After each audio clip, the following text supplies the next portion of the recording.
CBC Gem, CBC Sports.ca, CBC YouTube et Radio-Canada.ca/sport. Moi, je suis Richard Dagenet. Je suis en compagnie de Bradley Crocker, qui est notre analyste de natation.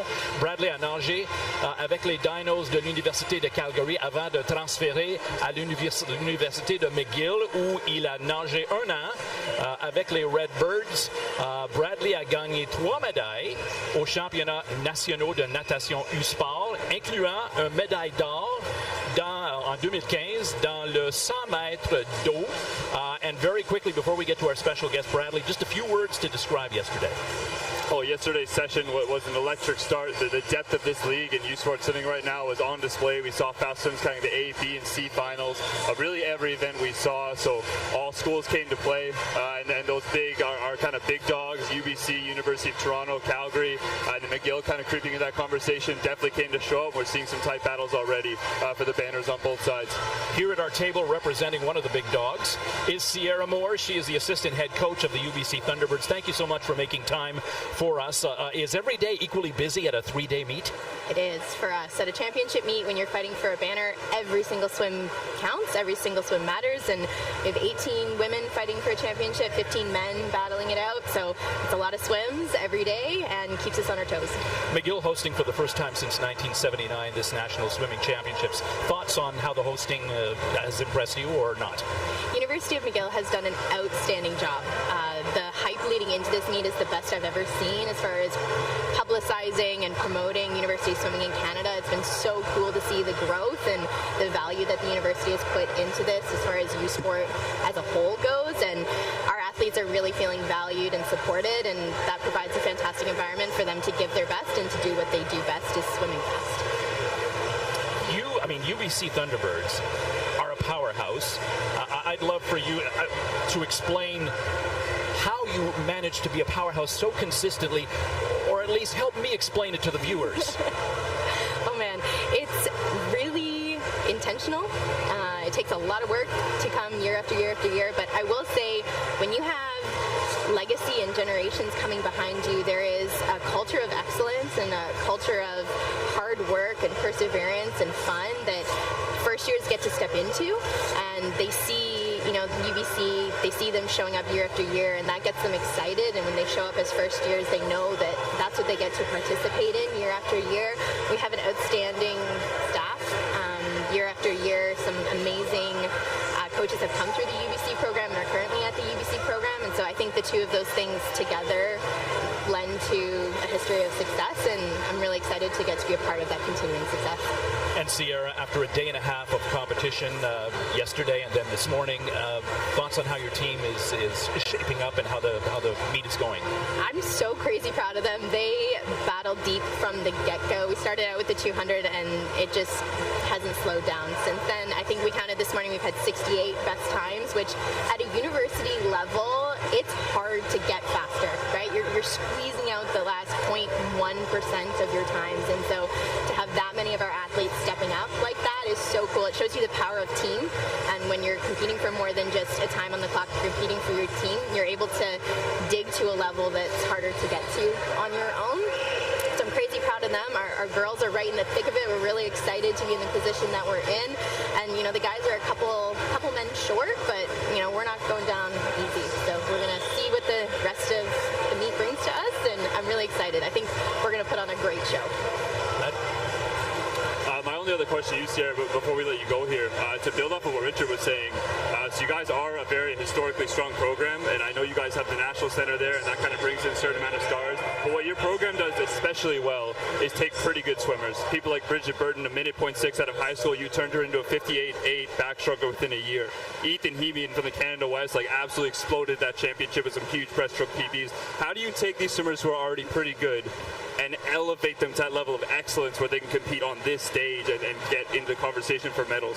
Man, I have to give so much credit to our head coach, Derek Schoof. He is one of the best coaches I've ever had the privilege of interacting with. He understands and teaches swimming to a really, really high level. He invites the athletes to be part of the process and part of the solution. He's really collaborative with them and teaches them what what it means to swim fast and what do you need to do to swim fast, and helps them take ownership of their own swimming. And we're really scientific about it, right? It's not just get in and go hard. How are you going to set up your first 50? How are you going to set up your second 50? What does that look like in training, and being really intentional and deliberate about those things. The only other thing I would say is helping athletes fall in love and continuing to love the sport.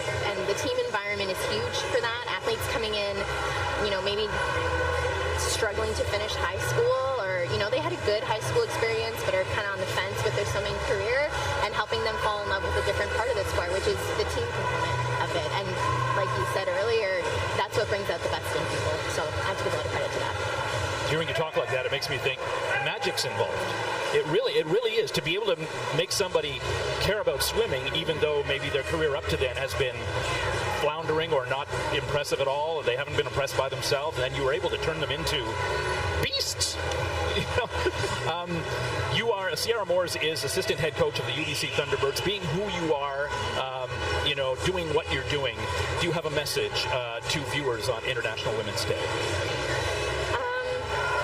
I would say, representation matters. It sounds corny, but for my girls, the majority of them coming in have never had a female head coach or coach of any kind. And so for them to get to see someone who looks like them and understands a little bit better what it is to be them and their experiences, it helps them, be who they are fully and authentically, and help them reach that next level. And so to be able to do that, I think it's easy to write it off as it doesn't matter, but being able to see yourself and fighting for those people who are in those positions to continue to be in those positions, it really matters. So continuing to do that and keep pushing through. Sierra Moores, you're awesome. Thank you so much for speaking with us. I don't need to wish your team best of luck, do I? No, we got it. Ooh! Thank you so much for spending time with us. Thank you. Appreciate it very much. So Bradley, it is kind of incredible. You were saying that the teams only have a certain number of swimmers that they can bring, and not everyone who qualifies is able to come, which is surprising to me. 18 men, 18 women are what they're allowed to bring? That's correct. That's our max team size allowed at these U Sport Championships. And generally speaking, the teams that'll compete for the banners at the end of the day, they run team sizes at 18 or just slightly under to be competitive at this level. You want to field the full team. But was it the men who, there was McGill had 19 of 24 who qualified, so somebody, how do you tell somebody you can't come? Oh man, so the one qualifier who's not here is Liam Link, who's a very, very competitive and very strong swimmer who would have put a lot of value into this championship. He just had a really bad shoulder injury last minute that put him out here. So luckily the coaches were in a situation where they didn't have to sit somebody who was able to swim. So they luckily kind of got out, well, not luckily in the sense that the swimmer got injured, but it made the coach's job a little easier. So is it 18 men that every team brings, 18 women that every team brings? And I guess a lot of teams must be in that positions where they have swimmers who've qualified, but too many who qualified that they can bring. The national standards at this point to go to this meet they get harder and harder every single year. It is at a point where any individual here to get to this meet has done a very solid swim in the last calendar year in their event. So it makes it quite difficult to field a team of 18. Even McGill University, one of the more established swimming programs, are getting there at least on their women's side. Does not have a full team of 18 here. Like they had some get very close, like a 10th away from qualifying. What was there? Who would have made them a full women's roster? Was Jenna Wall this season, who didn't make it here, for instance. So even at these big schools and then across all schools across Canada, qualifying is no joke. So getting 18 people to that level on the men's and women's side is a tough task for any coach. Hearing Sierra talk about how meticulous they are about, the technique, it makes me think, okay, well, that kind of makes sense why they're a powerhouse. It's paying attention to, it's not even details. It's smaller than details, which I would imagine that a lot of coaches are trying to do that. No, are they not? Are they trying to coach smaller than the details? I think coaches all around the league are trying to figure out the magic that's happening at programs like UBC and programs across North America that field pro groups. Study those and try to figure out what the difference makers are and apply that to their own programs. A good growth or mindset type coach is definitely trying to do that at all times. And I think that's contributed to kind of the elevated level of competition we're seeing here. Why it's so much harder to make a B final than it was when I swam. It doesn't feel that long ago. It's like 6, 7 years ago now. And it's already, you can already see the elevated level level competition compared to then. And then you get a 24th place as well, just to make it back for a C final. The level of performance required is elevated year after year. So certainly coaches all around the country doing big things around schools to get their swimmers faster and faster every season. It is the second day of competition here at the U Sport National Swimming Championships. What did you think of day one? I know I asked you for a few words to describe day one, but were there surprises? Were there upsets? Not really. Day one, some big swims. I mean, one of the upsets we saw right away in the program was Anna Dumont-Bélanger passing Ainsley Murray just at the end of that 200 freestyle to start the session. Both excellent swimmers with a strong track record, but just the way she passed her just at the end of the race there was a stunning thing to see happen, to open up the session and get everybody's adrenaline pumping in the room. But for the most part, I mean, we saw UBC women really put a lot of damage into the other teams by just having 3-4 people in multiple A finals taking spots away from those other teams, which is super important in the score today.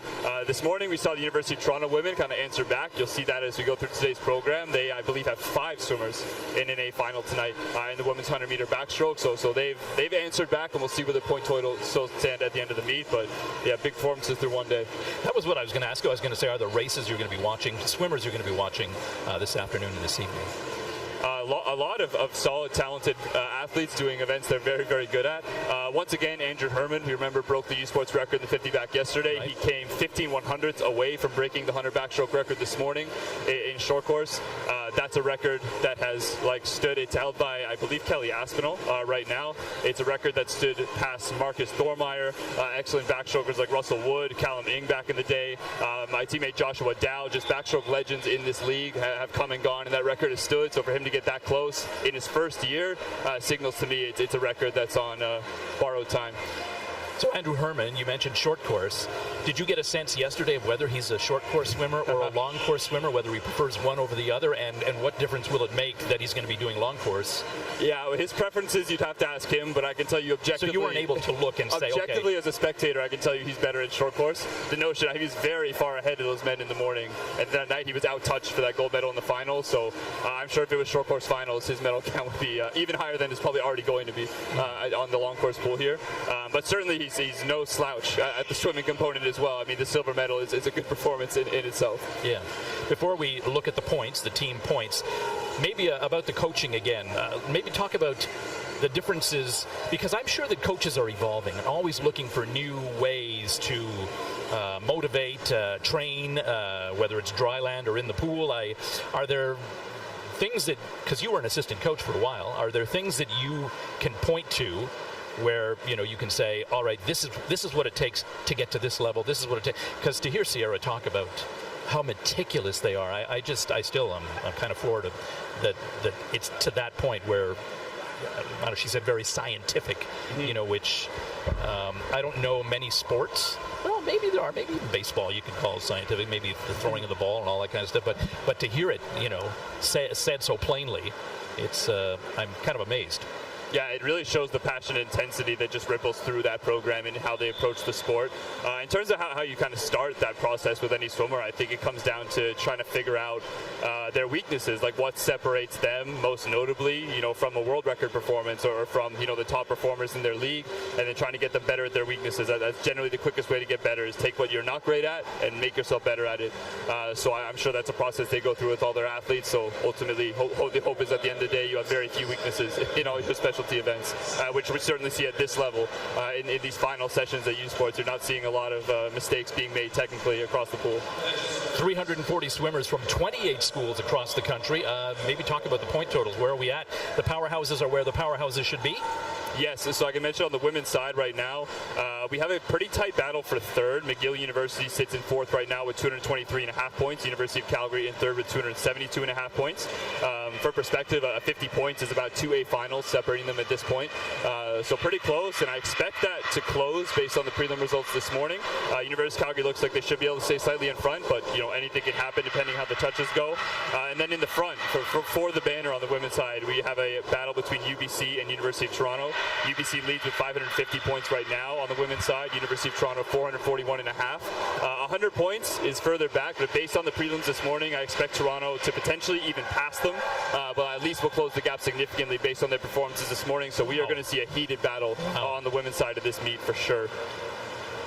So I believe the first race gets underway at 5:33. What's happening right now? Are these all swimmers who will be competing tonight, or maybe there's swimmers who are only competing tomorrow? And what's the goal? Is just to loosen up their muscles, or to go through the mechanics of what they're going to be doing at high speed later? Yeah, that's correct. Generally, this warm-up period is just going through the motions, getting your body slowly ready to get into that form for performance. I mentioned before injury prevention, just going through small, slower movements before you go through those big explosive movements we're going to see in the races to come. As mentioned, warm-up is just part of their racing routine. It's part of your day of racing. You factor it into your timeline when you work backwards from your event on how you're going to get there. So something these swimmers have been doing for many, many years of their life at this point, something they're used to. And those in the pool now that you're seeing now, they likely race later in the session. So they're just getting themselves ready for when we see them racing later on. So ready physically and even psychologically? Well, I think there's something to be said about feeling your stroke on the day. On that note, I know Thomas Chekon was interviewed, so that's the world record holder in the men's 100-meter backstroke. He's from Italy, and he claims, I imagine he's telling the truth, I have no reason to think he's lying, that he did not get in the pool that day before the 100 backstroke world record he broke. So no pool warm-up, which is a very foreign concept, I think, to a lot of swimmers. There's a guy named Arno Kaminga, who's an excellent international breaststroker who's done the same strategy, but it's super, super uncommon. So that's just to say there's exceptions, but the vast majority of the sport, generally speaking, I think for both physical and psychological reasons, likes to feel themselves swim before they're into those high-stakes performances to come in the finals. Test out their stroke a little bit on the day of. You're going to be swimming at the Olympic trials in May. Will you be in the water prior, warming up like this, or will you try the approach where you don't get in the water at all? I've definitely been tempted by the approach of just getting in without warming up just to see what happens, but I think I'll be getting in when I race at Olympic trials, which are hosting here in Montreal in just under a couple of months now here. But again, I think that's just me being traditional in my sense. That's why I did my whole swimming career. It feels weird to change now, so again, just out of routine, I'll get some kind of warm-up done before I jump into race. Yeah. As I mentioned before, 340 swimmers from 28 schools. I don't know. Are you, at this point, are you itching to get on the block, or are you just kind of, like you said, it's a routine, so I guess there's a certain amount of time that they allow for in terms of their preparation physically, psychologically, but at what point do they, I want to race, I want to go. Like, you must, I don't know, eventually you must just want to get it done. I think if you ask any swimmer, they'll tell you behind the blocks you see a full range of personalities and mindsets that people have towards racing. You have people that want to be chatting to their friends to relax. You have people that absolutely don't want to be talked to. Really? You have people with music way turned up. That could be relaxing music to bring their heart rate down. It could be heavy metal to get their heart rate up. You see a big diversity in approaches to people behind the blocks. It's about experimenting and finding out what works for you through your swimming career, and then leaning into that at competitions like this. So what did you do? Did you listen to music, or did you? I like music, generally more low-key type music to just keep me relaxed. And I like music in a sense in trying to keep me distracted from overthinking the race I was about to do and becoming too detail-oriented to the point of, like swimming too mechanically, basically. So I did it to avoid overthinking for the most part, I would say. Yesterday, when we did day one, I learned a lot from you. But at one point, did you say that swimmers are not allowed to compete in more than 4 events? Oh, yes. Here at the U Sports National Championships, that is the maximum amount of events allowed per swimmer. Oh. Yeah. To me, it makes it more interesting as a team sport. You can't just have your one all-star swim 10 things and win all of them and carry your team to the banner. You really need a deep kind of team of 18. You need people that are strong across your roster so they can all contribute to scoring. That's why I think that swim limit is important. And to be honest, I don't think a lot of swimmers here would challenge it. 4 races, prelims and finals across these 3 days. They would tell you it's probably enough work. There's some that might want to do more, but I think for the most part, people are happy with 4. I think there was a swimmer yesterday who was in 3. We saw Alexandre Lepage swim in the 100 breaststroke final, the 400 IM final, which is a really tough one, and then the relay. She's swimming today as well, I think. Oh, of course. Yeah. So that's it for her. She can't do more than 4. No, sorry. The relays don't count towards that total. I should be clear. That's individual events. Yeah, relays don't count. You can do as many relays as you want. I am sure she'll be on all 3 of her team's relays because she's such a strong athlete across all the strokes. So, she'll have relay duty every night in addition to her individual swims. Okay. So the timing of all the conference finals, is there a reason why they're all just a few days, sometimes a few weeks, a couple of weeks before this huge event? Why do they time it all at this? Is it because of exams for students or some other reason? That's definitely part of the consideration. I mean, it comes down to the coaches in those leagues generally vote or decide before, when they want to host the championships and what makes sense for their season planning and to, be the best for their student athlete experiences for the most part. What we see is in the AUS, RSEQ, and OUAs all had theirs in the last 2 weeks. AUS most recently, OUA and RSEQ 2 weeks ago. Canada West has moved their conference championship into the fall as a means, I think, of just being able to train a little more consistently going into this national championship here without the conference championship kind of getting in the way. Whereas those other schools see the conference championship as a cool opportunity to rehearse racing, even if you are a little unrested before this meet is kind of a closer preparation. Tapering. I want to ask about tapering. Tell us how that works. Tell viewers how tapering works. Yeah, so the vast majority of swimmers here... First, what it is. Yeah, sorry. When you come into a meet, that's going to be your peak performance for the year. Generally speaking, swimmers are known to train very, very hard through most of the calendar year, so you'll go through a 1 to 2 weeks, some might venture even longer than 2 weeks, of a training period where you try to dial back your training load, steadily work a little bit less every day, so your body is just kind of repairing itself better than it does typically. You're fully recovering, and then you're looking for even to heighten performance those last couple days. And it also gives you an opportunity in that decreased volume to try to increase your speed and try to swim faster than you have been throughout the whole year to build your confidence as well. Anything you want to tell us about shaving, Brad? Yeah, we were talking about this earlier. Big part of this sport, for anybody listening that doesn't know, the vast majority of swimmers here, if you get a chance to brush up against their leg, against their arm, you're going to feel some smooth skin like a seal. We were talking earlier on whether I think that's mostly if it's a true physical phenomenon that it helps you move through the water faster, or it's mostly mental. It's some combination of both, I'm sure. For me, it felt mostly mental. I definitely went through shaving, and it makes you feel like you're moving fast through the water, and that's enough for me to get excited. But there must be coaches who preach shaving, no? Oh, yeah, I think most coaches will, I wouldn't say require, but heavily encourage shaving at this level. Okay, so then there's a scientific reason for... The coaches would say so. I think most coaches I've talked to definitely like the prospect of shaving and encourage swimmers to do it. I think mostly to build the swimmer's confidence, but there's coaches that probably feel really strongly that it's a physical, scientifically measurable thing. So what proportion of the swimmers who are here, the 340 swimmers who are here for the last time? And what proportion of swimmers are using this as a stepping stone to greater athletic achievements? Yeah, so who's here for their final U Sports is only complicated to answer a little bit because obviously we had the COVID-19 pandemic and the 2021 U Sports Championships was canceled. It didn't happen. So that season's kind of made that complicated because that year led some people to stop their careers early or some persevered longer. So we have some people in their 5th year of eligibility here. And that means they had their first competition back in 2019 if they were doing consistently. And it's 2024 now. Usually that would be done in 4 kind of full years of swimming, but now it's being done over 5 or 6 years of swimming. So I'm guessing, so when you see a 5th year athlete in here, you know they persevered through some really big things to make it as long as they have in the sport. My guess would be something like 10% of the athletes here would be in a 5th year of eligibility. Usually you would expect more like 20%, like, an even distribution, but yeah. 10% are here for the last time, which Peter Carpenter talked a little bit about, how emotional it is for the swimmer and even for the coach to see a swimmer touch the wall for the last time. Was it emotional for you?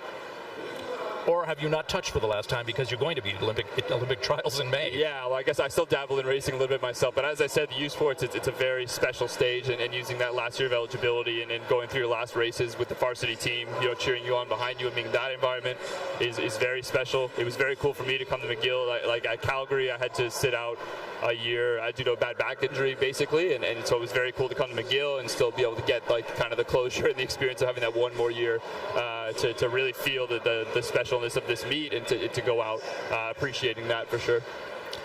We're about 5 minutes away from, just a little over 5 minutes away from the first race, and I don't think we talked about this on camera, but I was wondering what was the most memorable part of winning the gold medal, which you did in 2015 in the 100-meter back. Was it walking out to the blocks? Was it touching the wall? Was it looking at the board? Was it what do you remember most vividly about that whole experience? Yeah, thinking back to that moment, I think, what stands out to me, it was recognizing that I won on the scoreboard at all. Scoreboards at swim meets, as many people know, are not super clear, a bunch of numbers up there in all types of order. So establishing I had touched first, because that didn't feel realistic like coming into the meet. That was a crazy performance from me just compared to what I had done in the past. And then at that point, my next thing I remember really well is my teammates' reaction, looking over to like the coach just being supportive of my teammates, cheering at me getting on the podium for the first time, and it being a gold medal as well. So yeah, I would say I'd really emphasize the team aspect is a special part of winning at a meet like this. Yeah. So I'm just trying to imagine that that's what a lot of these swimmers are experiencing, what you experienced, looking at the board and listening to their well, we did hear Mr. Dongfang. He was like super stoked looking at his teammates. All of them are actually. They all are super, team oriented. And that's what another thing Sierra was saying too, that you're swimming for team. Which when she said it, I thought, yeah, that does make it more important to do well, Oh, absolutely. It gets some real buy-in at this level, I think. As she said, from athletes who are struggling to find motivation individually for themselves, at a point in the sport, joining a varsity team can reignite a fire to swimming for a kind of cause or an organization instead of just themselves, which would be a great motivator for people. It's definitely a good added motivator, even for people with big individual goals. It's a good added motivator to come to meets like this and just know that your swim, it matters for you individually, but also contributes to your whole team and the point totals and trying to get these banners. It is 27 minutes after 5 o'clock. The first race is scheduled for 5:33, I believe. And what is the first race that we have? I think it's a quick one. Yeah, we'll be starting today with the 50-meter freestyle, starting with the women.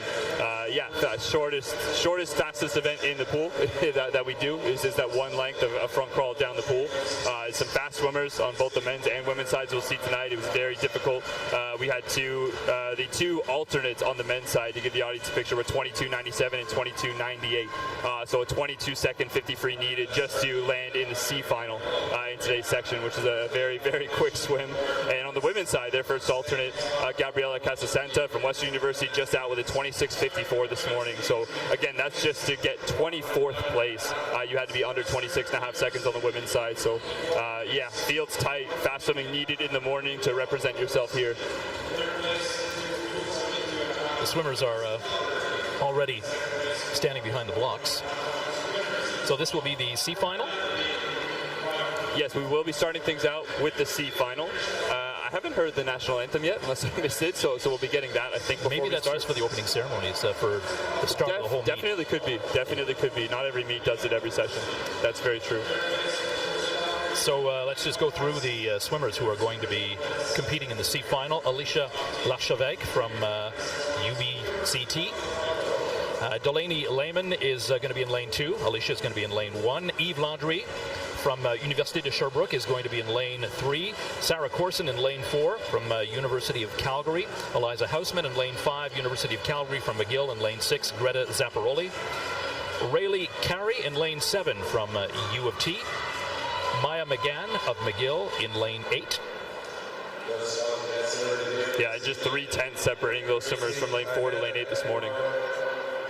Final session here in Pointe-Claire Aquatic Center.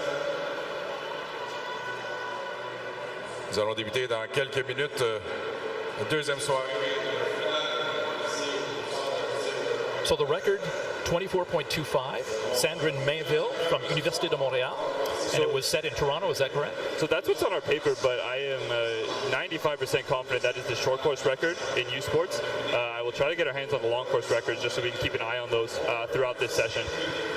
Sandrine Mainville, very, very fast swimmer, Olympic medalist who swam at Université de Montréal, but 24-25 long course is a little bit out of her wheelhouse. I believe that was her short course time.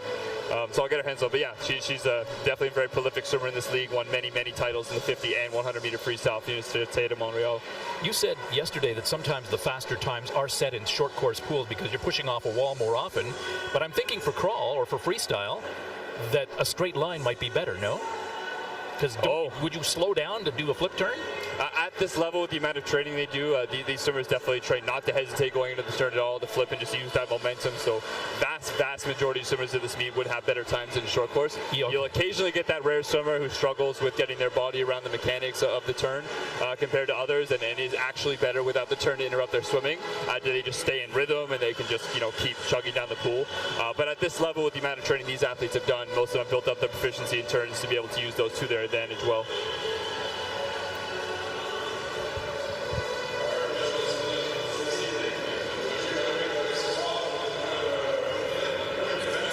Siobhan Muldowney. Pour les épreuves masculines for men's events, Pierre Cloutier. Starters this evening at the juge au départ, women's events, Christy McMahon. For men's events, l'épreuve masculine, Normand Boily.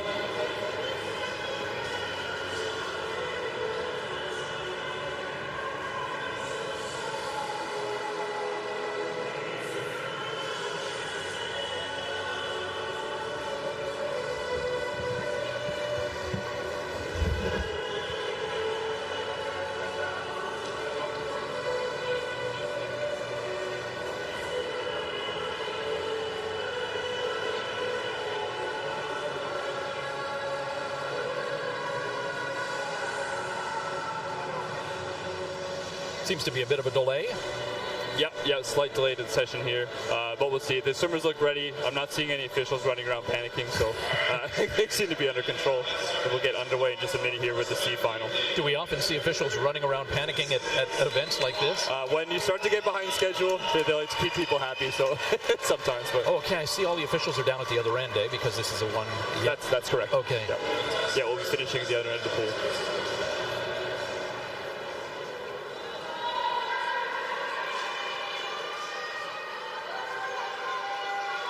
So if a delay is not part of your routine, how does this affect you? First, it can definitely have a mental effect on some athletes. 2 or 3 minute delay won't affect most people, but if it goes to 15, 20 minutes, it starts to get in the way of that timeline they set up. So, yeah, part of the sport is planning for adversity and managing that mentally for sure. And false start, you're gone. Oh, yeah. No second chances. Oh, yeah. We don't give second chances in this sport. But they used to. I remember seeing that. If they did. At some point, a while back. I want to say when I started swimming that there was generally a second chance policy. If an external event causes you to false start, like somebody else moving or a sound, throughout the building, they'll give you a second chance for sure. But if there's no clear explanation as to why you went early, yeah, you're off the blocks and your race will not count.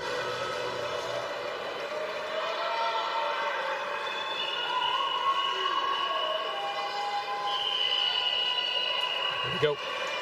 Up on the blocks.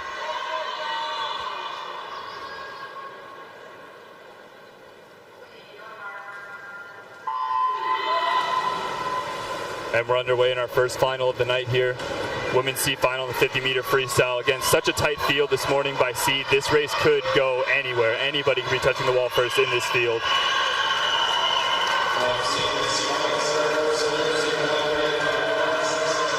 Out to the slight lead. It looks to be both of Dino's teammates in lanes 4 and 5, Sarah Korzen and Eliza Hausman. Just in front of the field and hitting the wall first, it is Eliza Hausman. She touches a 26.80. Very solid long course performance from her. Sarah Korzen hitting the wall second, 27.01. Great start to the session for University of Calgary. Jeepers. That goes so fast. The B final coming up, Kelsey Filion in lane 1 from University of Manitoba, Charlotte Beauchemin in lane 2 from Université de Montréal, Rose Garcia in lane 3, and in lane 4, Michelle Wang. Lane 5, Anaïs Arlandist from Université de Montréal, Hannah Bennett in lane 6 from University of Calgary, from University of Manitoba in lane 7, Hannah Channel, and Alcina Lund of the University of Toronto in lane 8. Take this shoot.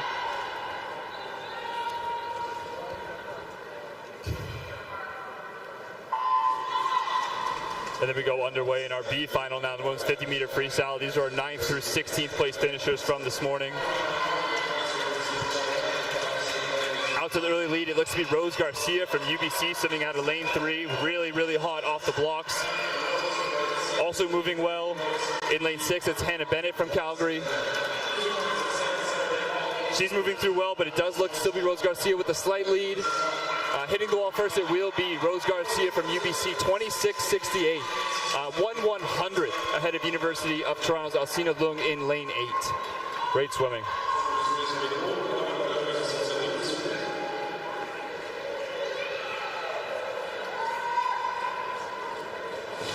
We have our A final coming up for the women's 50-meter freestyle here at Pointe-Claire Aquatic Center on day 2 of the U Sports National Swimming Championships. And for the A final results, we have that walkout coming, so we'll cut to the PA announcer to hear these athletes. A finalists, accueillons maintenant in lane 8 from University of Toronto, Tegan Vanderleek. In lane 1 from McMaster University, Shauna Walker de Jong. In lane 7 from McGill University, Elizabeth Ling. In lane 2 from University of Manitoba, Ella Howe. In lane 6 from University of Toronto, Gemma Norman. In lane 3 from University of Toronto, Lily Tribati. In lane 5 from University of Calgary, Julianne Moore. In lane 4 from University of Toronto, Ainsley McMurray. Finalist, 50 freestyle, finalist du 50 libre. This is it. Our the fastest swimmers, in this event.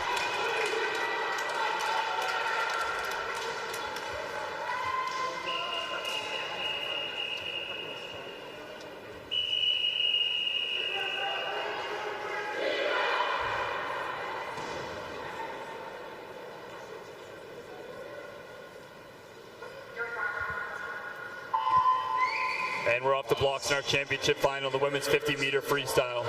We'll see our first medals earned tonight in this race. Worth noting, University of Toronto put 4 swimmers into this A final in 3, 4, 6, and 8.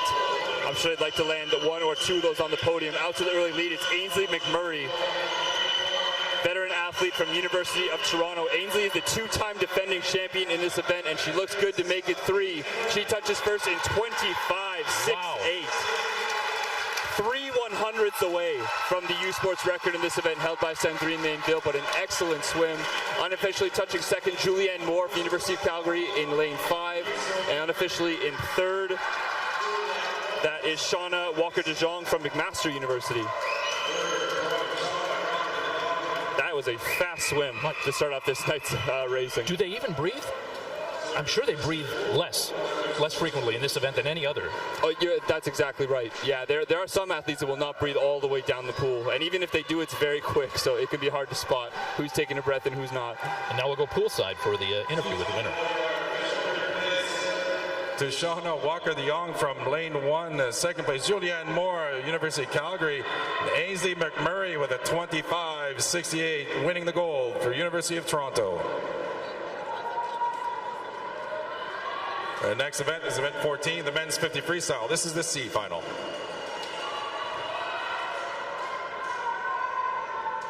They're about to do the poolside interview. No, I think he's having a microphone problem. Oh, okay. We're having an issue getting the interview ready. Kate Waste is talking to Ainsley right now. He's trying to get it work. No, he's not able to get it working. Okay, well, it looks like swimming will move on. Hopefully we'll get that working for our interviews later in the session. We're going on to the C final of this men's 50-meter freestyle.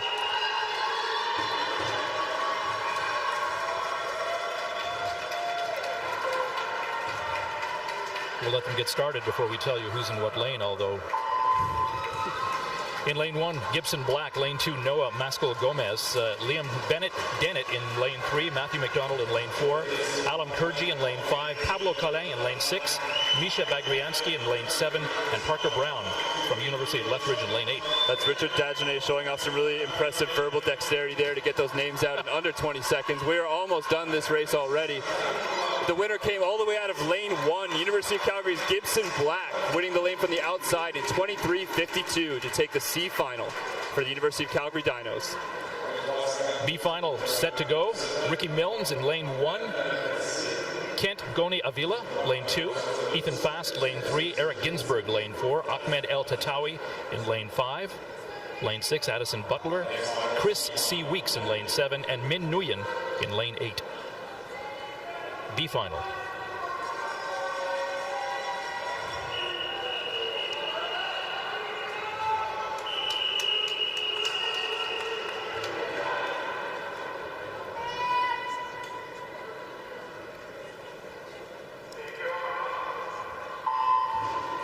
And we're underway. Again, another incredibly tight field assembled here with the top seed 22.58 held by Eric Ginsberg from York University. In 8th place mid-win from University of Alberta is 22.74. 16,100 separate this entire field based on their prelim swims. Really hard to see. It looks like Ahmed El Tatawi might be out to the slight lead for Toronto, but it is so close. It will come down to the touch here. Getting his hand on the wall first, it is Ahmed El Tatawi from Toronto, 23.33, taking the B final win for the Varsity Blues. 23.33, and the record belongs to Alex Loganev, 22.63. Like, is that long or short course? That is short. That's the correct record. That is the long course record, 22.6. We'll see if any of these A finalists can approach it. We got some big talent coming up that'll be introduced by our PA announcer as we start their walkout.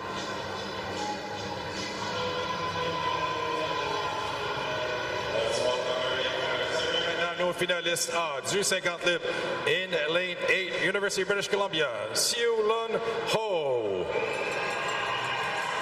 In lane 1 from University of Waterloo, Lucas Warbold. In lane 7 from McGill University, Malahi Belkaladi.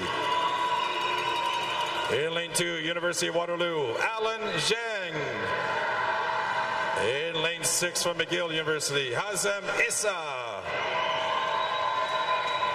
In lane 3 from Western University, Luke Stewart Binder. In lane 5 from University of Calgary, Stephen Calkins. In lane 4 from University of Toronto, Liam Weaver. Finalist, 50 freestyle. Keep your eyes on lane 5. That's your defending champion in this event, Stephen Calkins, University of Calgary. But Liam Weaver, 4/10 ahead of the field with a 21.76 for the top seed. We'll see what he can do long course. That is very quick for a 50-meter freestyle. That's the blink of an eye.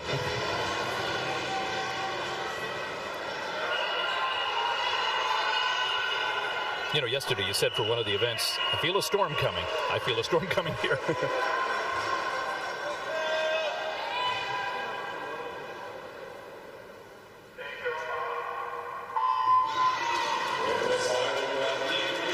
Underway. This is the A final of the men's 50-meter freestyle. Out to a strong start, it looks like Calkins and Weaver in 4 and 5, as well as out there in lane 2, Alan Zhang from Waterloo.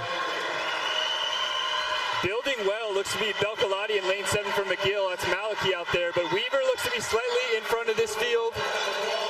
Hitting the wall now, 22.72. It is Liam Weaver taking the win for University of Toronto. In for a surprise silver medal, graduating athlete. That's Malachy Belkaladi from the home team McGill University, 23.04. And hitting at 23.06 to take a bronze for University of Waterloo is Alan Zhang. Some great medals coming from the outside, more unexpected lanes in that final.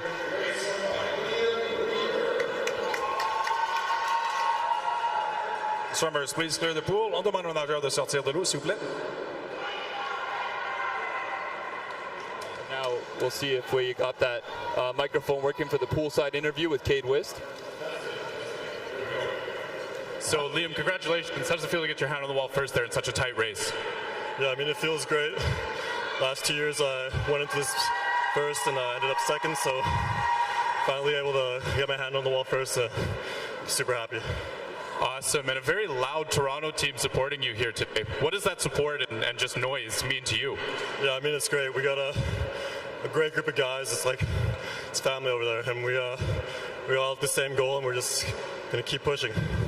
Awesome. Well, congratulations once again, Liam Weaver, 50-meter champion. Congratulations, Liam Weaver, defending his title as the 50-meter champion at U Sports. Next up, the women's 200-meter breaststroke, the C final. Magali Mouton of University of Ottawa in lane 1. Dans le couloir numéro 2, c'est Sandy Tremblay de l'Université de Laval. Lane 3, Isabella Duncan from University of Calgary from Mount Allison. Jordan Thomas in lane 4. Brooklyn Pickford in lane 5 from University of Calgary. Also from U of C. Kassoa Dreyer in lane 6. Emily Schofield in lane 7 from Dalhousie. From the University of Waterloo, Soo Young Choi in lane 8, C final. And we're already on to the breaststroke, but as Liam Weaver mentioned there, he has been the silver medalist at the last 2 national championships, so it's very cool to see him getting his hand on the wall first, so you can experience what the top of that podium feels like. So we're taking a technical pause now. We're going to take a short break. We'll be back right after this.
I'm Richard Dagenet alongside Bradley Crocker with the U Sports National Swimming Championship, streaming live from Pointe-Claire Aquatic Center. Ici Richard Dagenet, en compagnie de Bradley Crocker aux championnats nationaux de natation U Sport.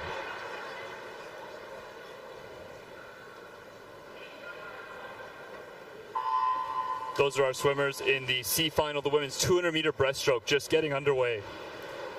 We had 3 swimmers from the University of Calgary in there. Good representation for the Dinos to start out this women's 200-meter breaststroke. Breaststroke, in particular, long course version, you're going to see a lot of smooth, glide-focused swimming, trying to conserve their energy as much as possible while still moving quickly through at least the first 100 meters of this race. And we're seeing that now. Out to the slight lead there, it looks to be Isabella Duncan in lane 3 for the Dinos early on. She'll hit the wall in second. In first, Sandy Tremblay, Université Laval, turning in 35.72 out there in lane 2.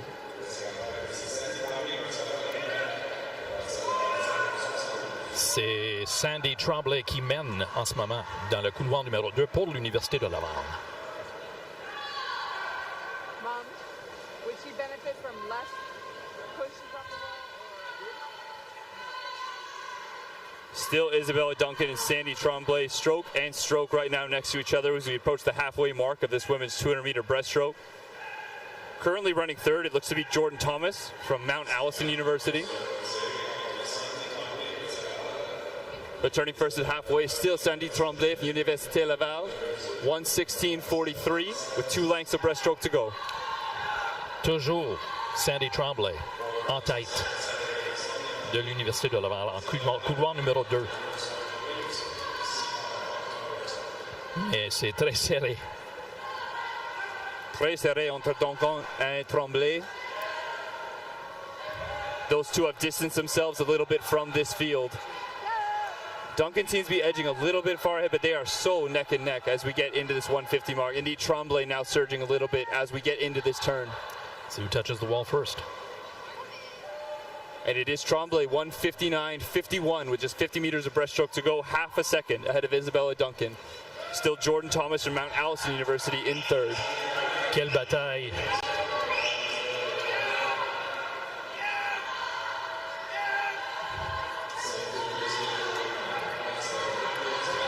Moi, je pense que c'est Sandy Tremblay qui mène par un tout petit peu.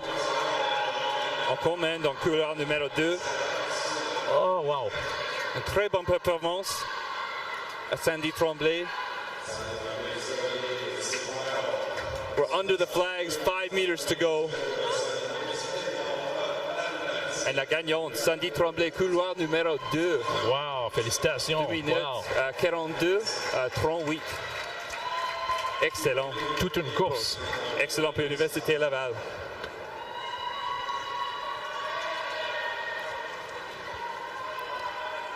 That was the women's 200-meter breaststroke C final. Now the B final coming up. Ryan Catterhagen from University of Lethbridge in lane 1. Lane 2, Ella Rennie from Western University. Taylor Smith in lane 3 from University of Victoria, also from University of Victoria. Erin Epp in lane 4. Sydney Winokur, lane 5 from the University of Toronto. Chloe Cooper-Kelly in lane 6 from McGill University. Amelia Barrow in lane 7 from UBC. From the University of Calgary, in lane 8, Isabella Mastriani.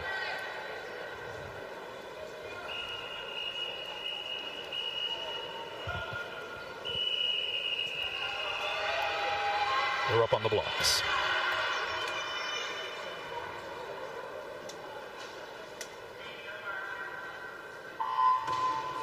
And off we go in the B final, this women's 200-meter breaststroke.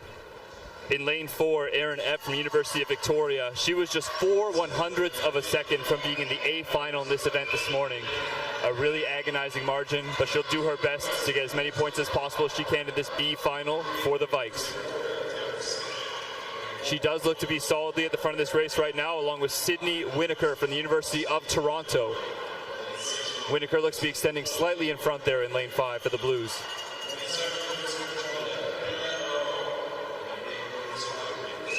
And it is Winokur very minorly in front with a 35.66.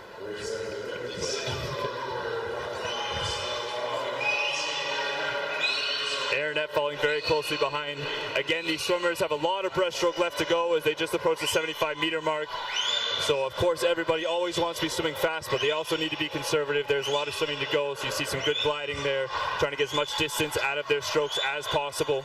So they have something left to finish with in the second 100 meters of this race. And I guess that's something the coaches work on, too. Pacing strategy, right, I guess? Coaching, you can work on it in training, and you learn it through experience in racing as well. Go out too fast, it's not a great experience for the second 100. It's kind of conditions you to not want to do that again. So also through the significant racing experience of these swimmers. Winokur still in front for Toronto, 1:15.59 at the halfway mark there, and 1:15.93 for Erin Epp currently following behind. Those two have a slight margin out in front. Taylor Smith from Victoria looks to be running third, as well as in this race is Amelia Barrow from UBC in 7. Also very close to third position. Indeed, Barrow seems to be having a strong third 50 here to move herself in the conversation for first.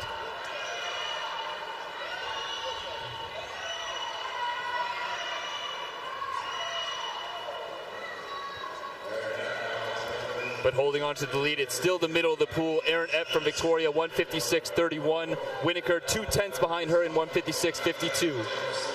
They have about a second and a half on Barrow with just 50 meters of breaststroke to go.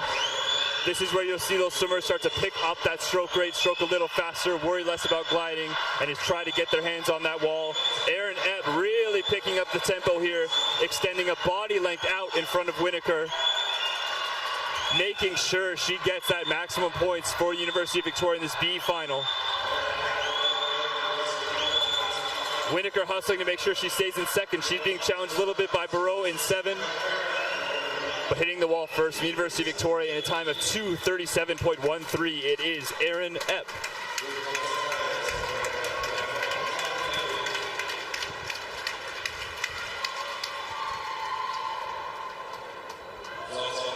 She definitely had a lot in the tank left. Yeah, very well managed race to have a strong last 50. Good finish there. Now we're coming up to the A final of the women's 200-meter breaststroke, so we will go to the pool announcer.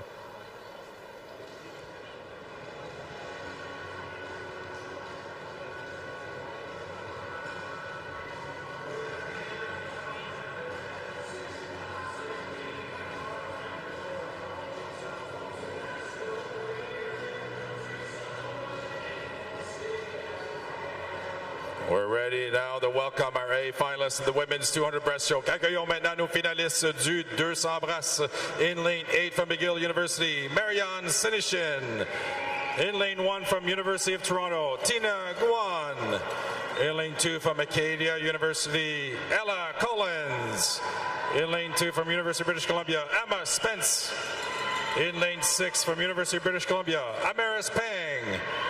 In lane 3 from University of British Columbia, Isabel Roth. In lane 5 from Western University, Shona Branton. In lane 4 from University of Calgary, Alexandre Lepage. These are your A finalists. 200 breaststroke.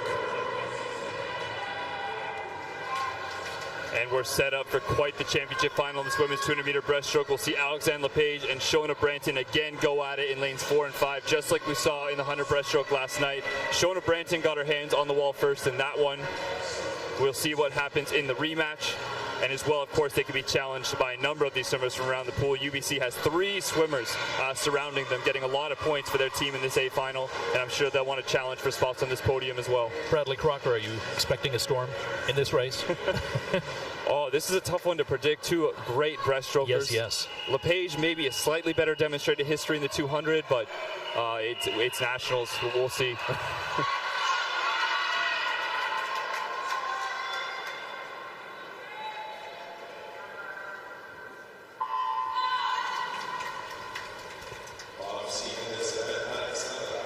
And we're underway off the blocks. Getting off really well, as always, is Lepage in this breaststroke event. Already out to a small lead through 25 meters. You can see her edging out in front.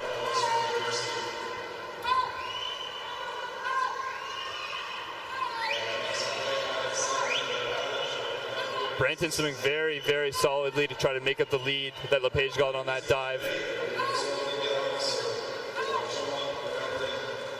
But getting out in front early, it is University of Calgary's Lepage. She's in 33.88. Shona Branton behind in 34.19 in lane 5.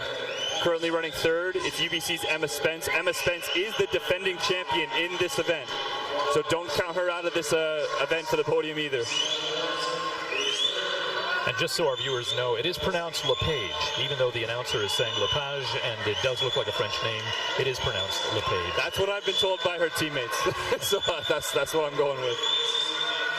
And this is, I guess you had said, 4 events is all you can swim. So this is it for Alexandre. This is Alexandre's 3rd individual event, because one of those swims was a relay. So I believe we'll see her in the 50-meter breaststroke tomorrow to wrap up the breaststroke events. But she has done a lot of swimming already. And she leads the way here through 100 meters. She's out well over a body length lead in front of this race, really putting the pressure on these women to answer, because even if she tires out, they were running out of distance here. Shona Branton still running second, being flanked again. All 3 of those UBC swimmers in tight contention for the bronze here. That's Isabel Roth in 3, Amaris Pang in 6, and the defending champion Emma Spence in lane 2.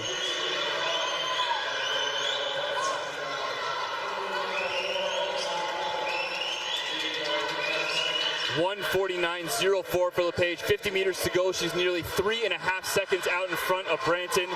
Any drama I thought might be in this race, Lepage is dissolving it right now with a big lead here out in front of this 200-meter breaststroke. And she is pushing hard. Branton is hustling to try to hold off this UBC trio. She has a body length lead, but it looks to be shortening a little bit. Amaris Pang is making a move on her in lane 6. So we'll see a hustle to get the other spots on this podium, but to take the win here out well in front from the Dinos, it's Alexandre Lepage. She will hit the wall in 2:27.92. An excellent long course 200-meter breaststroke. Shona Branton in for second in 2:31.1 for Western University, and in for third it is Amaris Pang, 2:31.71 for UBC.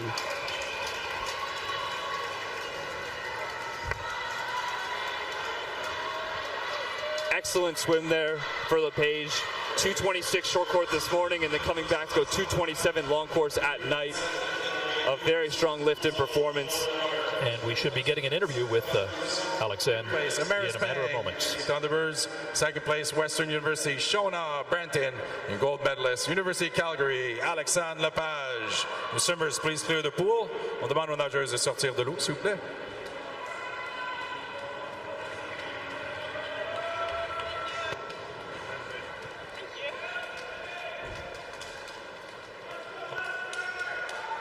Alexandre, congratulations. A gold and a silver last night, and you add that up with a gold in the 200-meter breaststroke tonight. How are you feeling?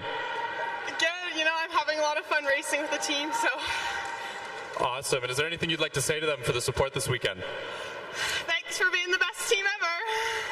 Very well said. Congratulations once again. Congratulations, Alexandre Lepage, on your second win this weekend. It really is for some swimmers. It's all about team, and that's fantastic. Yeah, that's emphasized all the time at these U Sports National Championships. The exciting part of the races is the team, always the individual aspect as well, but all comes down to getting those points for that picture on your cap. They are climbing up on the blocks for the men's 200-meter breaststroke.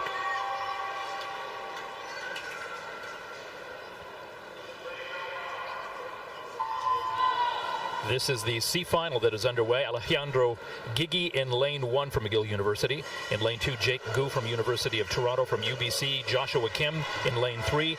Hayden Young in lane 4, McMaster University. McGill University's James Cameron Carlisle in lane 5. Jonathan Pike in lane 6 from Western.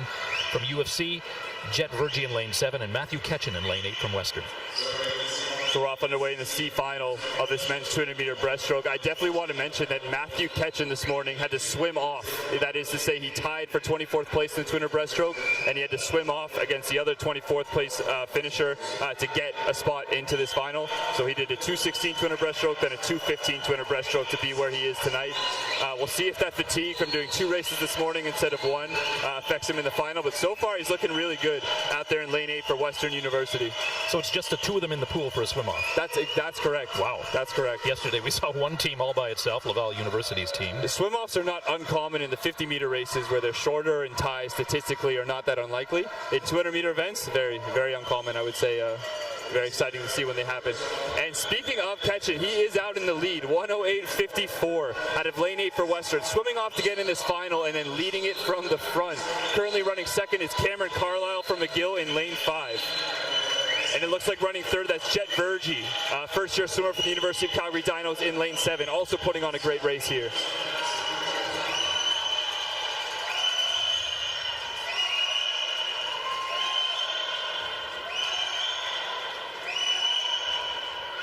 And Ketchen leading from the beginning. He continues to lead this race. We'll see if he can run it start to finish as we have 50 meters of breaststroke to go. He turns in 1:45.53, just 3/10 ahead of University of Calgary's Jet Vergi in 7. Cameron Carlisle still running in third for McGill, 1:46.1.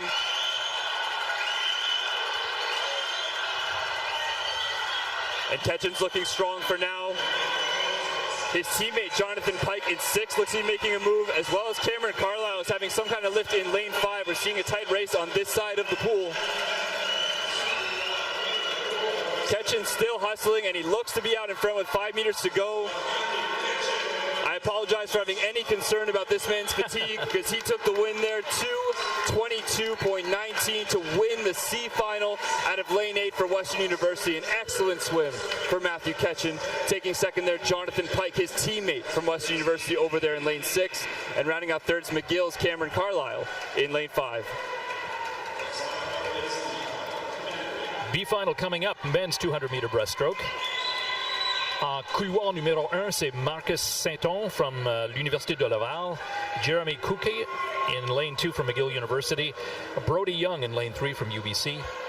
Western University's Alexander Jensen in lane 4. Steve Frankskovich in lane 5 from McGill University.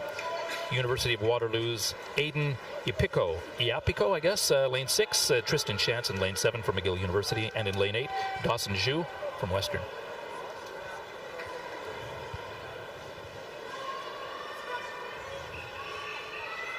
The B final, men's 200-meter breaststroke.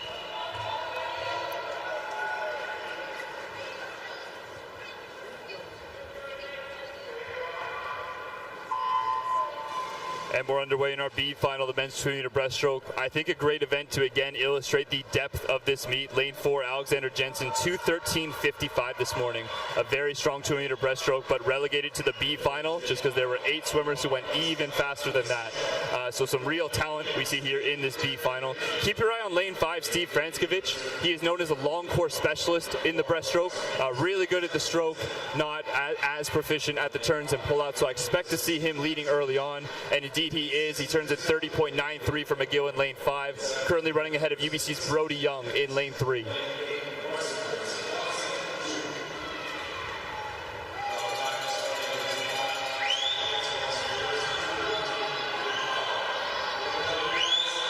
And it is tight between Franskovic and Brody Young at this point at the front of this heat.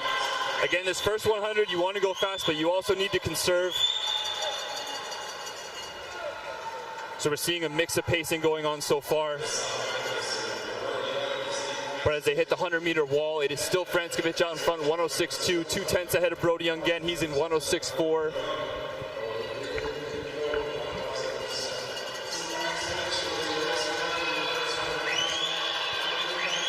And Brody Young not going away at all, indeed extending a little bit into the lead. It does look like Franskovic and Young are trying to put themselves out in front to ensure they get the top positions in this race. Currently moving up in third, University of Waterloo in lane 6. That's Aiden Iapiko from Waterloo. But it's still Franskovic at the wall in 142.03 with 50 meters to go. Brody Young now half a second behind in 142.5. It's still Aiden Iapiko from Waterloo in 6, running third. The battle for third is tightening up a little bit behind him. But here's where these athletes will push, pick up that stroke rate, try to get their hands on the wall to stop that clock and win this final. Franskovic is hustling, but so is Brody Young. This is going to be a tough one to call as we have just 10 meters left to go. Important team points. Both of these teams trying to move their teams up in the standings. And getting to the wall first, it is Brody Young by 6/100ths of a second. He touches first in 2:18.37. Ahead of Franskovic in second, 2:18.43. It was Aiden Iapiko from Waterloo who held on to third there in lane 6. What a battle. Great racing and some great times already from the B final in that men's 200-meter breaststroke. Now we move on to the A final for the men's 200-meter breaststroke, and we will go to the pool announcer for those introductions.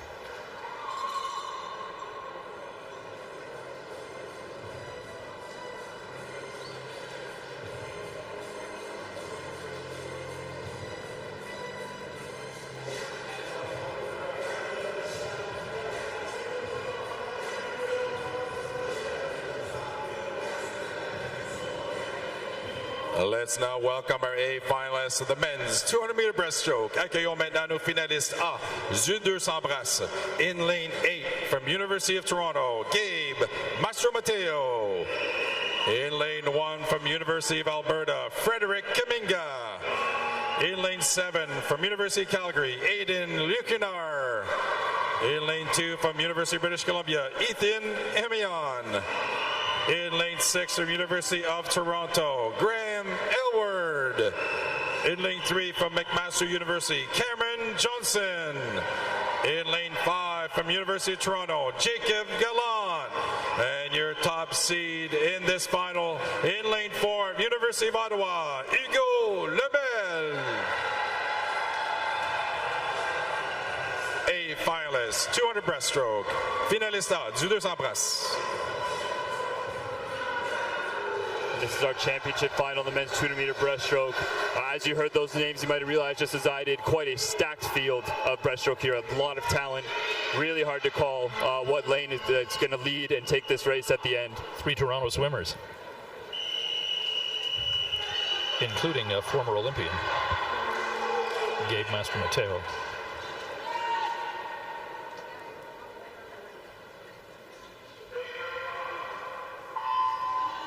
Yeah, Richard, that's exactly right. 3 Toronto swimmers is great points for them, all in the A final in such a competitive breaststroke field is very impressive. We'll see who jumps out early. The defending champion in this race is all the way out there in lane 1, Freddie Kaminga from the University of Alberta. He was just on the outside of the 100-meter breaststroke A final yesterday, but he did enough this morning to get in this final. We'll see if he can make the most of it at night. He is very solid at the long course 200-meter breaststroke, as are a number of men in this field. Currently leading, it looks to be Hugo Lemel from Ottawa. He'll turn in 30.53. Remember, he won the gold medal last night in the 100-meter breaststroke, so we can certainly expect to see some speed from him. But as the top seed this morning, that doesn't mean he can't hang on the back end as well, certainly.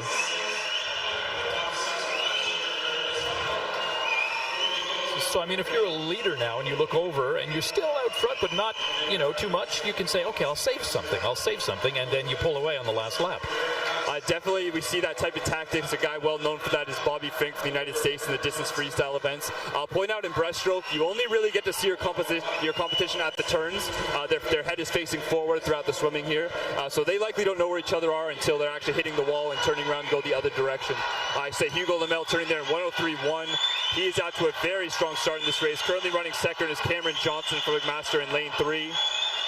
And right now, running third, it looks to be Ethan Heeming from UBC in 2. He is very close to Jacob Gallant from Toronto in 5. Very tight races for the podium, though Hugo Lamel does look to be well out in front and streaking away a little bit as we get into this 150-meter mark. He turns in 1:39.89. Currently in second, Cameron Johnson in 1:41.65 for McMaster. UBC's Ethan Heeming still running third, but Jacob Gallant only about 3/10 behind right now. He's pulled well out in front. Hugo Lamel streaking away from this field with some very, very strong swimming. This is a really talented field around him, so to do this in this final is a really impressive swim. The record is 2:14.34 by Eli Wall. We can keep an eye on that. I have a feeling he'll get very close. 2:14.80 with a gold medal for Hugo Lamel from University of Ottawa, just missing that record by less than half a second. Taking the silver medal, Jacob Gallant from University of Toronto got his hands on the wall, and taking third, Ethan Heeming from UBC out there in lane 2. What a swim. Really impressive race there for Hugo Lamel, University of Ottawa. Adds to a second gold medal. And we're expecting a poolside interview with Hugo. Hugo Lamel with his second gold medal at these championships. The swimmers, please clear the pool. On demande aux nageurs de sortir de l'eau, s'il vous plaît.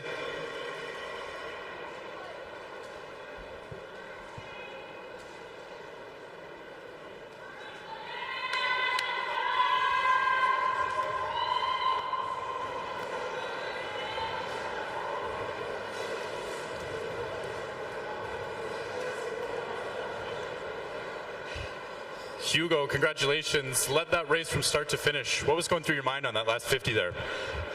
I was thinking about my team, my family watching on TV. Special shout out to my mom on this day, and everyone that was watching me and cheering for me. So, thank you, love you all. Awesome, and you're now the champion in the 100 breast and the 200 breast. How does that make you feel? Feels good, but job's not done. We got another race tomorrow, so get it. Awesome. Well, congratulations. Félicitations.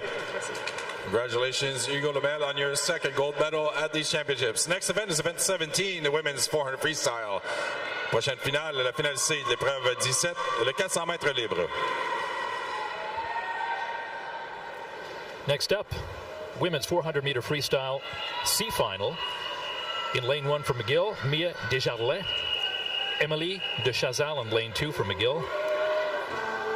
Let them go.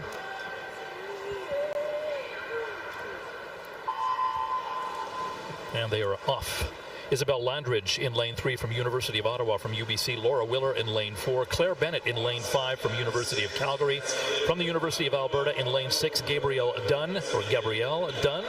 Elizabeth Greaves in lane 7 from University of Guelph. And in lane 8, Heidi Bartok from Western. Yeah, we're underway in this 8-length race of the Olympic pool. Seen our first kind of serious endurance event of the night. 200 breaststroke is definitely close to being an endurance event. Certainly not an easy one, but 400 freestyle a little longer. So we'll see a little more test of these athletes here. Out to the early lead, it's Claire Bennett from Calgary out there in lane 5. Very slight over the field here. Again, through the front half of this race, it's nice to have a lead. Everybody wants a lead, but you also don't want to overextend yourself. So it's all about managing energy, efficiency, and just trying to stay within yourself while trying to get, as good of a position in the field as you can. Long, long way to go. Oh, yeah. Can you take a 50-meter swimmer and drop them in an event like this, or vice versa? Would that work, or no, they're not built to do that? That's a great question. I think most swimmers are very happy at the opportunity to come down to shorter events and then try their hand at going faster at things that are a little less than they usually do. To take some of these sprinters and ask them to swim something like a 400-meter freestyle, you're just going to get a bewildered look back from them. They can finish the race, certainly, from their training, but to see it with any type of speed gets really tough if you're not doing the type of training that prepares you for 4 to 4.5 minutes of effort. And yet, I'm sure there's some of these swimmers here prefer doing what they're doing as opposed to shorter distances, no? I think a lot of distance swimmers have a mixed relationship with their specialty. They recognize that it's tough, both in the day-to-day training and when they get to the meet, they have the more physically demanding events. But as you said, there is definitely a certain amount of passion there as well. You know, these people have a good work ethic. They like to work hard. They like to extend themselves and challenge themselves over these long distances. But there must be some who excel at it. Oh, absolutely. You're seeing some of them now, but we'll see even more as we progress to these A and B finals. McGill University's got swimmers moving up in lanes 1 and 2, both turning in 2:13. Leading the way is Mia Desjardins in lane 1, and then Emily Deschazelle right behind her in lane 2. Good race through 200 meters for McGill, but as you can see, very tight field all the way across the lanes here. So this could still be anybody's race who's willing to make a big move on the back half. It's like they're all just sort of keeping an eye on each other. No one's going to make the first move to start the sprint. Yes, and in these freestyle events in particular, where you can breathe to the side, you do get that constant checking in with your opponents, seeing where they're at in the race, and kind of assessing that and seeing whether you should change your tactics accordingly is something distance swimmers have to think about. Emily Deschazelle moving out a little further in front with 2:48.2 there. We have 125 meters to go. Good time to start lifting a little bit. Lifting as well from the University of Alberta. We see Gabrielle Dunn moving well there in lane 6, extending herself a little bit out into the lead from the swimmers around her. But still in front is Emily Deschazelle. She'll flip there through the 300-meter mark in 3:22.47. Now it is Gabrielle Dunn for U of A running second out there in lane 6. Mia Desjardins currently running third.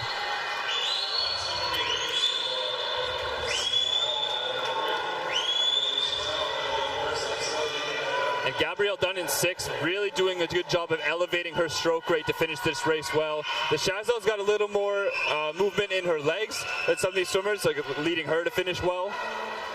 We'll see who's got the bigger force coming off the wall and can use that momentum to get to the wall first at the end of this C final. It is still Deschazelle, but only very slightly in front in 3:56.95, about 2/10 ahead of Gabrielle Dunn in 6th.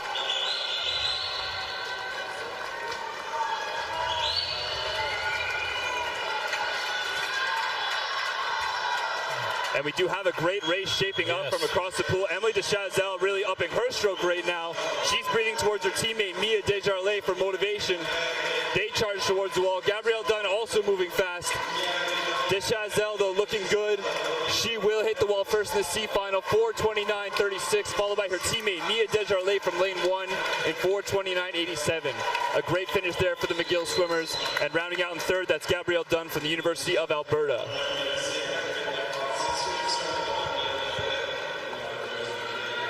Women's 400-meter freestyle B final.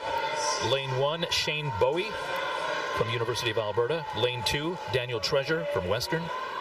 Lane 3, Megan Frost from University of Waterloo. From UBC, Rosalie Davidson in lane 4. Natasha Frost in lane 5 from McGill. Tegan McKenzie in lane 6, University of Toronto. Neva Scott Boris from McMaster University in lane 7. And Gabrielle Brown in lane 8 from McGill University. This will be the B final in the women's 400-meter freestyle.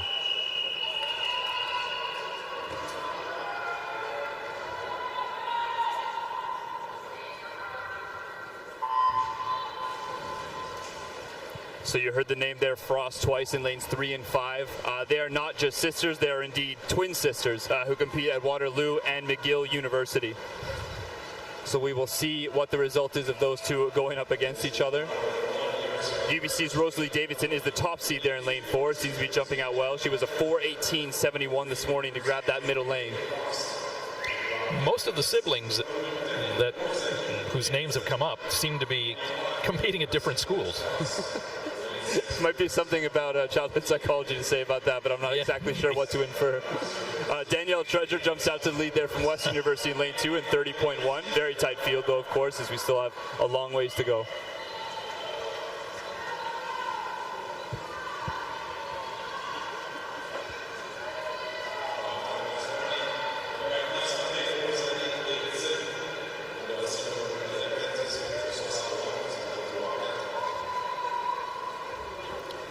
And it is the Frost sisters 1-2 in 103.46 and 103.53 in lanes 3 and 5 there. Again, we're just 100 meters in, but they are positioning themselves in the front of this race, taking control, making sure they can react accordingly to anybody moving fast around them.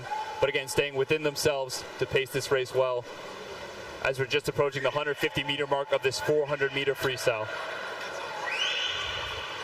The two Frost sisters must have similar physiques because they're twins, Yep. but they train at different places. So obviously, whatever happens, this could be like an experiment. I wonder if it generates a rivalry between the coaches, given the fixed variable kind of being the swimmers' genetics.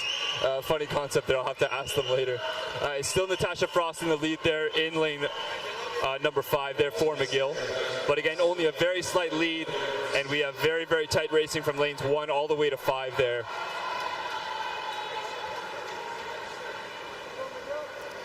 I would imagine the training is very, very different for a swimmer like a 400-meter swimmer versus a 25 or 50-meter, 100-meter swimmer. Oh, yeah, absolutely. Yeah, these swimmers will generally do potentially more practices, but at the very least more mileage within those practices. So more laps, not necessarily more dry land, or yes, even dry land. I would say as a general trend, sprinters do a little bit more work in the weight room. The things like the dive and turn are more important to their short races that are over with fast. That's just a general trend. But definitely distance swimmers very consistently are doing more mileage in the pool, putting that a little more of a beating on their body to get ready for races just like this.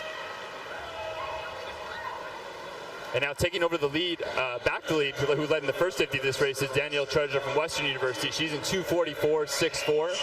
Natasha Frost running second, 2:44.95.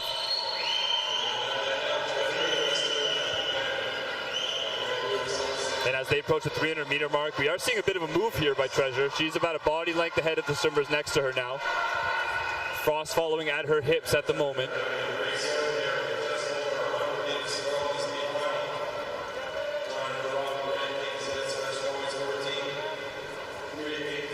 And leading the way from Western University is still Danielle Treasure, 3:18.2. She's 0.8 ahead of Natasha Frost in lane 5 for McGill. The swimmers will start pushing now as they just have to go up and down the pool one last time. Natasha Frost still with a very steady, smooth stroke, trailing Danielle Treasure there in lane 2. We'll see if she can turn on a motor to bring in some speed in this last 50. But for now, it looks like Danielle Treasure who's pricking up the urgency. She will flip in 3:51.19, up to 2 seconds ahead now of Natasha Frost as a result of a strong 50 there. Currently in third is her twin Megan Frost, 3:53.97.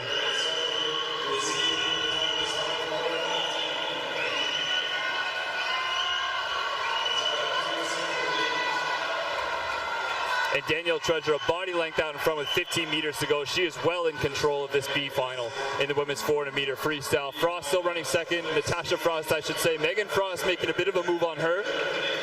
But hitting the wall first, it will be Danielle Treasure for 24.30 with a great swim there for Western. You can't write this stuff. Natasha Frost and Megan Frost 1/100th apart. 4:26.49. Megan Frost got her hand on the wall there ahead of Natasha Frost in 5. So I guess the coaches are doing a pretty similar level job. Yeah, pretty much. Coming up next is our A final in the women's 400-meter freestyle. So we go to the pool announcer for the introductions of the swimmers.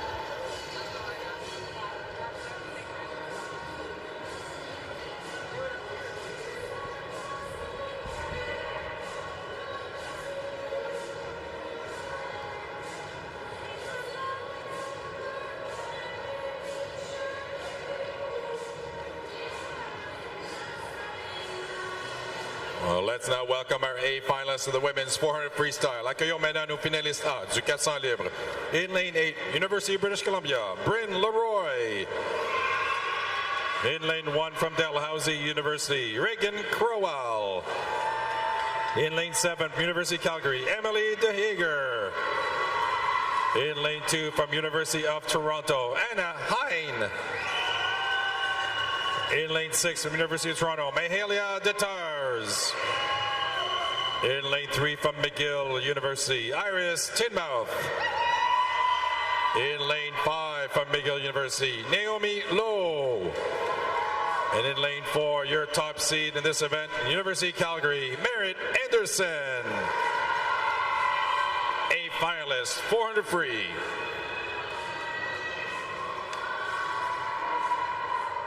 So 2 McGill swimmers here, and you said good chance that McGill will get a medal.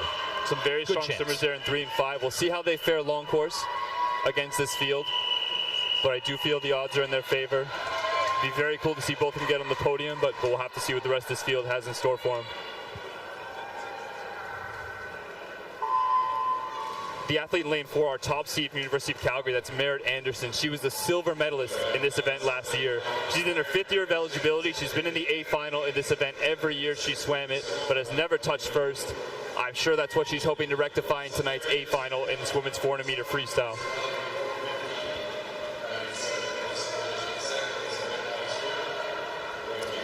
Yeah, that would be nice. She's in her 5th year of eligibility, so this would be a great way to, end her swimming career, I guess. Absolutely, good way to wrap it up. Yeah, absolutely. For U Sports. But leading right now, lanes 1 and 8 tied for the lead. That's Reagan Crowell from Dalhousie and Bryn Leroy from UBC.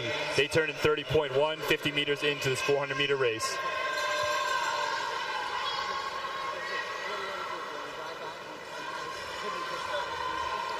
Merritt Anderson minorly trailing. We're only 100 meters in, or getting to 100 meters in, but she does look very smooth and in control. Very, very smooth swimming there. So looks very casual. Yeah, we'll expect more energy to come as the race gets further and further, and expect her to move up on this field. Currently in first, though, it's now Anna Hine from the University of Toronto. She's 103.22, leading a very tight field across the pool through 100 meters of swimming. You were saying these 400-meter swimmers do a lot more pool work, a lot more laps. So I guess that builds muscle, and it must do for their cardio as well. Oh yeah, definitely cardio fiends. These guys have strong working lungs, heart, arteries all around their body. They for sure are some hard-working individuals. Anna Hine still leading in 136.5 out there in lane 2, a 10th ahead of her teammate Mahalia Detars in lane 6, University of Toronto.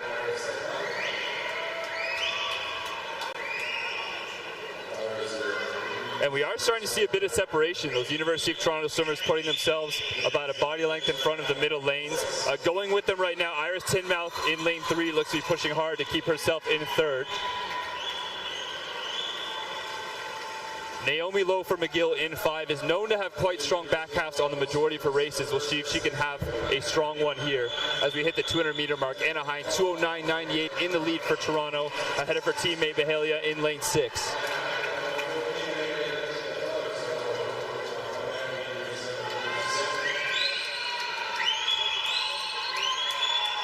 And it looks like Detars in 6 now charging into the lead for Toronto.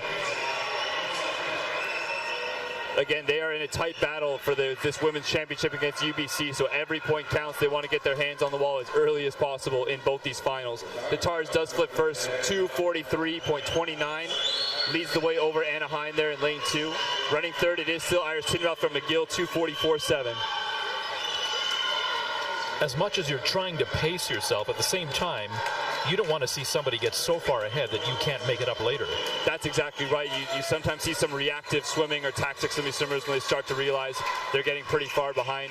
Naomi Lowe, as I mentioned, strong back half swimmer. She has now moved into 3rd, and I do expect a strong finishing 100 from her, so keep your eye on her.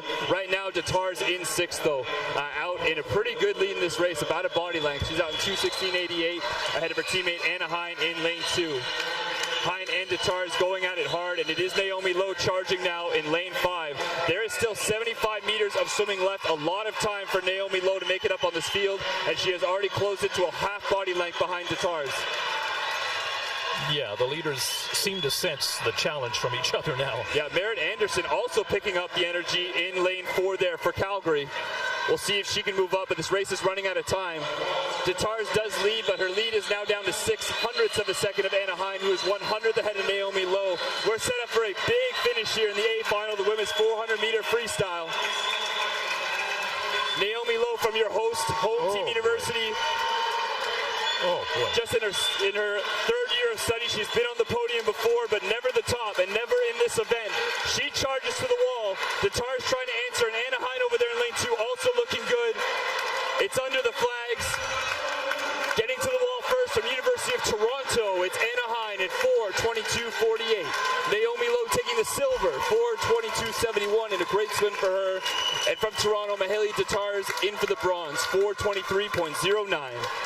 Wow. A great tight finish there across multiple lanes. Always exciting to see in these races.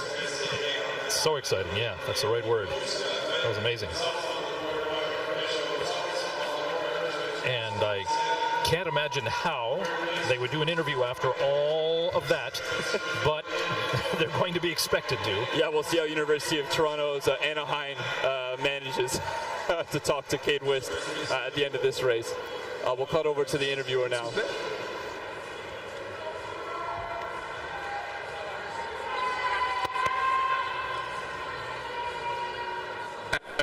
Congratulations, a very close race. What was going through your mind on that last turn in 50 there? I was just thinking, wow, it would be so cool to win. And I just put my head down and I was like, God, I hope I touch the wall first. Well, mission accomplished. And it's my understanding that you have a couple family members here in the crowd tonight. Is there anything you'd like to say to them? I just want to say thank you for coming and always supporting me through my journey. It's my last year.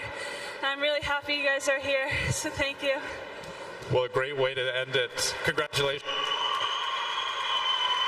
Congratulations, Anna Hein, on your 400 freestyle win. Our next event is event 18, the men's 400 freestyle. This is the C final. Finale C, l'épreuve 18, le 400 mètres libre. The C final for the men's 400-meter freestyle coming up. From the University of Calgary in lane 1, Xavier Pimentel. Torin Vandersteen in lane 2 from McGill. From the University of Calgary, Liam Dennett in lane 3. We'll let them go.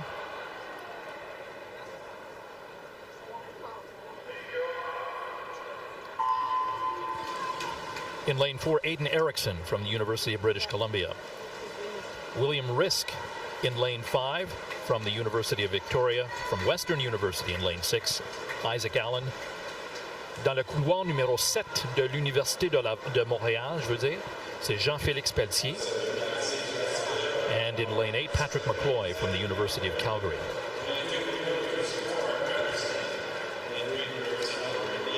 It's yours, yeah. All right, so again, 8 lengths of racing to go. We're 50 meters in, out to the lead out there in lane 1. It's Xavier Pimentel jumping out early for the Dinos.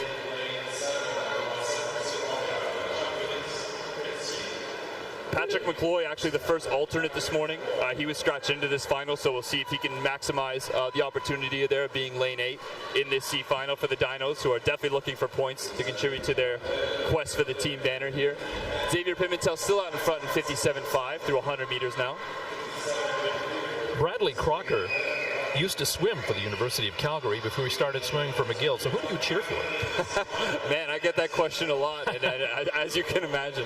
Well, I'm seeing you get excited for both schools. Yeah, I definitely have great relationships with the coaches. It was my coaches that coached me are still at both those institutions, and I have many social connections on the team. So I definitely stay very excited when either of them touch the wall first or see a great swim. Though I'm definitely a very true swim fan. Anybody who swims fast, I get pretty excited from any school at this meet. So best answer I could think of.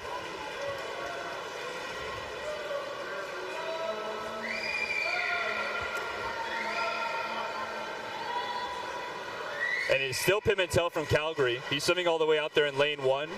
He's out to just under a body leg lead, I would say, over McGill University's Torin Vandersteen in lane 2.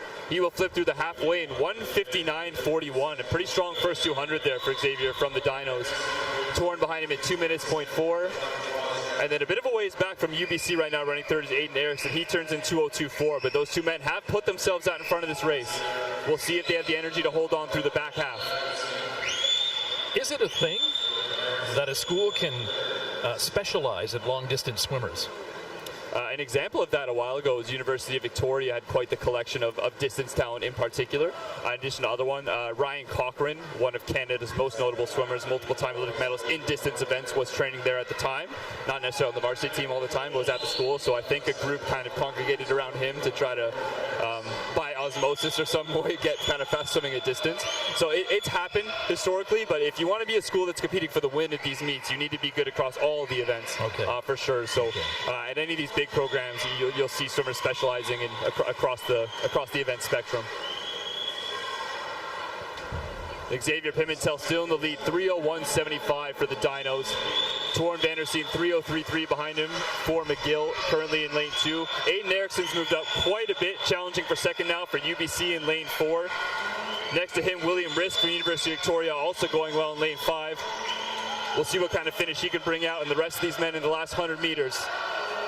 You can notice Xavier Pimentel moving over all the way to the left side of his lane as not to give a draft to Torren Vandersteen right beside him. He flips in 3:32.65, 50 meters to go with a 2.5 lead over Torren. The middle of the pool is coming, challenging for second is Aiden Erickson from UBC. He looks to be finishing quite well, as is William Risk from Victoria in lane 5. Some big kick we're seeing from William Risk in the middle of the pool.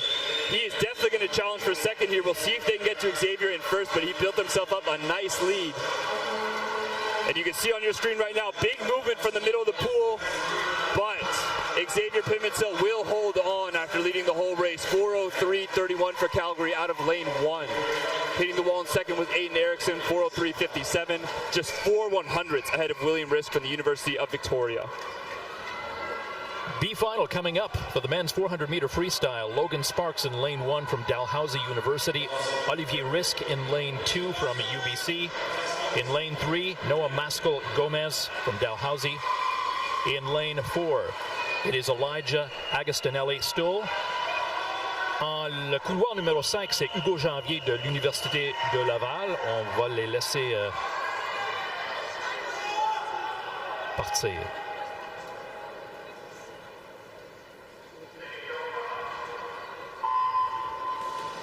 Dans le couloir numéro 6, Artyom Volodin of McGill University, Kevin Zhang in lane 7 from University of Waterloo, and from University of Alberta, Diego Paz in lane 8.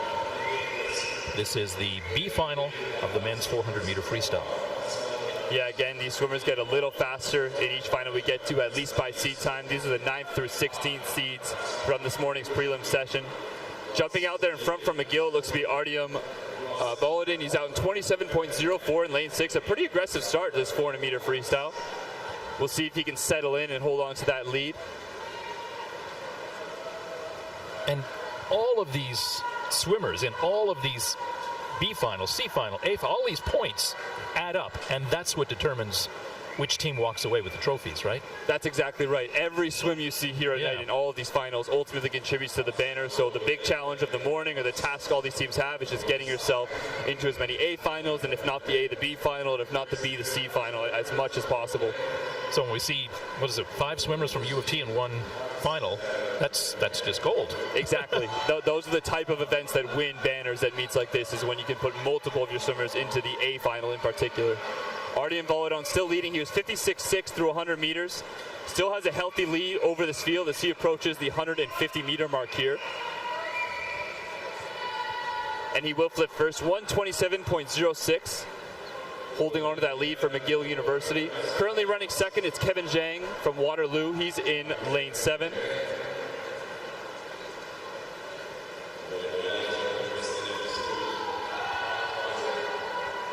We also see Elijah Agostinelli-Stull moving well for Victoria. They're in lane 4.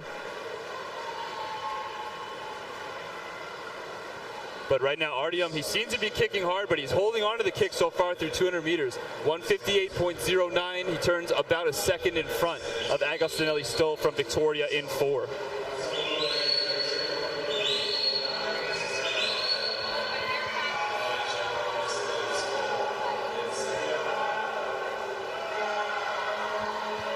We saw in the last heat Xavier Pimentel lead the race from start to finish, jumping out in front and just narrowly holding on to the finish. Artyom Volodin, perhaps inspired by that, or maybe it was his plan all from the beginning, but he's out 250 meters. He's led since the beginning, 2:29.01. He's got 150 meters left to go through. And if you've done that before, gone out in front and you can manage to stay out there and you've still got a lot in the tank, I guess it's a great strategy. It definitely exhibits a lot of confidence. The athlete has a lot of confidence in themselves. They're doing that. I mean, to me, that's the ideal scenario. Get out front, stay out front. It stresses your coach out the least. Oh, yeah. 3 minutes, 0.5 there was Artie Young. He's still in the lead, though. It's narrowing. Just 7/10 ahead of Agostinelli-Stoll. And just as I say that, Agostinelli-Stoll does seem to be pulling even. We have 75 meters of this race left to go. We'll see what type of last sprint these men can get out of themselves. Noah Mascal-Gomez from Dalhousie also, he's got a decent amount of kick to finish this race up there in lane 3. We'll see what he can do on the last 50 here. As well as in lane 8, Diego Paz, University of Alberta, also moving well. And the lead has been taken over by Agostinelli-Stoll. He turned 600ths in front of Volodin from McGill.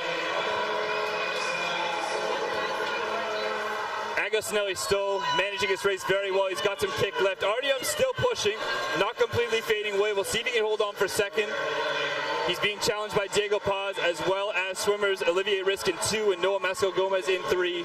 But taking the win in this B final, University of Victoria's Elijah Agostinelli-Stoll in 4:01.88.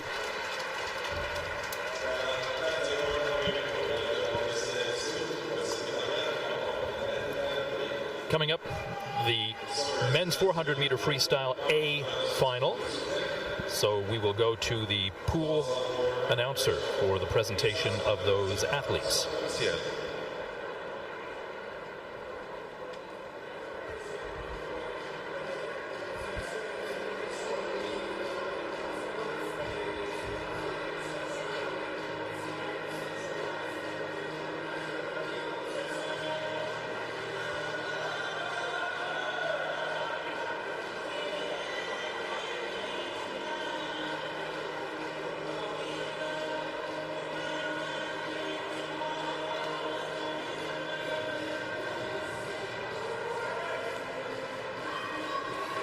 Accueillons maintenant nos finalistes A du 400 libre. Let's now welcome our A finalists of men's 400 free. In lane 8 from Western University, Kieran Stone. In lane 1 from McGill University, Pablo Collin. In lane 7 from University of Toronto, Max Tambling. In lane 2 from University of British Columbia, Riley McRae. In lane 6 from McGill University, Mats Baradat. In lane 3 from University of British Columbia, Liam Clausen Honeyman. In lane 5 from University of Calgary, Paul McKenzie. In lane 4, your top seed from University of Calgary, Nathan Verslewis. A finalist, 400 free, finaliste du 400 libre.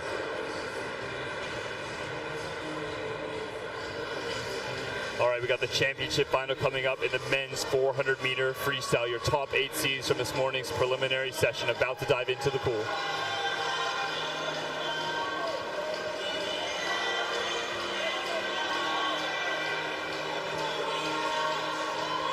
Pablo Collin did so well yesterday. Yeah, picking up the gold in the 200 freestyle. Didn't he also win a second medal in, was it the relay or no? Yeah, that's correct. Yeah, silver on the relay as well.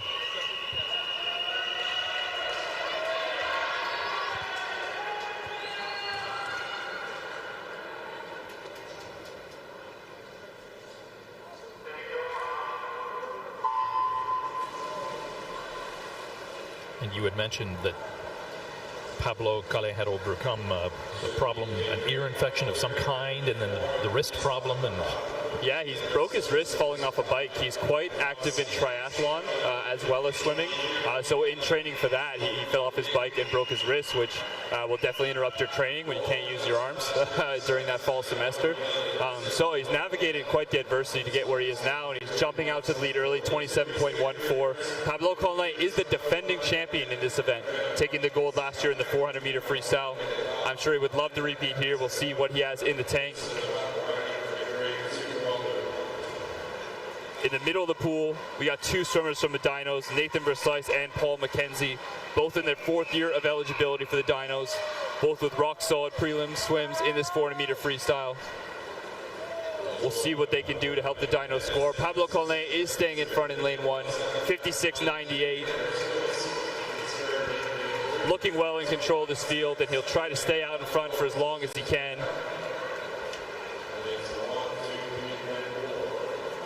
Nathan Verslice in 4, currently running second for Calgary and potentially charging a little bit into the lead. Liam Clausen-Honeyman staying right with him from UBC in 3. They look to be at the front of this field as we approach the 150-meter mark. Colin does manage to get his feet just 100th of a second in front of Clausen-Honeyman. He still leads in lane 1, 1:27.26.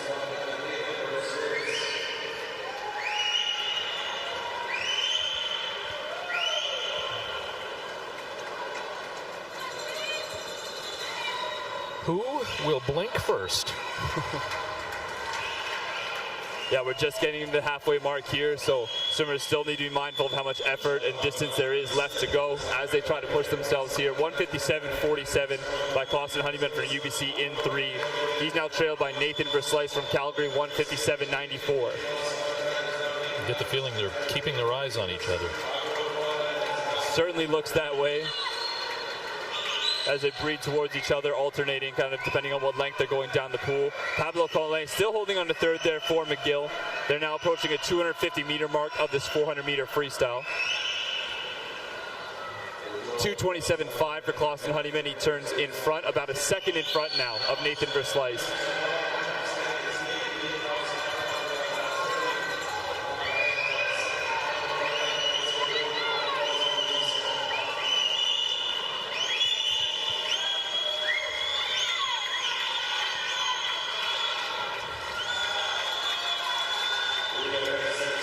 These swimmers do seem to be maintaining their positions. Riley McRae from UBC may be challenging for third now. Still leading is Clausen-Honeyman in 3, 2:57.88, 100 meters to go. Verslice less than a second behind, 2:58.79. Verslice known to finish his races quite strong, whether it's IM or freestyle. He usually saves himself a good push on the final 50. I expect to see that here. We'll see if Clausen-Honeyman can match him from UBC in 3. Also moving well, it looks to be in lane 6. That's Mats Berda from McGill University. And next to him, Max Temling from Toronto, also looking good right now. Clausen-Honeyman a 10th in front of Verslice. It is UBC versus Calgary in the challenge for the gold medal here. Looking to move into third position might be Riley McRae in 2. Mats Berda in 6 right there as well. But the battle is on. That big finish is coming from Verslice, but it looks like Clausen-Honeyman's got a big finish himself. This is fierce. We're under the flags. 2 big guys going at it. And as Clausen-Honeyman gets his hand on the wall first, 3:58.16 for the UBC Thunderbirds. Nathan Verslice grabbing the silver, 3:58.43, and unofficially in for bronze from your home team, McGill University, it's Mats Baradat, 3:59.51. That must hurt. Oh my gosh. Yeah, you did start to see the technique get a little sloppier as I got to the finish. That's definitely a sign of that full body systemic how I fatigue. look, I just got to get there. That's exactly it. And now we will go to our poolside announcer, Cade Wist, for an interview with... On demande aux nageurs de sortir de l'eau, s'il vous plaît.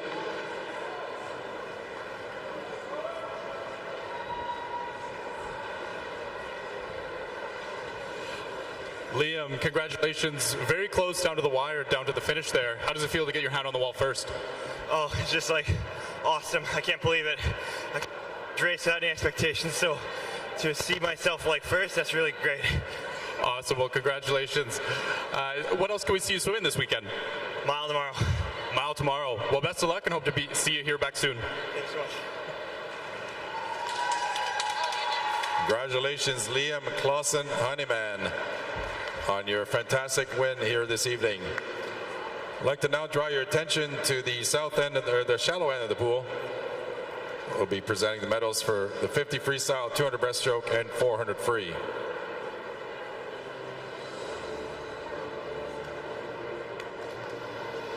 So as was mentioned now, they're just gathering all those swimmers from the events you've seen so far, the 50 freestyle, the 200 breaststroke, and the 400 freestyle to hand out medals. So we'll have a break from racing for that. I'm Richard Dagenet alongside Bradley Crocker at the U Sports National Swimming Championships, streaming live from the Pointe-Claire Aquatic Center. We are live on CBC Gem, cbcsports.ca, CBC YouTube and radiocanada.ca/sport. Ici Richard Dagenet en compagnie de Bradley Crocker aux championnats nationaux de natation U-Sport. On est au centre aquatique Pointe-Claire. On est diffusé en direct sur CBC Gem, cbcsport.ca, CBC YouTube et radiocanada.ca/sport. We'll go to the poolside announcer for the medal presentation ceremony. First event will be event 13, the women's 50 freestyle. Première épreuve sera l'épreuve 13, le 50 mètres libre féminin. Your bronze medalist, la médaille de bronze, McMaster University, Shauna Walker de Hong.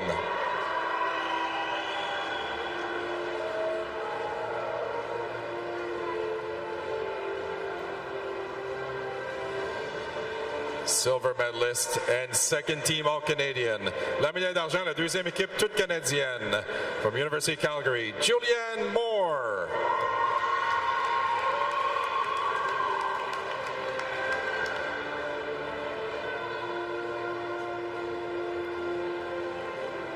And your gold medalist and first team All-Canadian. La médaille d'or, la première équipe étoile canadienne from University of Toronto, Ainsley McMurray.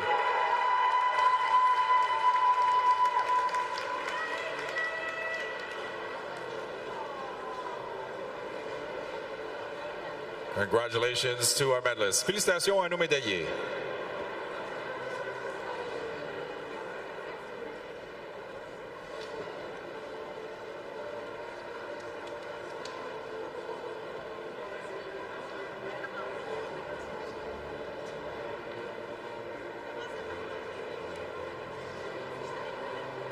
Our next event is event 14, the men's 50 freestyle. Prochaine épreuve, l'épreuve 14, le 50 mètres libre masculin.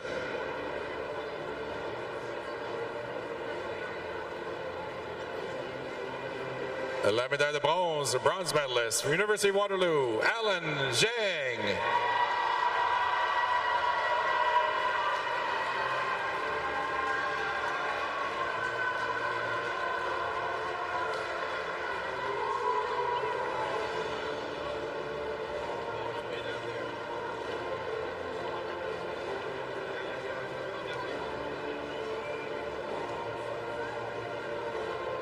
The silver medalist and second team All-Canadian. La médaille d'argent, la deuxième équipe toute canadienne. McGill University, Malahi Belkhaladi.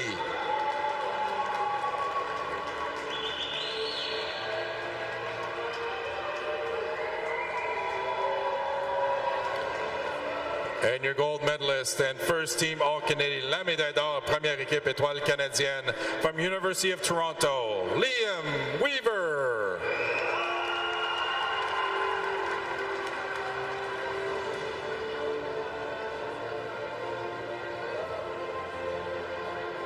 Félicitations à nos médaillés. Congratulations to our medalists.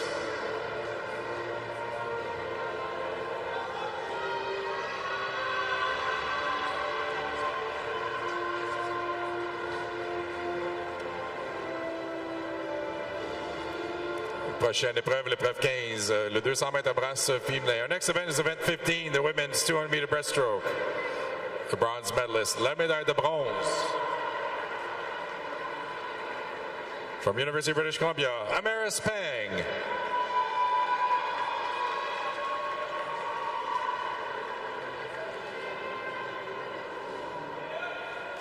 The silver medalist and second team All-Canadian. La médaille d'argent, deuxième équipe toute canadienne.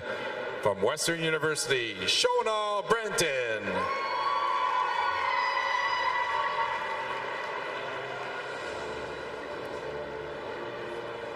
And your gold medalist and first team All-Canadian. La médaille d'or et la première équipe d'étoiles canadienne. From University of Calgary, Alexandre Lepage.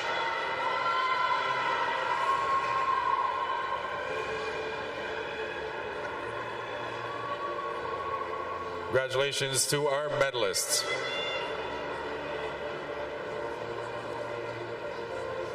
Our next event, event 16, the men's 200 meter breaststroke. Prochaine épreuve, l'épreuve 16, le 200 brasses masculin. bronze medalist, la médaille de bronze, University of British Columbia, Ethan Hemion.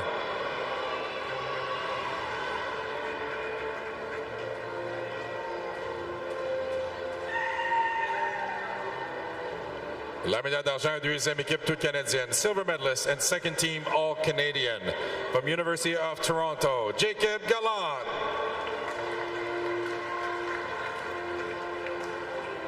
Et la médaille d'or et première équipe d'étoiles canadienne, gold medalist and first team all-Canadian, University of Ottawa, Hugo Lemel.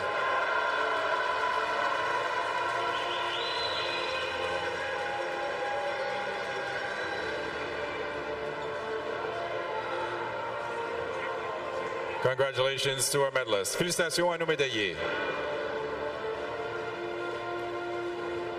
Our next event will be event 17, the women's 400 freestyle. La prochaine cérémonie sera pour l'épreuve 17, le 400 libre féminin. La médaille de bronze, bronze medalist, University of Toronto, Mahalia Datars.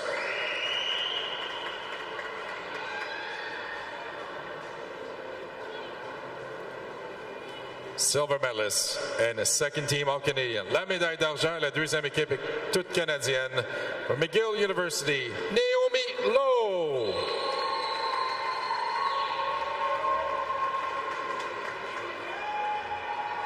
La médaille d'or et la première équipe d'étoiles canadienne. Gold medalist and first team all-Canadian from University of Toronto, Anna Hine.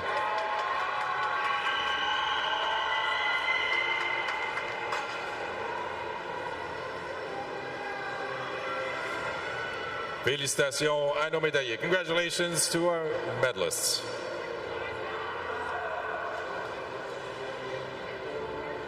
Next event is event 18, the men's 400 freestyle. Prochaine épreuve, le 400 libre masculin.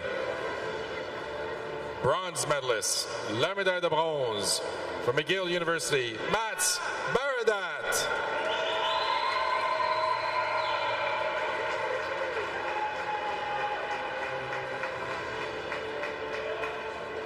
La médaille d'argent, deuxième équipe toute canadienne. Silver medalist and second team all-Canadian. University of Calgary, Nathan Versluis.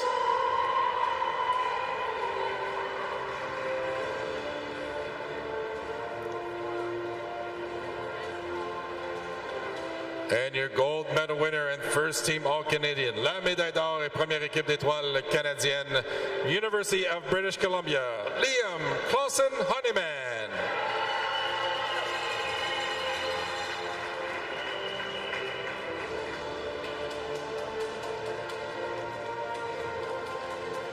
Félicitations à nos médaillés. Congratulations to our medalists.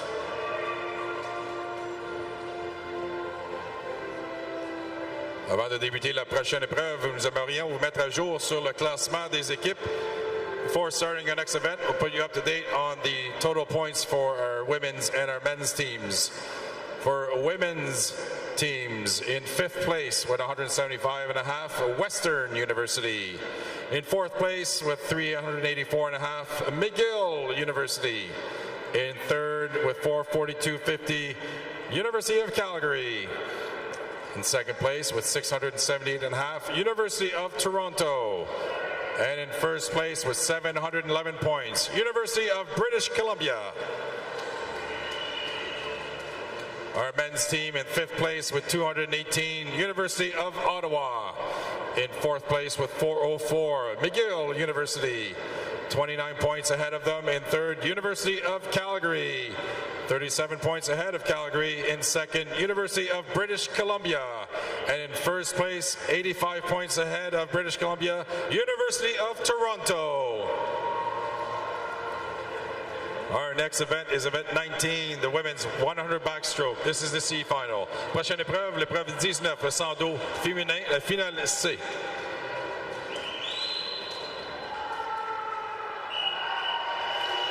Welcome back to the U Sports National Swimming Championships. The 100-meter backstroke coming up for the women, the C final.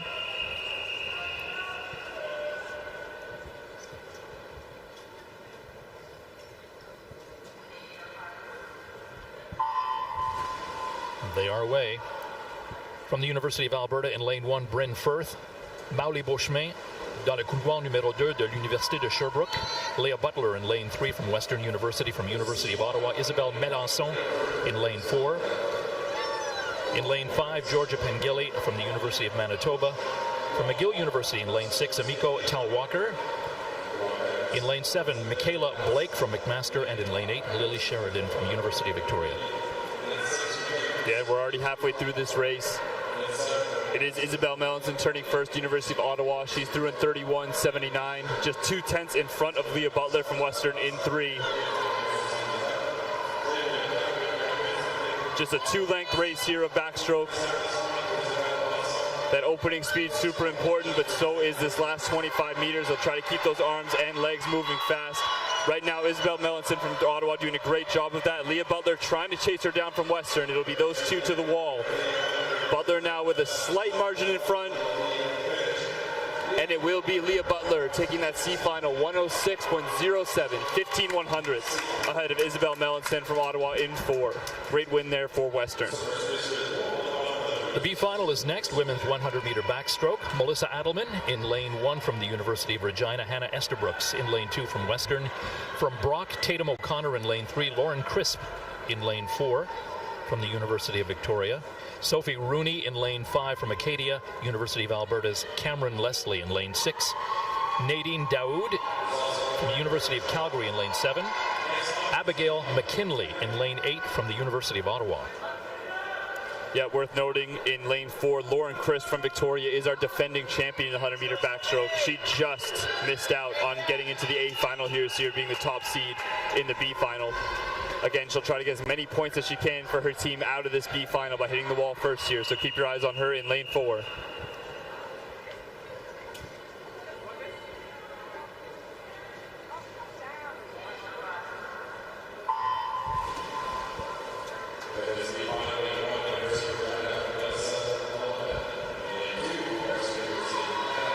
And as we sometimes see, we have 8 different schools represented in this final. So once again, swimmers from all around the country coming together here to race this 100-meter backstroke. Chris from Victoria does look to be in a strong position in 4, though it's a very tight field. Next to her, also looking good, is Cameron Leslie from Alberta in lane 6. As we flip, it is Lauren Chris, 31-1 to lead the way for University of Victoria. Currently in second, Nadine Daoud from Calgary out there in lane 7 for the Dino. She turns just a 10th behind. And with 25 meters to go, we'll see what these swimmers can do to get their hand on the wall as fast as possible. It looks to be Crisp and Daoud battling for the win right now. Tatum O'Connor from the Badgers in lane 3 looks to be in the slight lead for 3rd place.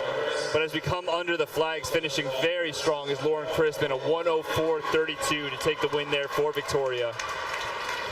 She may have missed the A final, but she certainly gave her team the maximum possible points.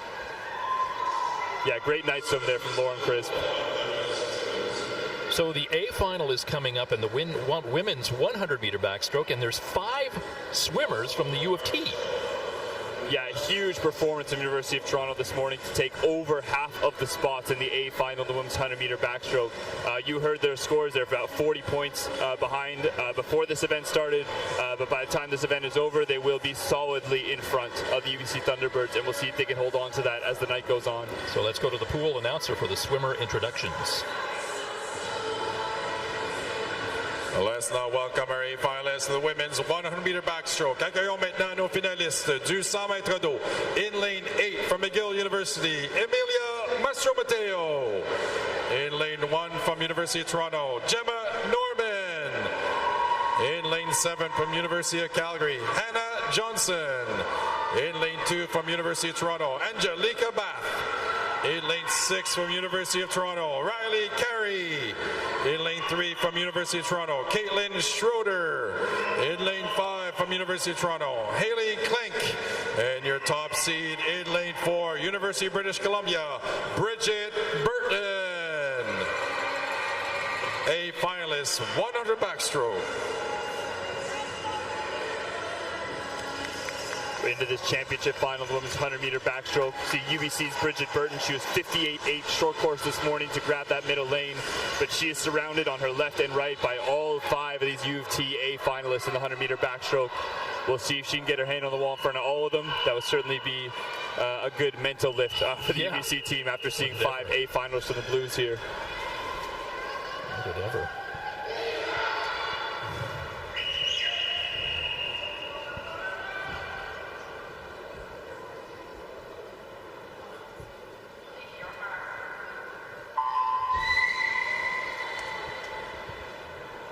And we're off the blocks in lane 4. Bridget Burton starting off strong. She leads out to 15 meters. Gemma Norman from Toronto also getting off to a good start there out in lane 1.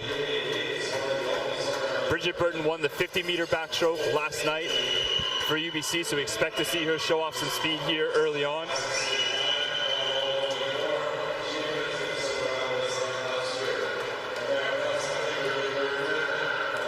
She will flip first for UBC in 29.48, almost a second ahead of Caitlin Schroeder, who's currently in second for UT in lane 3. Running third right now is Haley Clank from Toronto in lane 5. But Burton does look to be well in control of this race through 75 meters. We'll see if she can push hard through this last 25 as University of Toronto in 3 and 5 look to close on her.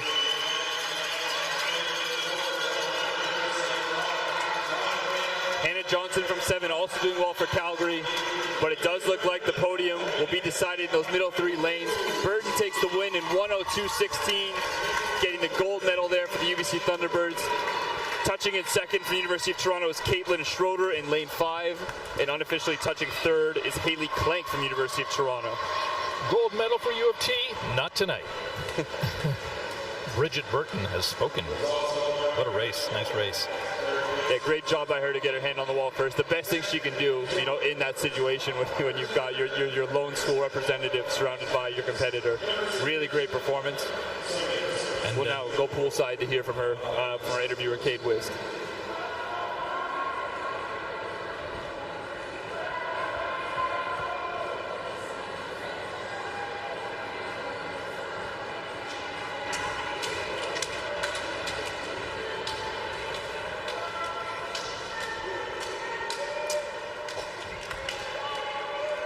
Bridget, congratulations. How does it feel to win the 100-meter backstroke tonight? Feels pretty good. Anything I can do for my team.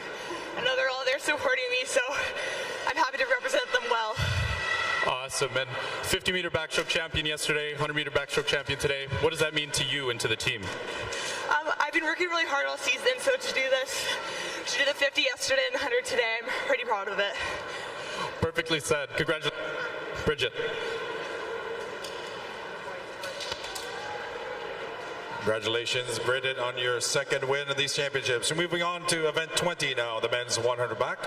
This is the C final. Prochaine épreuve, l'épreuve 20, le 100 mètres d'eau, la finale C. For the C final in the men's 100-meter backstroke in lane 1, Eric Dupre from the University of Manitoba, University of Victoria's Ryan M. Murphy in lane 2. Timur Devvat from the University of Ottawa in lane 3.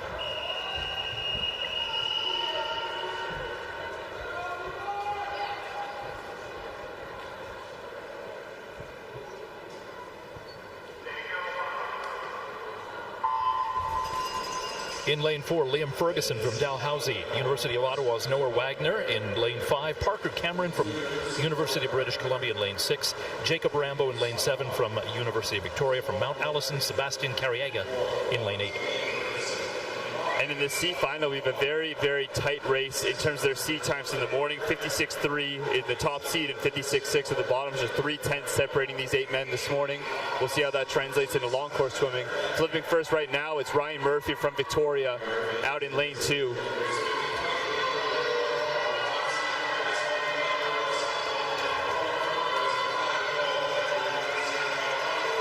Murphy now being challenged by Timur Devyatic from Ottawa in lane 3. Seems to be moving up, as well as that is Parker Cameron from UBC in lane 6, also looking pretty strong. 10 meters to go. It'll be a tight one to see who gets the touch here. And it is in lane 6, UBC's Parker Cameron getting his hand on the wall first in a 59.01.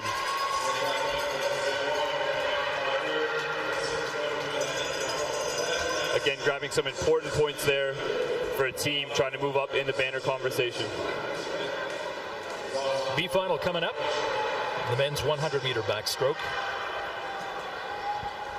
Driss Loricki de l'Université de Laval en couloir numéro 1. Charles-Antoine Boucher dans le couloir numéro 2 pour l'Université de Sherbrooke. Brendan Oswald in lane 3 from the University of Toronto from McGill. Tristan Gauvier in lane 4. Kanik Bracco in lane 5 from the University of British Columbia. Min Nguyen from the University of Alberta in lane 6.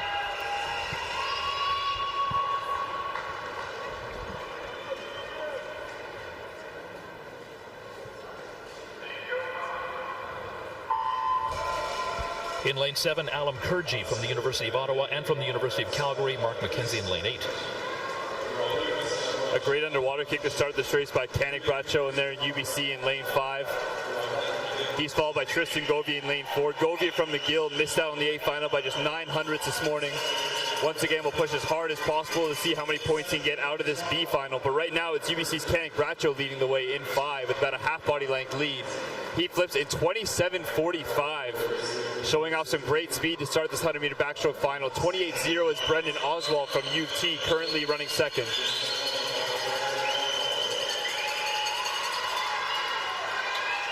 And Bracco still holding on to a very strong stroke rate. It does look to be Brendan Oswald from U of T moving up slightly in lane 3. We'll see if he has enough pool left for 10 meters. Stroke for stroke, but it does look like Oswald will get it for Toronto in lane 3. He touches first at 57:52 to take that B final ahead of Kanik Bracco from UBC, who touches second in lane 5. This is day 2 of the U Sports National Swimming Championships at the Pointe-Claire Aquatic Center. Richard Dagenet along with Bradley Crocker. And coming up is the A final for the men's 100-meter backstroke. So we will go to the pool announcer for the swimmer presentations. Results on the board are official. Les résultats sont officiels.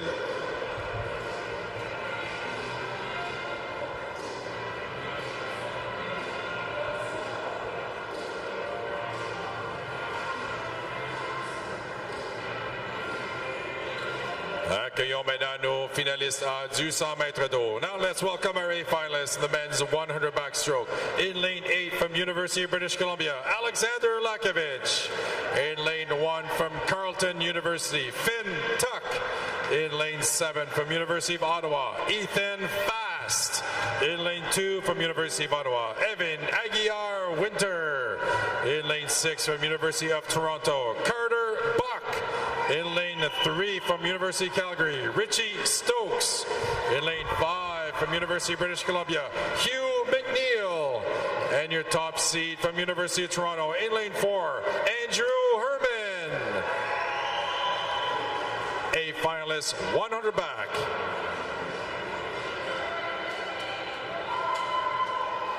It's Andrew Herman that set the record, right, for 24.03 for 50?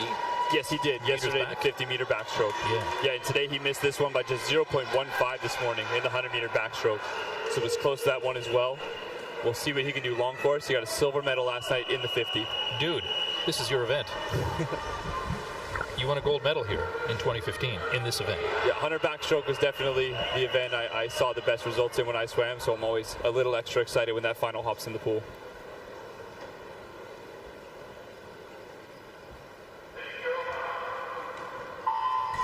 So we mentioned Herman in 4 is definitely an important one to watch here after such a fast time this morning. Also keep your eye on lane 5. UBC's Hugh McNeil was on Team Canada last summer for the World Championships in the 200-meter backstroke. And as well, Richie Stokes was on the 2022 World Championship team for Canada in the 200-meter backstroke. So some great long course backstroke swimmers in lanes 3 and 5. We'll see what they can do, particularly on the back half of this race. Herman is out in front.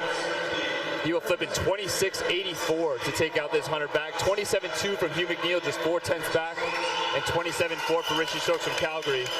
Now that's a good lead for Herman, but you will expect Hugh McNeil to be able to surge on the back end given his expertise in the 200 backstroke. He has pulled even with just 20 meters to go. McNeil with the higher stroke rate, he is building a little bit away, but Herman isn't letting it go that easily. McNeil with a slight edge under the flags, and he will hit the wall first for UBC in a 55.44. Great swim there for Hugh McNeil. Andrew Herman will hold on to second for Toronto in 55.84, and touching in third for the University of Calgary Dinos, that's Richie Stokes in 56.55. You'll be swimming at the Olympic trials in this event in May. Yes. Will some of these swimmers be there? Oh, for sure. Yeah, and ahead of me, I would bet. The vast majority that we're seeing here, particularly with those times they just showed there, 2:55.2 100 backstrokes, are some great performances, particularly from Hugh McNeil for the win there as well, but also because I'm sure he's putting a lot of focus into Olympic trials coming up in 2 months, so an excellent performance for him as a stepping stone onto Olympic trials to come. But I'll be cheering for you at the Olympic trials. I just want you to know that. We'll go to Kate Wist now. Hugh, congratulations. How does it feel to be the U Sports champion in the 100-meter backstroke tonight? Feels very good. Andrew had me scared there. He did a great job. Awesome, and 2 bronzes yesterday. How are you feeling about the weekend so far? I'm feeling pretty good.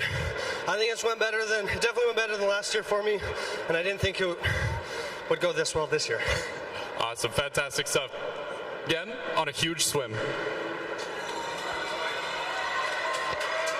Congratulations, Hugh McNeil, on defending your title in the 100-meter backstroke. We now move on to event 21, the women's 200 individual medley. Passons maintenant à l'épreuve 21, le 200 mètres 4 nages féminin, la finale C. This is a C final.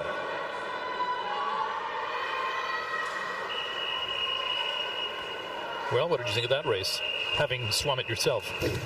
Those guys did an excellent job, good energy management. So let's let these swimmers dive in here. Yeah, Hugh McNeil showed a lot of discipline and being able to control himself and stay within himself to have an excellent second 50 as well. Great swim by Hugh. This is the women's 200-meter medley. The C final, Gabrielle Brown from McGill University in lane 1, Ella Rennie in lane 2 from Western, University of Victoria's Amanda McCallum in lane 3, Alana Casanta in lane 4 from University of Guelph, UBC's Amaris Peng in lane 5, Claire McLeod in lane 6 from Western, UBC's Amelia Barrow in lane 7, and Kimberly Song in lane 8 from Queens. Getting out well in the fly leg in this C final is Claire McLeod from Western. She goes in 30.3 through the butterfly.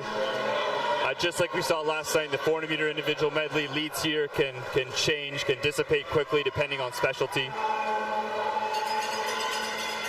Through 25 meters of backstroke, it does still look to be Claire McLeod in front. Also moving well is Alana Casasanta from Guelph there in 4. Now, Amaris Peng in 5 we saw earlier tonight in the 200-meter breaststroke final, so that's certainly a strong stroke of hers. She's got a bit of a lead to make up, but we'll see if she can do it using her specialty here on the third leg. Leading right now is still Alana Casasanta in lane 4. She's out 108.1. She pulled just ahead of Claire McLeod from Western in 6 there. But McLeod answering quickly on the breaststroke leg as she moves ahead of Casasanta through 25 meters of breaststroke. And as I pointed out, to keep your eyes on Amaris Peng, she has passed for second and she's moving her way through. We'll see if she can get to first before the freestyle leg comes, making a great use of this 50 meters of breaststroke.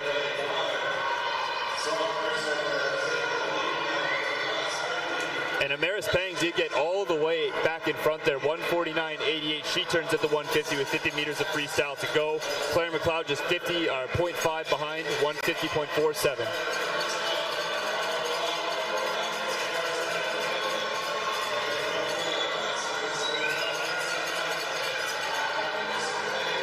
And Claire McLeod from Western not giving up on trying to get the touch in this race. It's between her and Amaris Peng at the front. She's hanging on. Neck and neck, McLeod really making a late surge there. And no, it'll go to Amaris Peng by 3/100ths of a second, taking the win for UBC there in lane 5. 224.15, 3/100ths ahead of Claire McLeod from Western in 6. Some great racing there.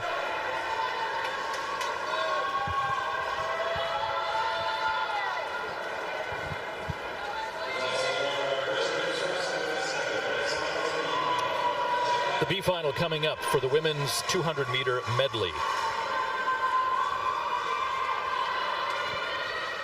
In lane 1, Emily Schofield from Dalhousie, Maya McCann from McGill in lane 2.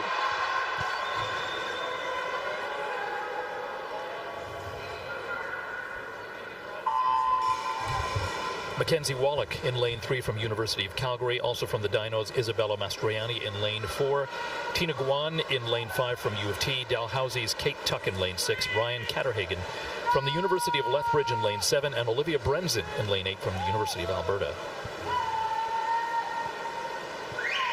So I noticed a few names here that did the 200 breaststroke earlier tonight. That's a recent schedule change in U Sports. For the first time this year, at least as far as I can remember, the 200 breaststroke and the 200 IM being on the same day. So we're seeing a lot of people trying that double of 200 breaststroke and 200 IM. Two pretty tough events to do in the same session. Leading the way through butterfly, it is McGill's Maya McGann. She's at 30.51 out there in lane 2, going out into the lead. So far holding on well in backstroke, but Mackenzie Wallach looks to be challenging for the lead now in 3 for the Dinos. Also all the way down there in lane 7, it is Olivia Brenzen. She was a silver medalist in the 400 meter IM last night. She's making a push on this backstroke and does look to be in the lead here of this B final. Brenzen touches first, 106.74 out there in lane 8. She is a second in front right now of Mackenzie Wallach in lane 3.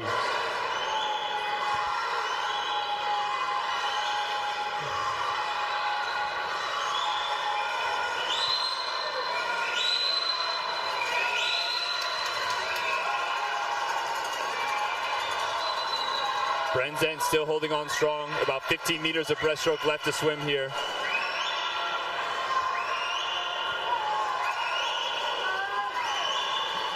The middle of the pool, the race is tightening up as the breaststrokers are closing distance. Brenzen and Wallach are turning essentially together. Brenzen just about 8 100ths in front in 148.75 with 50 meters of freestyle to go.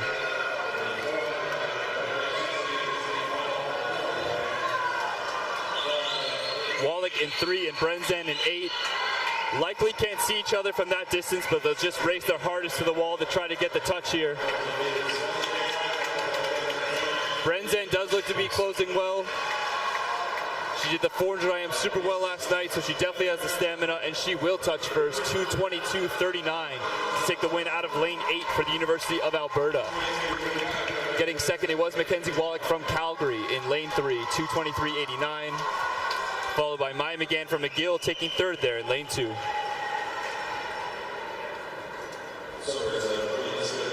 Coming up, the A final for the women's 200 meter medley. So we will go to the pool announcer for the presentation of the swimmers.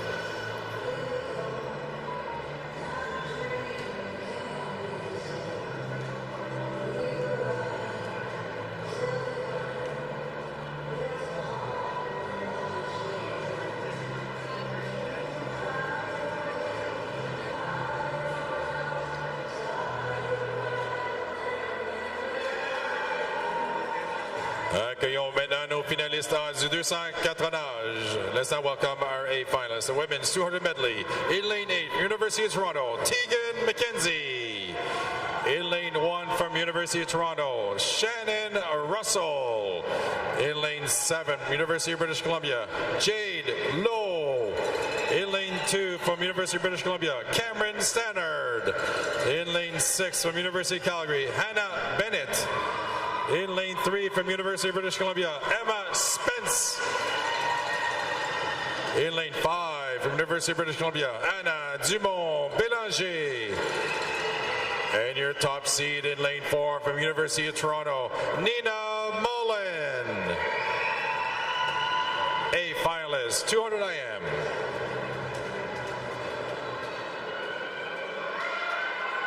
They're going to be grabbing big points for the Thunderbirds, 4 of them in the water. Yeah, great answer from the last event where Toronto had 5. UBC's answered here with 4. Toronto taking 3 of those lanes.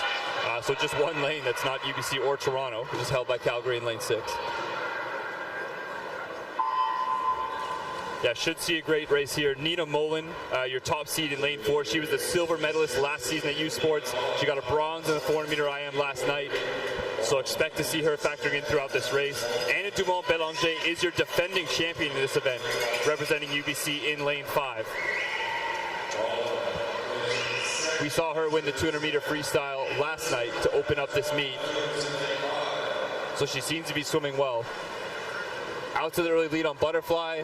All the way up there in lane 1 is UBC's Cameron Stannard. In lane 2, she's followed by Nina Molin in 29.70 in lane 4.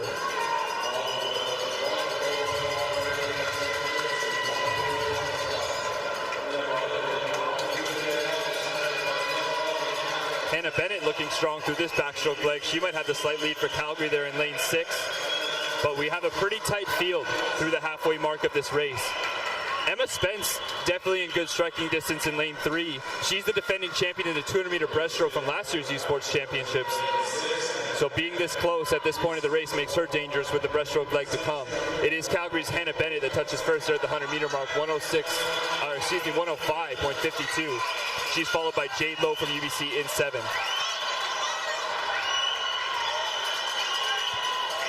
Hannah Bennett showing some great breaststroke now for Calgary. She leads that 125-meter mark, but the middle of the pool is surging. Yes, it is. And you say she can't see that. They don't look on the sides, the breaststroke. During that breaststroke swim, yeah, heads for the most part fixed forward, so you just have to trust yourself. And with a good breaststroke leg, it is Emma Spence taking over there for UBC in lane 3. She's in 1:46.21, 4/10 ahead of Mullen. We'll see what they can bring on the freestyle leg. Currently running third is Calgary's Hannah Bennett in 6. Look at Dumont Bélanger, the gold medalist in the 200-meter freestyle last night. She's using that freestyle here to try to challenge for the lead. Spence in 3, Mullen in 4, Dumont Bélanger in 5. This one's going to come down to the last 10 meters. Mullen is slightly in front, but Dumont Bélanger is on the move. It is Nina Molin from University of Toronto getting her hand on the wall first. 2:18.35, followed by Dumont Bélanger in lane 5 for UBC in 2:18.5, and a 2:18.72 for Emma Spence. Just 4/10 between first and third there. What a charge by those 3 swimmers at the end there.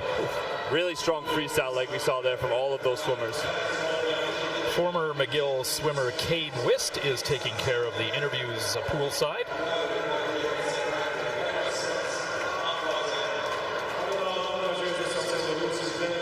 Please clear the pool.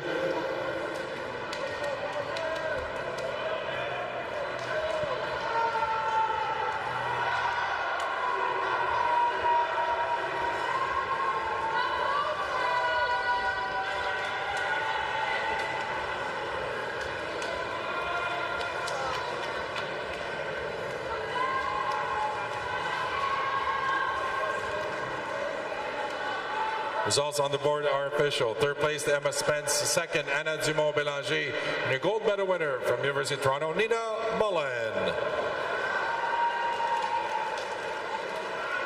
Nina, congratulations. You're adding the 200 IM to the 100-meter flag gold yesterday night. How are you feeling? Really tired.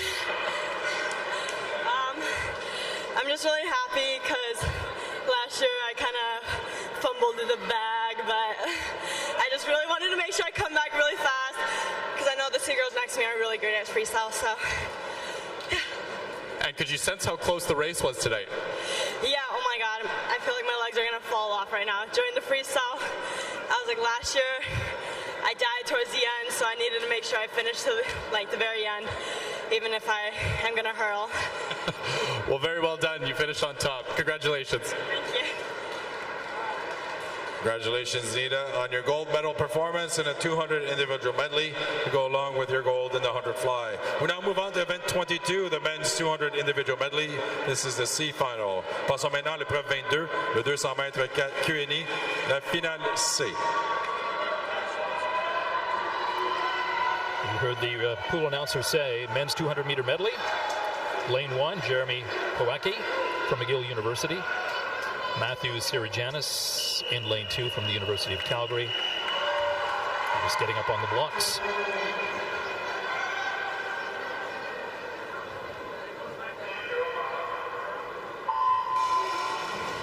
From the Dinos in lane 3, Patrick McCloy, Frederick Kaminga from the University of Alberta in lane 4, Isaac Allen in lane 5 from Western. From McGill, Robin Domingo in lane 6, Cooper Waddle in lane 7 from the University of Alberta, and from McMaster in lane 8, Sam Chisholm.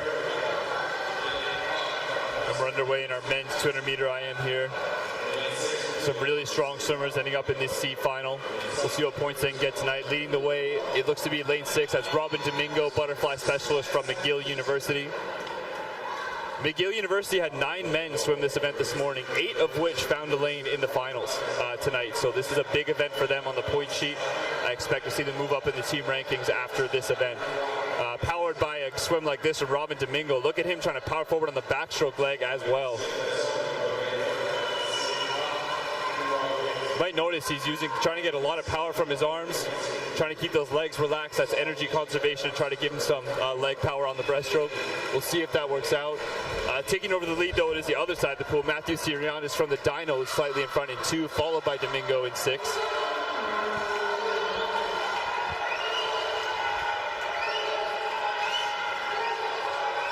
University of Calgary Dinos also, of course, in contention for that men's team banner and trying to move their team up. Their 2 representatives here, Sirianis in 2 and Patrick McCloy in 3, doing great work right now. Fedor Kaminga in 4 is an excellent breaststroker from University of Alberta.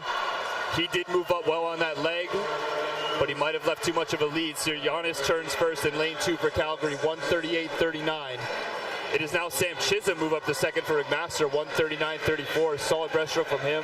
And 139.5 is Patrick McCloy currently in 3rd in lane 3 for Calgary.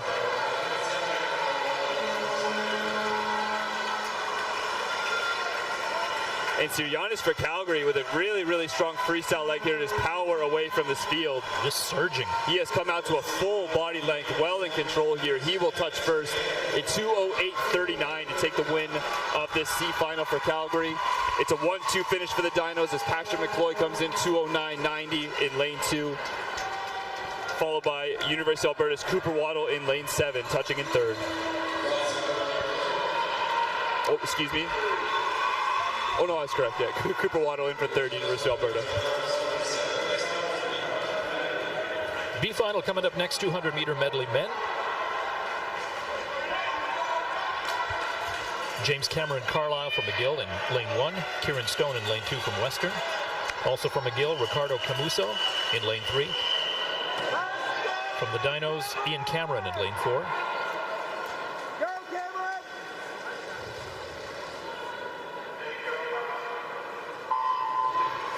From U of T, Carter Buck in lane 5.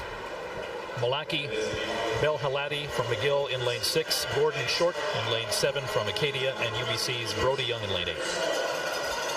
Yeah, a lot of these men up for their second swim tonight from a lot of events we saw earlier.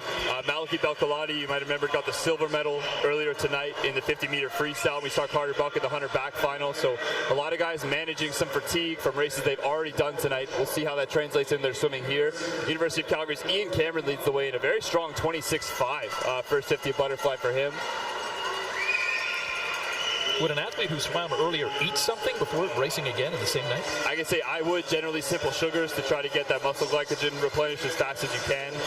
Depends on the swimmer though, and their kind of routine and what they're used to, and how tight the double is. Whether you want something in your stomach while you're racing, but I expect most of them have eaten something. Yeah, especially get through this 200-meter IM.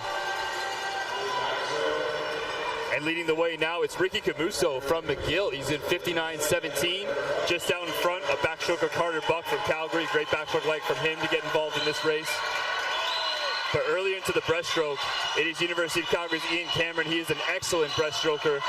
He has 25 meters of breaststroke to try to extend that lead even further. From lane 7, Acadia University's Gordon Short also doing well in this breaststroke leg in lane 7.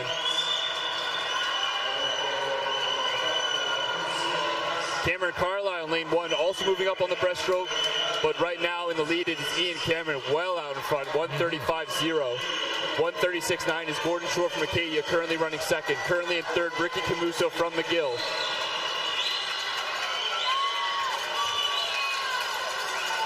Now Ian Cameron definitely looks like he's feeling some fatigue, but he's built himself up a nice lead to potentially be able to hold on here.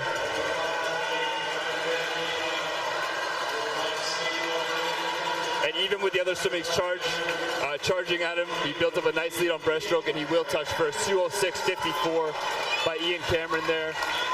Grabbing second was Ricky Camuso with a strong freestyle finish, 2:07.95 from McGill University. And grabbing third for Acadia, there's Gordon Short in 7. Next up, the A final for the men's 200-meter medley here at the U Sports National Swimming Championships. We'll go to the pool announcer for the swimmer presentations. Les swimmers, please clear the pool. On demande aux nageurs de sortir de l'eau, s'il vous plaît.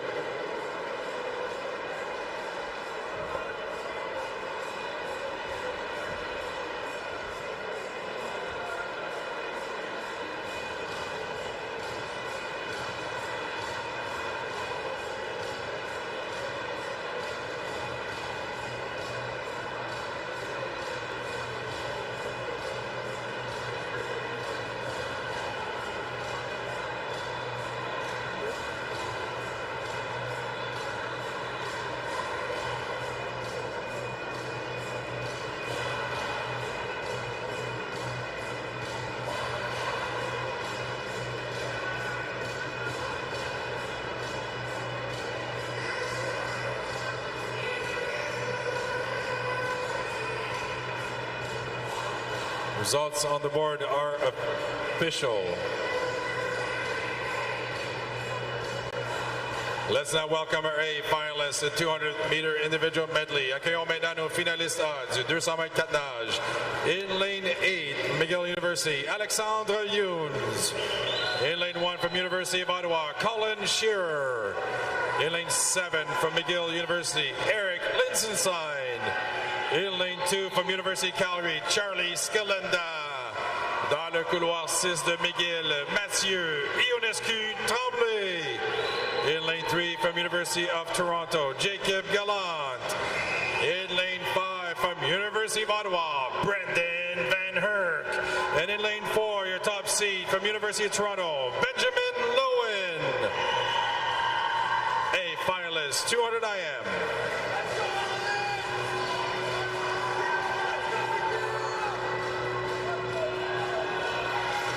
Three Redbirds. You love to see it. McGill in lane 6, 7, and 8, putting 3 guys in this A final. That's some nice scoring material for them as they try to move up in the quest for a championship banner in that race.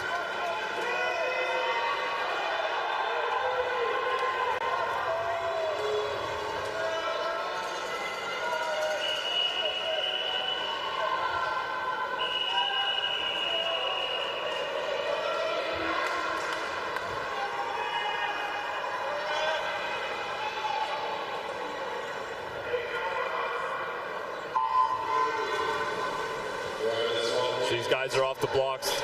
In lane 4, your top seed is Benjamin Lowen from the University of Toronto. He won the B final in this event last year, but then got top seed this morning. So potentially reacting to that and just making sure he got himself into the lane he wanted in the A final. He is very strong across all 4 strokes, but particularly the flying backstroke, so I expect him to be out fast, as well as Brendan Van Herk from Ottawa, who likes to take his races out fast as well. Benjamin Lowen does touch first in 26.04 through 50 meters of butterfly, followed by Van Herk at 26.6. Currently in third, it's Alex Younes out there in lane 8 for McGill, 26.75. Got to say, Benjamin Lowen's butterfly, that he was swimming that with authority. Yes, and he was also an excellent backstroker, so he'll really, really try to push the lead here through the halfway mark. We saw this in the 400-meter IM, where he was ultimately caught by his teammate Jacob Gallant, who's swimming in lane 3. But this is probably too big of a lead for Gallant to get back. We'll see if he can prove me wrong with some phenomenal breaststroke here. Lowen turns in 57.35 in front. Now running second from University of Calgary is Charlie Scalenda. And in third, it's still Alex Younes from McGill in lane 8. What a massive advantage to go into an event like this, even in all strokes, in terms of your ability, you know? Not having a clear weakness, it definitely makes you a huge threat in this race, particularly once you build yourself a lead and you're not bad at any of the strokes to come. Benjamin Lowen really taking command of this race, certainly. 5 meters of breaststroke left to go. He turns into 50 meters of freestyle in 1:33.63. Alex Younes from McGill has moved up to second in 1:35.5. He won the B final of the 400-meter IM last night. Jacob Gallant did do an excellent breaststroke leg to move into third. He's just behind Alex Younes. Also challenging well is Charlie Scalenda for the Dinos there in 2. He's right next to Jacob Gallant. That looks to be the battle for the podium with Younes in 8. But Benjamin Lowen has taken control of this heat. He is all on his own under the flags. He will hit the wall in 2:03.66 to take the win for Toronto. Taking second for the Dinos is Charlie Scalenda out there in lane 2, and unofficially touching in third from University of Toronto is Jake O'Gowan in lane 3.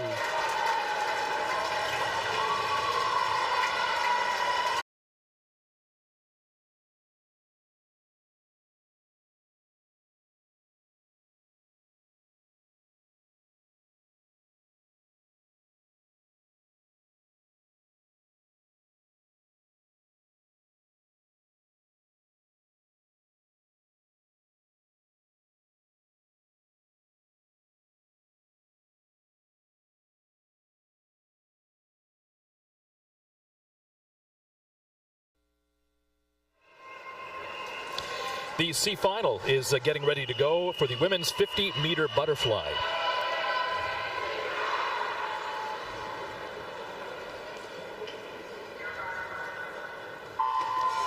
You're watching Sela Wist in lane 1 from UBC, Eliza Hausman in lane 2, Melanie Di Maria in lane 3, Sophie Rooney in lane 4, Alicia Larchevek in lane 5, Gabriela Casasanta in lane 6, Tatum O'Connor in lane 7, and Michaela Blake in lane 8.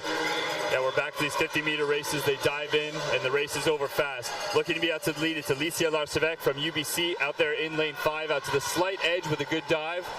She still leads under the flags.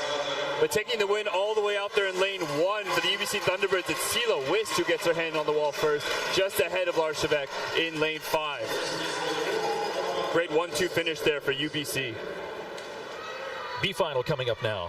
Women's 50-meter butterfly. Tegan Vanderleek in lane 1 from U of T. Kaylin McMurray, lane 2. Alexandra Bertram in lane 3. Veronica Hollick in lane 4. In lane 5, Michelle Wang, Hannah Gallagher in lane 6. In lane 7, Sarah Corson and Una Borgevrink in lane 8 from UBC.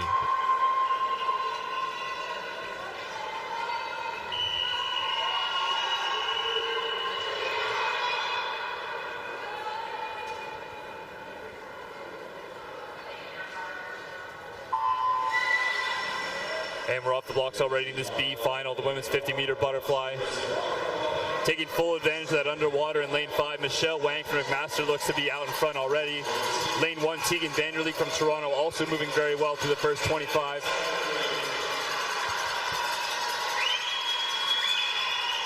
Wang still with a slight lead. Hannah Gallagher doing well as well for Waterloo in 6. We'll see who gets her hand on the wall first here under the flags. And it is Hannah Gallagher from Waterloo taking the win in that B final out there in lane 6, 28.20. Grabbing second was from McGill University, Kaylin McMurray, touching at 28.27 for the Martlets. Next up, the A final in the women's 50-meter butterfly. So we will go to the pool announcer for the swimmer presentations. Du 50 papillon. Let's now welcome our A finalists for the 50 butterfly. In lane 8 from University of Toronto, Caroline Carruthers. In lane 1 from McGill University, Elizabeth Ling. Dans le couloir 7, Université Laval, Axel Cara. In lane 2 from University of British Columbia, Rose Garcia. In lane 6 from University of British Columbia, Brooklyn Wyans. In lane 3 from University of Toronto, Ainsley McMurray. Dans le couloir 5, Université de Montréal, Anaïs Arlandis. And your top seed in lane 4 from University of British Columbia, Eloise Allen. A finalist, 50 butterfly.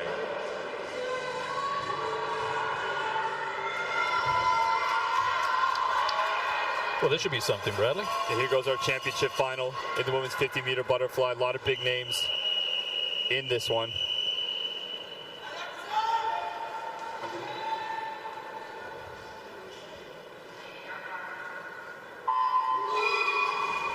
Eloise Allen in lane 4 for UBC. She is your top seed. She was 26.49 this morning. She's already got a bronze in the 100 breaststroke, a silver in the 50 backstroke, and she's now the top seed in 50 butterfly. Seems to be no stroke she can't swim, and she is well out in front of this field. Anaïs Arlandis looking good for Université de Montréal, couloir numéro 5. And in lane 3, Ainsley Murray also looking good, but the race is tight. behind Eloise Allen. She touches first, 26.86, an excellent long course 50 butterfly we just saw there from her. Is that the record, 26.81? 5/100ths from the record, that's correct. Real close there. Anis Arlandis unofficially touching in second, and Ainsley McMurray from Toronto unofficially taking the bronze there. Are you pleased when you see that you missed the record by that much, or are you disappointed? I think you're happy with the best time. People are always happy to improve and do the best they've ever done. But you might go back in your head and go back through your mind in the race and what you could have done better to get those 5/100ths off for sure. I know a lot of swimmers have talked about, what if I grew out my fingernails, and would that have given me the 5/100ths? Anyway, now we'll head poolside to our interviewer, Cade Wist, and we'll get a word with Eloise Allen.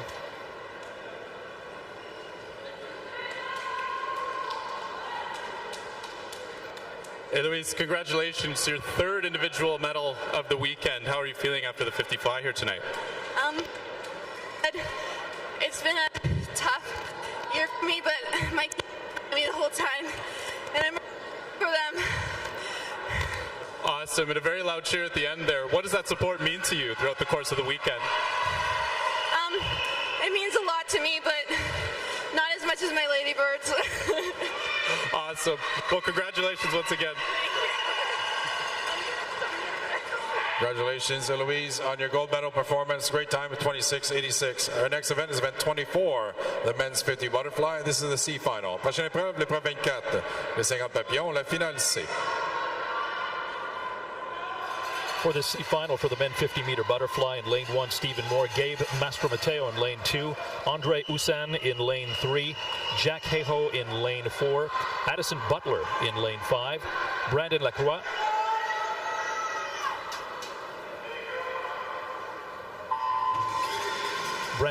from l'Université de Laval dans la couloir numéro 6, Luca Capoletto in lane 7, and Jack Cameron in lane 8. Again, we'll see a very close race here, just 2/10 separating first from 8th in the preliminaries this morning in this field. Lanes 4 and 5 do look to be slightly out in front with good starts here, but it is very even across the pool right now. Very tough race to call. We're under the flags. Getting his hand on the wall first, it's Jack Hayhoe, University of Alberta in lane 4. He touches in 25.17.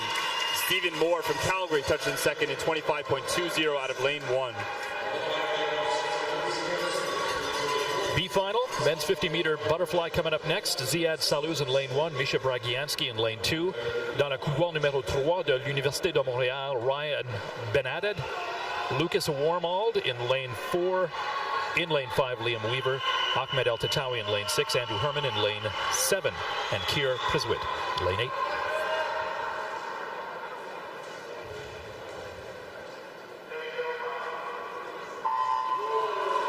So definitely of note, the University of Toronto men put 4 in this A final in the 50 fly. Great points for them as they look to hold on to the lead in their pursuit of the banner here.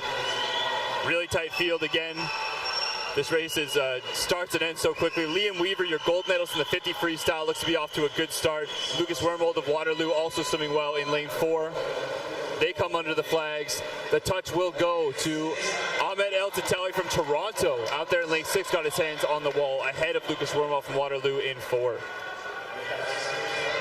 Important to mention, I think, in this 50-meter butterfly, for the first time I've ever seen at a swim meet, there was a swim-off for 8th in the C final, B final, and A final this morning.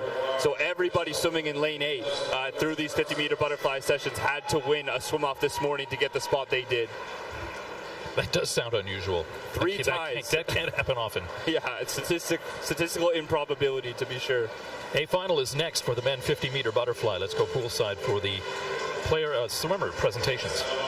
A finalists. Accueillons maintenant nos finalistes A du 50 papillons. In lane 8 from Western University, Luke Stewart Binder. In lane 1 from Wilfrid Laurier University, Kent Goni Avila. In lane 7 from York University, from Eric Ginsberg. In lane 2 from University of Calgary, Thomas McDonald. In lane 6 from University of Calgary, Stephen Calkins. In lane 3 from University of British Columbia, Siu Lun Ho. In lane 5 from McGill University, Hazem Issa. And your top seeds in lane 4 from Memorial University of Newfoundland, Chris Weeks. Finalist, 50-meter butterfly.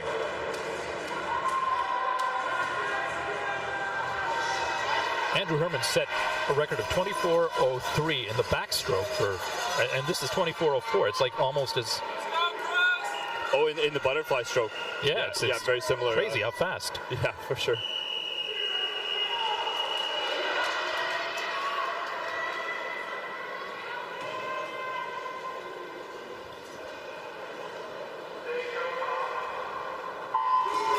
All right, and we're underway in this men's 50-meter butterfly final. Chris Weeks is your AUS Swimmer of the Year. He's the top seed this morning in 23:47, swimming from Memorial University in lane 4. He's out to a strong start, but it's pretty even across the pool. Hazem Issa looking good for McGill in 5. Frank Ho looking good for UBC in 3.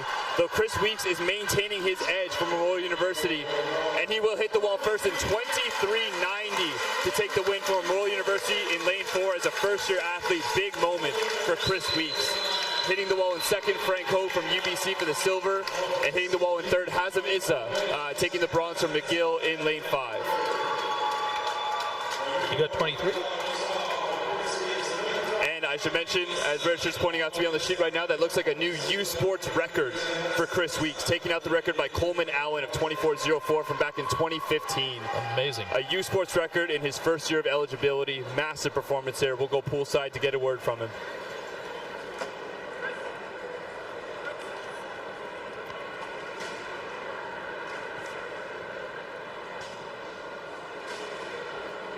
Well, Chris, congratulations. Gold medal in the 50 fly here at a U Sport record. Is that time you had something your mind set on coming into the weekend? Yeah, for sure. Awesome. And is there anything you'd like to say to your team or friends and family that are here cheering you on? Yep. Shout out to my coach. Wouldn't be able to do it without you. And my team back home watching. Awesome. Well, congratulations once again. Congratulations, Chris Week, on that great performance. 23:90 breaks a new U Sport Championship record in the 50-meter butterfly.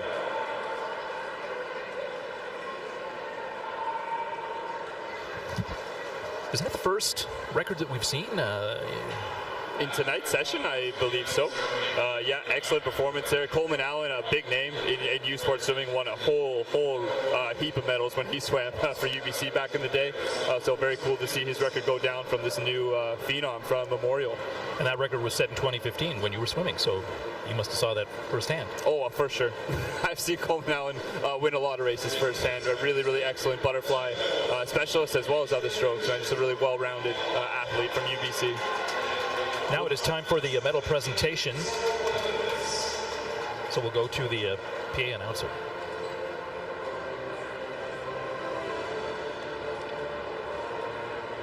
Our first event will be the women's 100 backstroke. It's event 19. Bronze medalist, la médaille de bronze, University of Toronto, Haley Klink.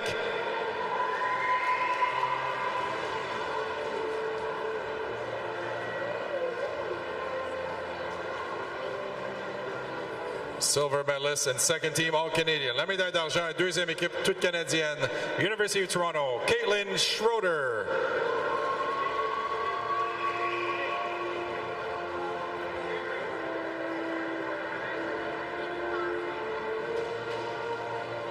And your gold medal winner and first team All-Canadian, la médaille d'or, la première équipe d'étoiles canadienne, University of British Columbia, Bridget Burton.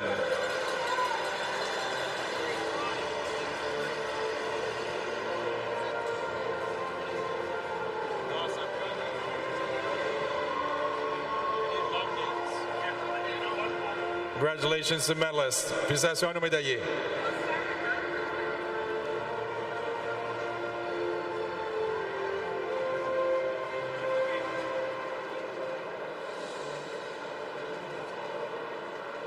The next event is event 20, the men's 100 backstroke. Prochaine épreuve, l'épreuve 20, le 100 mètres d'eau. La médaille de bronze, bronze medalist, University of Calgary, Richie Stokes.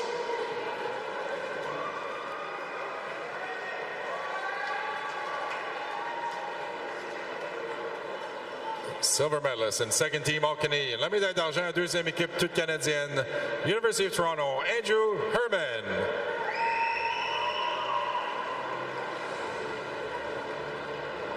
Gold medal winner and first team All-Canadian. La médaille d'or et première équipe d'étoiles canadienne, University of British Columbia, Hugh McNeil.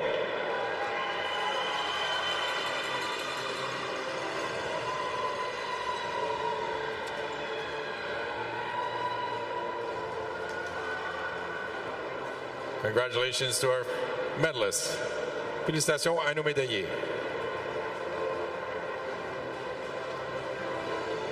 The next event is event 21, the women's 200 individual medley.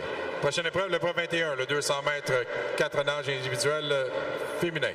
Bronze medalist, la médaille de bronze, University of British Columbia, Emma Spence.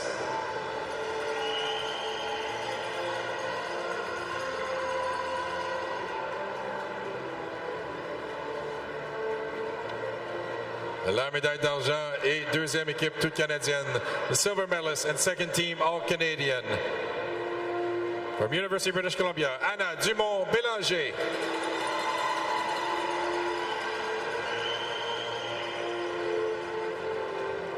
And the gold medalist and first team all Canadian. La médaille d'or, première équipe d'étoiles canadienne, University of Toronto, Nina Mullen.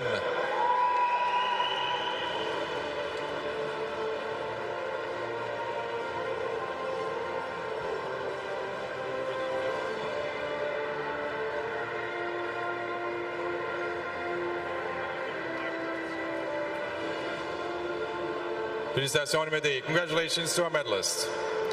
Our next event is event 22, the men's 200 individual medley. La prochaine épreuve, l'épreuve 22. 200 mètres, 4 nages individuels masculins. Bronze medalist, la médaille de bronze, University of Toronto, Jacob Gallant.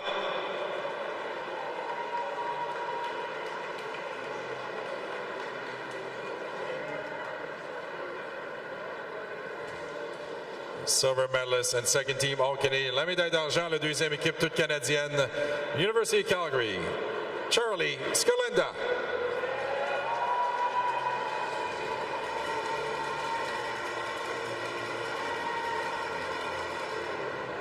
Gold medal winner and first team all Canadian. La médaille d'or, première étoile canadienne, University of Toronto, Benjamin Lowen.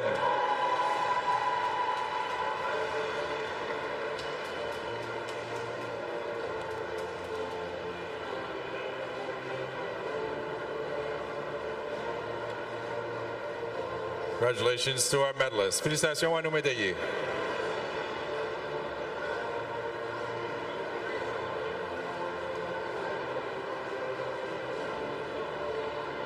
Next event is event 23, the women's 50 butterfly. Prochaine épreuve, l'épreuve 23, le 50 papillons féminin. Bronze medalist, la médaille de bronze, University of Toronto, Ainsley McMurray.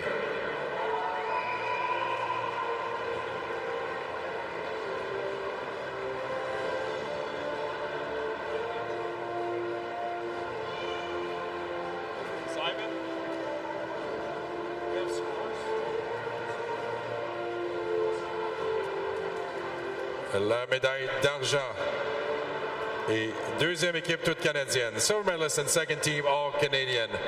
L'Université de Montréal, Anaïs Arlandis.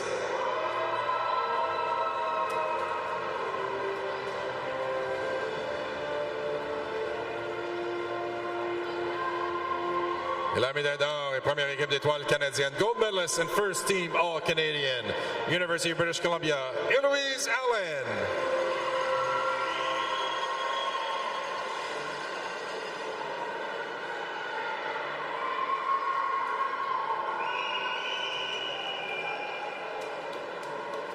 Congratulations to our medalists. Félicitations à nos médaillés.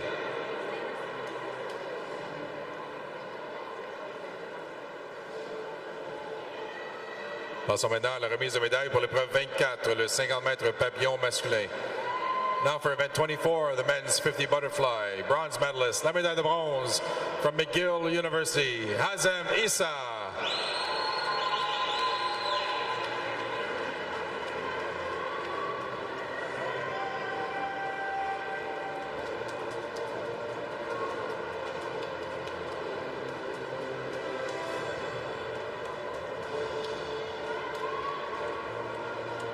La médaille d'argent et deuxième équipe canadienne. Silver medalist and second team All-Star, University of British Columbia, Siu Lun Ho.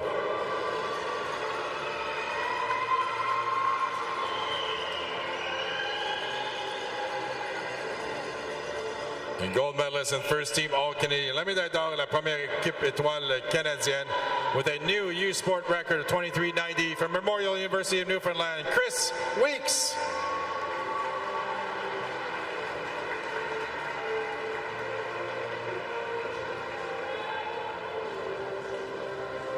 Congratulations to our medalists. Félicitations à nos médaillés. Un gros remerciement à Andrea Nugent pour la cérémonie médaille. Thank you, Andrea Nugent, for this medal ceremony.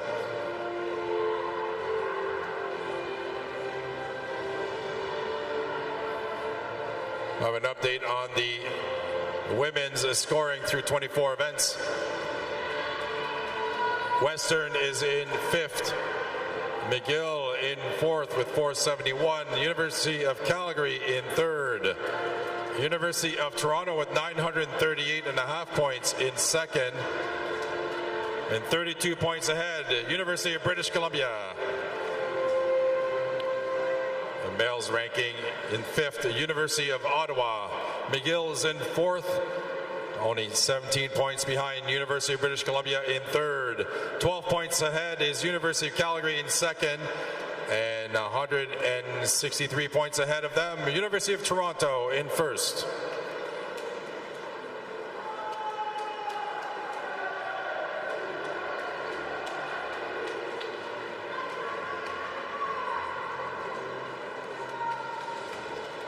And we're back. Back in the relay events are starting now. We're starting with the women's 4x200 meter freestyle. Heat 1 of 2. This is a time final event, so we'll see 2 heats. But the podium finishers and the general finishing order, the times can come from either heat. So both heats of equal importance here. In lane 2, University of Guelph. Lane 3, University of Alberta. McMaster's in lane 4. University of Manitoba in lane 5. University of Waterloo in 6, and in lane 7 it's the University of Lethbridge. So the 4x2, the most grueling relay on the program for sure. Each swimmer is going to do 4 lengths of the pool here of freestyle, so each swimmer putting in a pretty significant 2-minute-ish effort for their team. Starting things off well in lane 5 looks to be Ella Howe from Manitoba, out to the very slight lead there. She turns in 29.39, just ahead of Megan Frost, University of Waterloo, who we saw earlier tonight, finished 2nd in the B final of the 400 freestyle.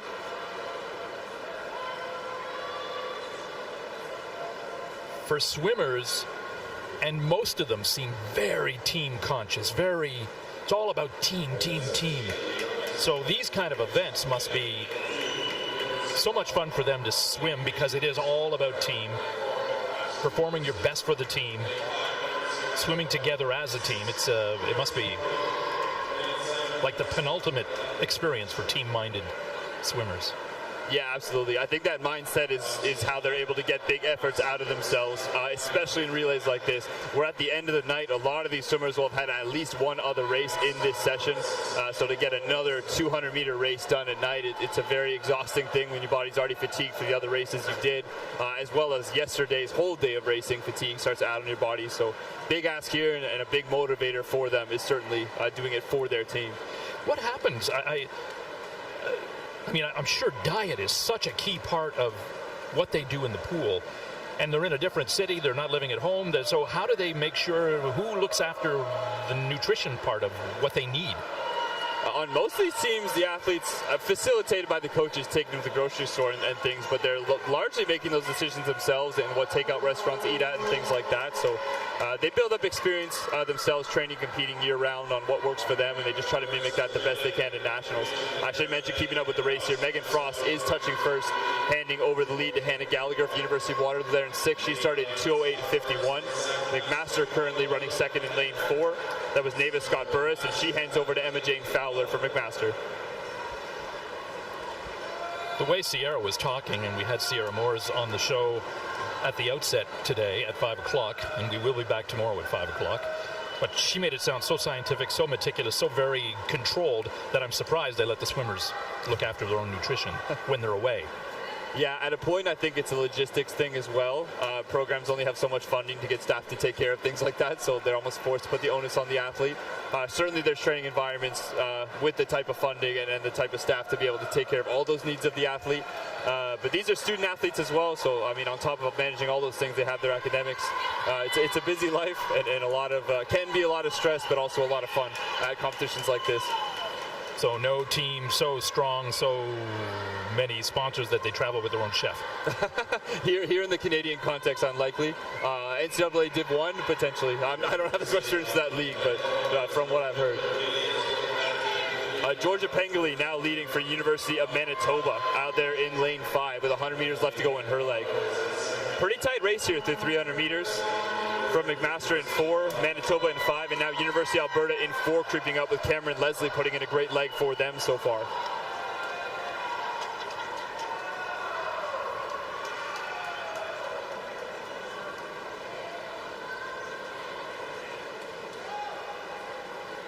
You must have swum in medleys.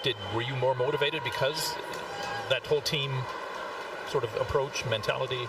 Yeah, at both of my last U Sports Championships, I swam personal best times on the relay after going personal best in the individual. Nice. So to me, where I found it helped the most is in that last 10 or 15 meters when you're really hurting in those races.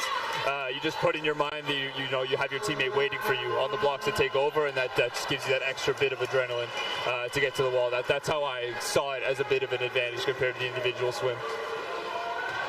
And pulling away a little bit there to extend the lead for University of Manitoba, that was Georgia Pengele. She hands over to her teammate Hannah Chanel in lane 5 there. Currently running second is now University of Alberta. That position was Cameron Leslie, now handing over to Gabrielle Dunn. She dives in for the third leg for them.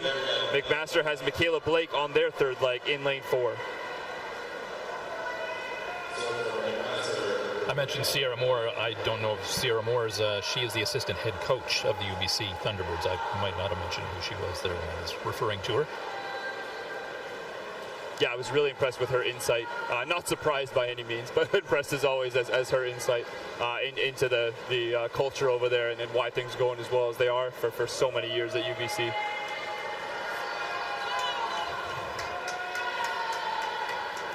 Yeah, the things she said did help explain how the Thunderbirds are such a powerhouse. All right, so we're coming up at the 500-meter mark here. Gabrielle Dunn for U of A is moving up on Hannah Chanel from University of Manitoba in 5. And indeed, she will take the lead, Gabrielle Dunn in 3. 5:27.87 to take the lead for the Pandas.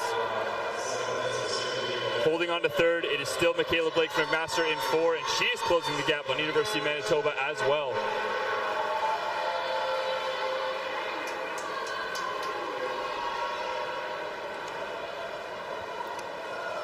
Yesterday we saw a really great time set in the first heat, and after the second heat, that great time in the first heat it wasn't even close. Oh, it is. I mean, that's what you got to remember. Everybody here is a nationally qualified athlete. From the C finals to the A finals, the Heat 1 to the prelims, they're all very hard-working, talented athletes at this competition. So we just go from fast racing to even faster racing here at the U Sport National Championships. Are the heats set up that way?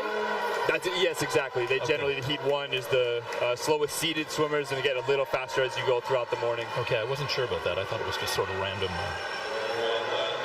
University of Alberta extending out to a full body length lead with a great leg here by Gabrielle Dunn. She hands over to Shane Bowie with a great start there in lane 3 for Alberta. Currently running second, University of Manitoba. Hannah Chanel just handed over to Kelsey Fillion there, and it's Michelle Wang finishing for McMaster. They currently run third, but they are very close on the heels of Manitoba right now.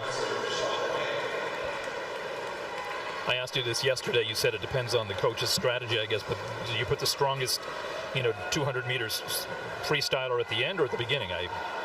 Yeah, it's a good question. You've seen both tactics used at the highest levels, even at the Olympics. You have some countries lead off strong, some anchor strong.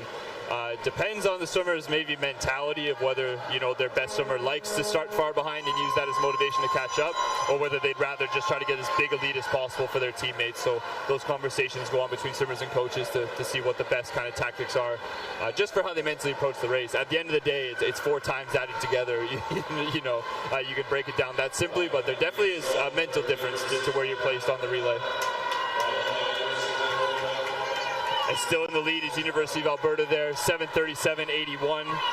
University of Manitoba has now distanced themselves into second, well ahead of McMaster University there. That will be the challenge for the win in Heat 1 here, the women's 4x200 freestyle relay. It will be University of Alberta in 3 and University of Manitoba in 5. Shane Bowie still holding on to the lead for Alberta right now with Fillion right on her shoulder. They will flip together with 50 meters to go here in this 800-meter freestyle relay.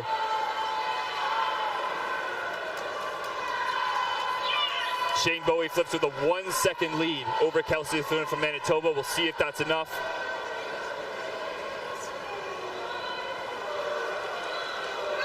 Shane Bowie certainly looking strong and holding on to that body length. Fillion also picking up her kick and stroke rate, trying to close the gap, and she does look to be closing a little bit, but we only have 15 meters left to go here. Looks like she's going to hang on. And just as Richard called, University of Alberta does get the touch there in 8:43.63 to take Heat 1 of the women's 4x200-meter freestyle relay. They're followed by University of Manitoba in lane 5, 8:45.15. And touching there in third for that heat is McMaster University in 8:58.08. Oh, yeah. You look at the times for the second heat, and wow. This will be a much faster heat. We're definitely seeing some bigger names come through, bigger schools coming through with bigger rosters, so you expect to see some quicker teams coming.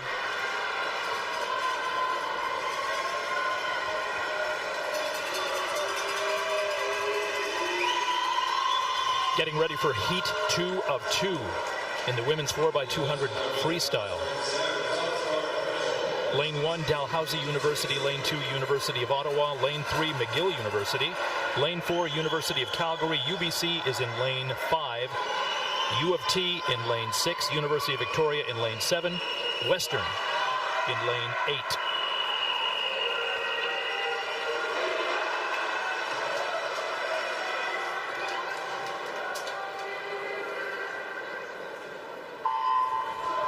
So just as you talked about strategies, Richard, it does look like UBC and U of A are leading off with their strongest athletes. Anna Dumont-Bélanger with the gold medalist in 200-meter freestyle.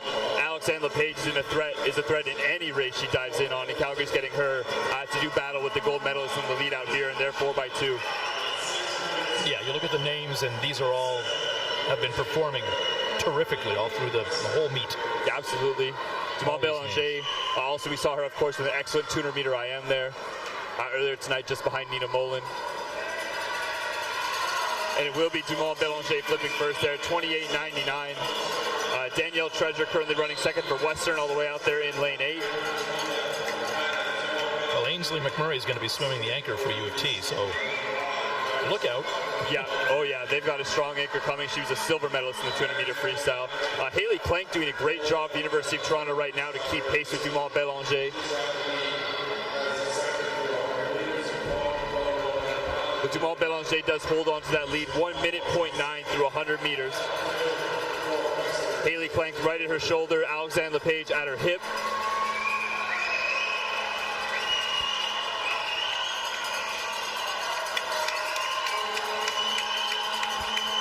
And Danielle Treasure from Western University also holding pace with the front of this heat. Though Dumont-Bélanger and Clank do look to be extending a little bit out in front there. And you just got to contend, and then for that last lap, leave it all out there. Just pedal to the metal. Yeah, you definitely see a lot of lifting on the last 50 of 200 free. Dumont-Bélanger just 2/10 in front of Haley Clank now from Toronto. So we are going to see a battle here just on this first leg to see who can hand over the lead to their team. Great finish here coming from Lepage as well, as she pulls even from Calgary with a strong second 100 meters. She actually looks to be extending into the lead for the Dinos. Lepage truly showing off crazy versatility. That's the gold medalist she just passed in the last 25 meters there. She's 2:04.55 to grab the lead for Calgary. Dumont-Bélanger in second, 2:04.9. Toronto currently in third with Haley Clank, 2:05.7. Yeah, what a swim by Lepage. She was just hanging back and waiting for that last lap. Yeah. Oh, yeah? Excellent execution there by Lepage for Watch this. Diving in for Calgary there is Hannah Johnson to try to hold on to the lead. Brooklyn Weens in for UBC.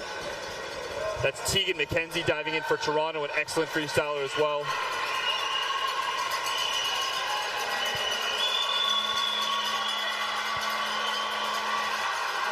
And you see at the bottom of your screen there, Western University is fourth, but not far away at all from those third place finishers. They have Hannah Esterbrook's in the water now on this second leg.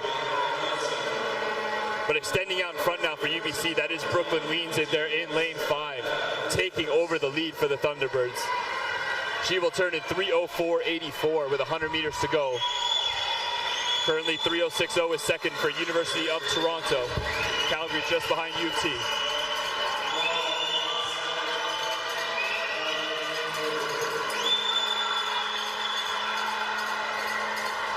You are watching heat number 2 of 2, the women's 4x200 freestyle.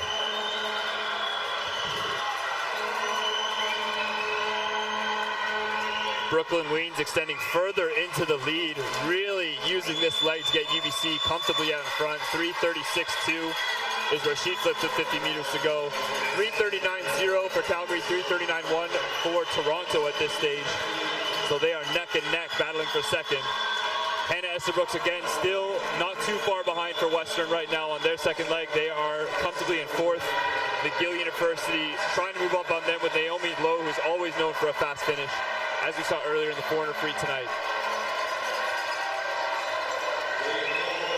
And we're halfway through this relay. It is UBC out in front, 4:09.9. Brooklyn Weens will hand over to Jade Lowe.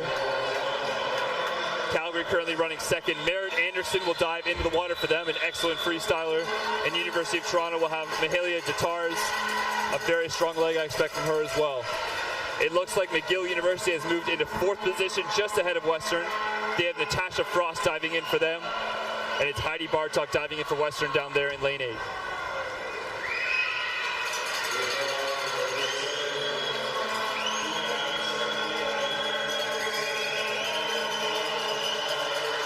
UBC's got about 2 body lengths. Jade Lowe putting in good work for them through the first 75 meters of her leg. Merritt Anderson, as always, looking smooth on the front end of her race. Mahalia Datars trying to catch up to her. And it's Jade Lowe really taking command here. 5:09.94 for her with 100 meters left to go on this third leg. Calgary and Toronto still neck and neck for second and third. It's Calgary slightly in front. And you might expect to see Merritt Anderson really push the second 100 as a 400-meter freestyle specialist. But Datars is an excellent middle distance and distance swimmer as well.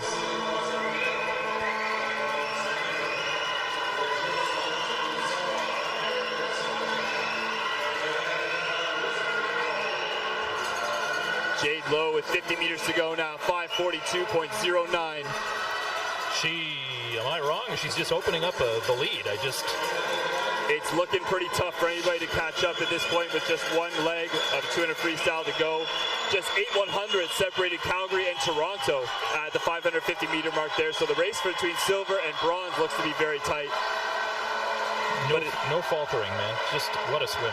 Yeah, huge leg by Jade Lowe to build on the lead even further. And now Rosalie Davidson dives in for them to anchor this relay, 6:14.34.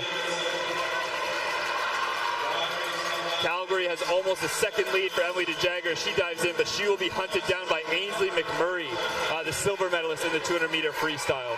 So DeJagger has her work cut out for her. We'll see what she can do for the Dinos to see if they can hold on to a silver medal position here.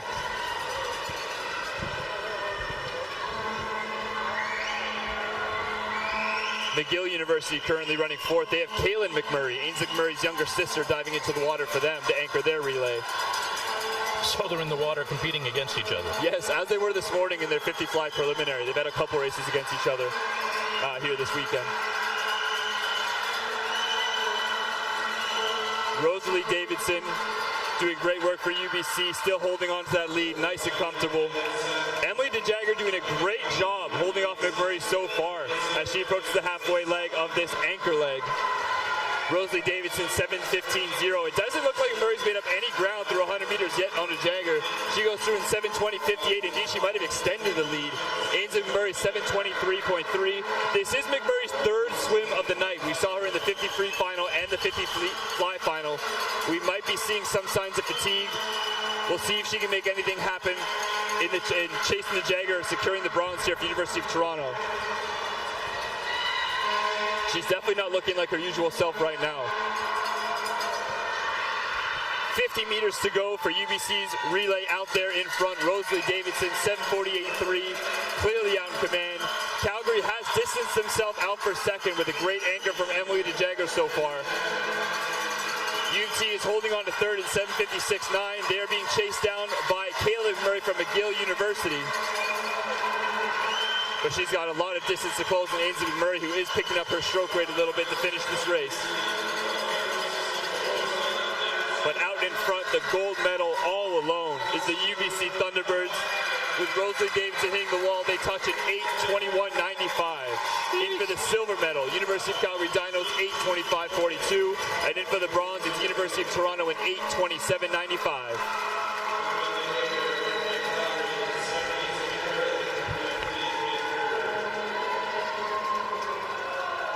Just impressive swimming. Yeah, some really, really strong performances throughout the relay there by the UBC Thunderbirds. And after all that pain, still able to smile. Yeah, and that brings the score up. UT's got one on them yesterday. UBC took the win today. We'll see who breaks that tie with the medley relay tomorrow. Or, of course, we may see another team factor in.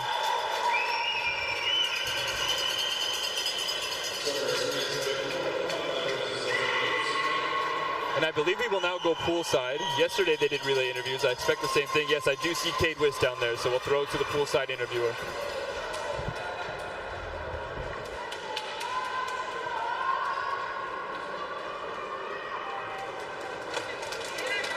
Well, congratulations, UBC Thunderbirds. A great way to end the evening tonight here on day 2. How are you all feeling about the race tonight?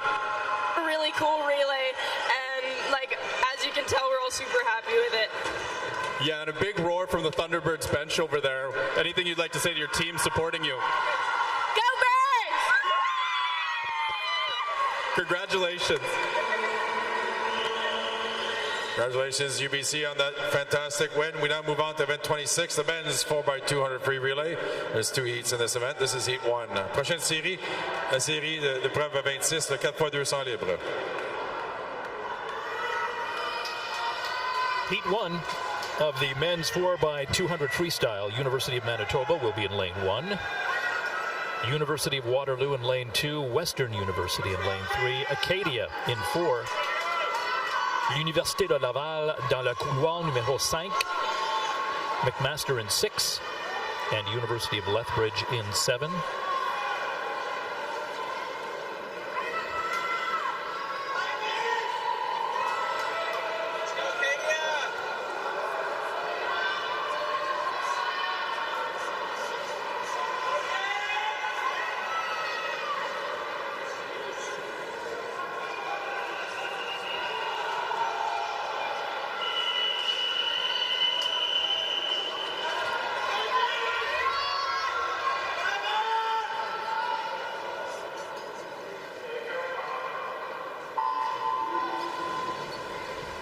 And we're off the blocks in heat 1 of 2 in this men's 4x200 meter freestyle relay. Their top seed is Acadia University swimming in lane 4. They have Bo Stokesbury Price leading them off, and he does already look to be out to a slight lead.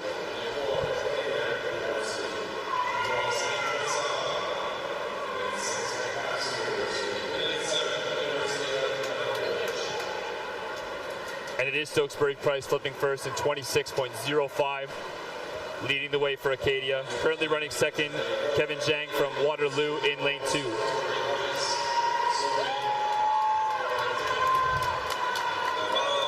I'm Richard Dagenet alongside Bradley Crocker. We are happy to have you with us. For the latest news from this event, go to McGillAthletics.ca. The preliminary races are broadcast throughout the morning, and then Bradley and I begin our broadcasting day again tomorrow for the finals. Stokesbury Price still leading the way for Acadia. He's in 55.06, just 2 100ths ahead of Kevin Jang from Waterloo in 2. They're starting the relays out strong. As well for Université Laval, Niels Bongers has got them in 3rd at the moment in lane 5. Richard Dagenet en compagnie de Bradley Crocker. Pour les plus récentes nouvelles concernant cet événement, visitez McGillAthletics.ca. Les épreuves préliminaires sont diffusées les matins et Bradley et moi, on est en onde à partir de 17h encore demain pour les finales.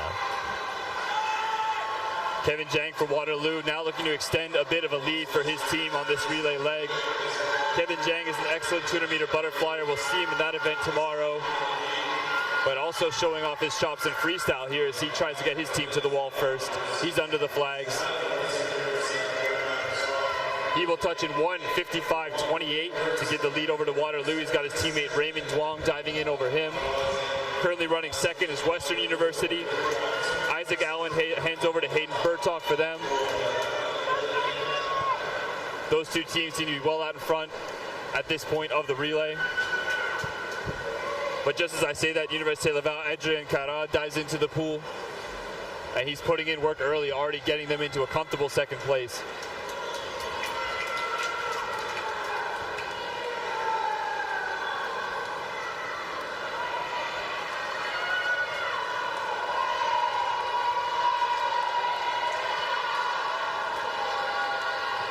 L'équipe rouge et or en 2e position.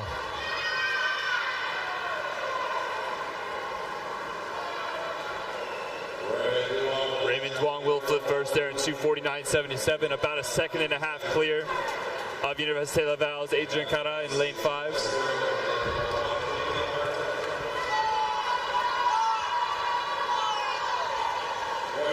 Currently running 3rd is still Western University in lane 3. That's Hayden Bartok in the water for them.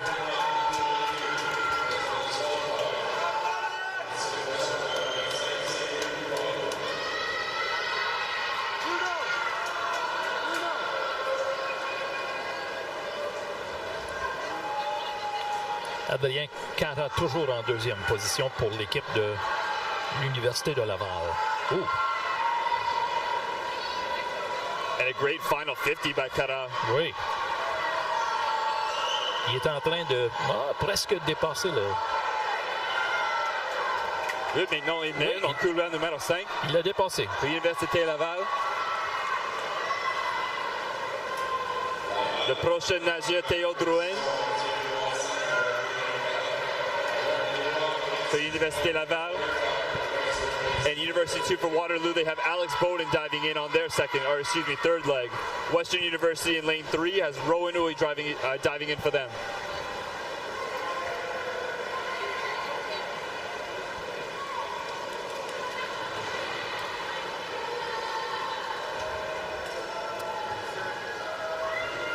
And with a strong first 50, Alex Bowden has taken the lead back for Waterloo. Just slightly in front of Université de Laval. Ouais, Université de Laval en 2e position encore.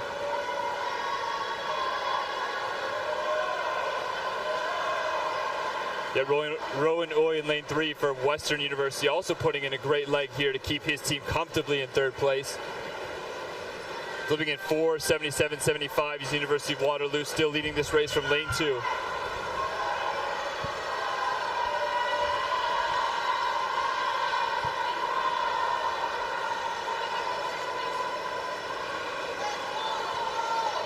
And we're seeing some fight back in lane 5 for Université Laval.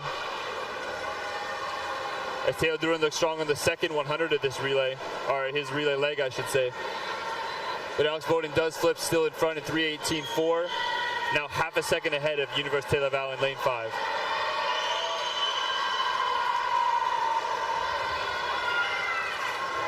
Ah, je pense que Théo Drouin est en train de dépasser. Bonne performance à la dernière 50 mètres. Un bel effort. Il lâche pas. Le 4e nageur, Hugo Janvier. Entering the water now, he goes 5:48.28, leading the way for Université Laval. 5:48.98 for University of Waterloo, just behind them.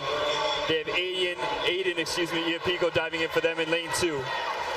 Western University still comfortably in third. Kieran Stone dives in to bring their relay home.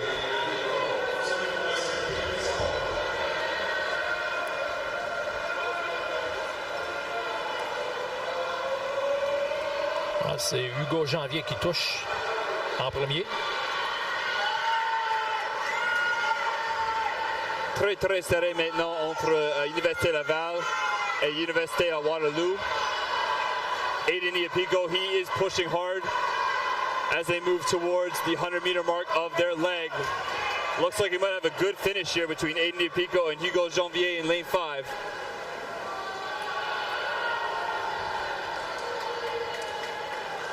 Leading the way, the 100 meters to go, it is still Université Laval in lane 5. Just a 2/10 lead at that turn. Both of these swimmers look to pick up steam with just 75 meters left to go. Western University still maintaining third in lane 3. 2 dixièmes, c'est l'Université Laval en tête. Hugo Janvier qui nage pour l'équipe en ce moment. And a strong third 50 there in University of Waterloo. Aiden Iapico, he'll try to hold on for the win here against Hugo Janvier in lane 5.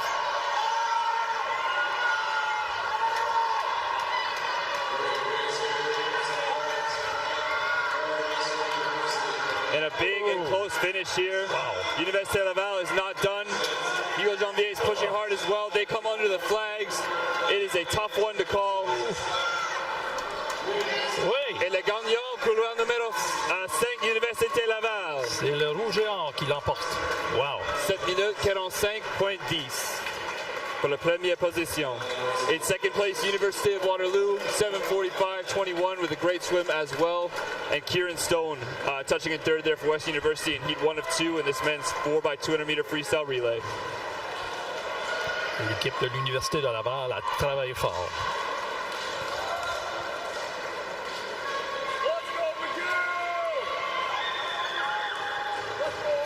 Heat 2 of 2 coming up. The men's 4x200 freestyle.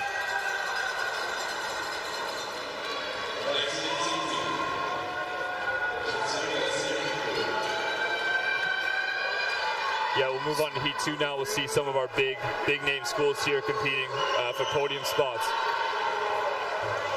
So yeah, these are definitely faster times when you look at the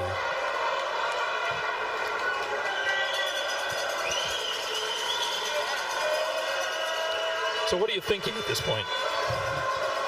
You see a good picture there of Artyom from McGill University about to dive in. Well, what's going through his head? Mostly trying to stay calm, but also to an extent taking the adrenaline from your team. That can power you to some big performances too. A balance of both.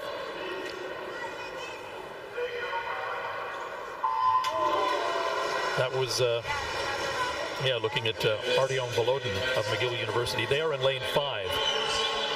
In lane 1 is University of Alberta, the University of Toronto in lane 2, the University of British Columbia Thunderbirds in lane 3, the Dinos in lane 4, the University of Victoria in lane 6, Ottawa's in lane 7, and Dalhousie in lane 8. McGill, as we mentioned, is in lane 5. Starting the race out strong for University of Toronto, that's Max Tambling. He's out in 25.46, just ahead of UBC's Hugh McNeil in lane 3. Hugh McNeil won the 100-meter backstroke earlier tonight. He's had a good amount of rest before this race, so he should be primed for another great performance here. Richie Stokes in 4 for Calgary, currently at his hip, and swimming solidly for McGill in 5 is Artyom Volodin, but leading the way still is Max Tambling, 54.28, just 700s ahead of Hugh McNeil from UBC in 3, 100 meters into their first leg.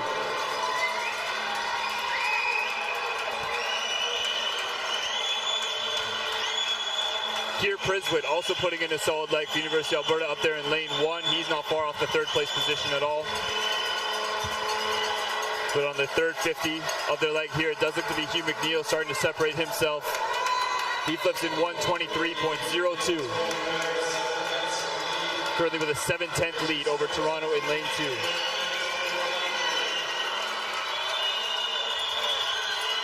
Calgary running third, but it looks like a great finish coming from Richie Stokes to try to put them into second. It does look like he's edging ahead of Tambling, but he might have a hard time getting all the way to Hugh McNeil. Strong finish for Stokes.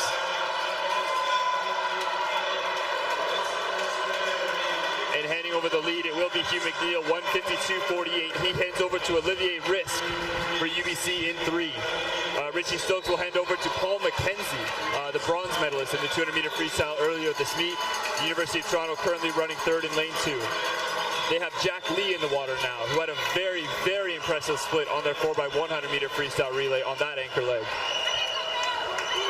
Pablo Colin back in the water, working hard. Your champion in the 200-meter freestyle yesterday is in the water now on this second leg from McGill University. So we talked about earlier where to put your best swimmer, first or last. McGill has decided to go number 2.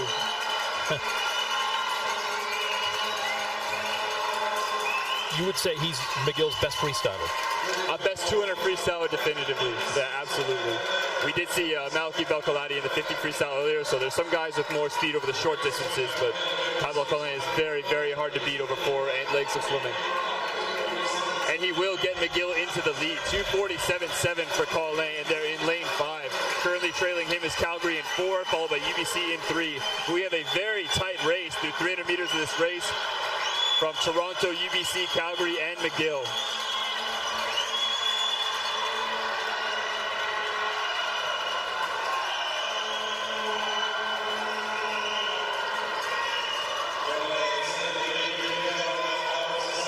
Pablo Conley holding on to that lead with 50 meters to go on his second leg of this relay. The University of Calgary's got Paul McKenzie looking to finish strong for them. UBC's Olivier Risk looks to close strong, and University of Toronto has Jack Lee in the water. Pablo Colin really putting power into the legs now and extending out to a body length lead of this field. This marks the halfway point. Pablo is handing over to Bruno Dehem-Lemelin. They touch in 3:45.19. Currently running second is UBC in 3, very closely followed by Calgary in 4. UBC has Liam Clausen-Honeyman in the water. And University of Calgary has Nathan Verslice in 4. Diving in for Toronto, that's Brendan Oswald up there in lane 2. Bruno Dehem-Lemelin out strong through 50 meters. He'll do what he can to hold on to this lead. He's doing a great job so far. Sure is. He's hanging on. McGill University has Mats Baradat lined up for their anchor leg. He won the bronze in the 400 free earlier tonight. So a strong anchors to come. If Bruno Dehem-Lemelin can hand them a lead. I mean, it all turned around for McGill when Pablo hit the water. As it often does when Pablo gets into the pool, exciting things happen. Absolutely. Strategy by the coach. Bruno Dehem-Lemelin, 4:39.34. He's got 100 meters left to go in his leg. Running second is the University of Calgary. Nathan Verslice has them in second, 4:41.94. And Liam Clausen-Honeyman currently running third. He won the 400-meter freestyle earlier tonight, so you expect to see a big leg and a big finish from him. Brendan Oswald from Toronto currently has them in 4th, trying to chase UBC in 3rd right now. Bruno Dehem-Lemelin turns at the 150, and this is lining up to be something special. Dehem-Lemelin 5:08.84 with 50 meters to go. 5:11.44 is Nathan Verslice behind him. Verslice known for a strong finish. We'll see what he can get out of himself. He did already have a tough 400 free earlier in the session. Bruno did not have the 400 free in this session, so he might be fresher than these other men he's racing right now, and he's using that to his advantage. Bruno has 5 meters left to go. We're handing over to the anchor legs. Diving in for McGill is Mats Baradat. They're at 5:38.37.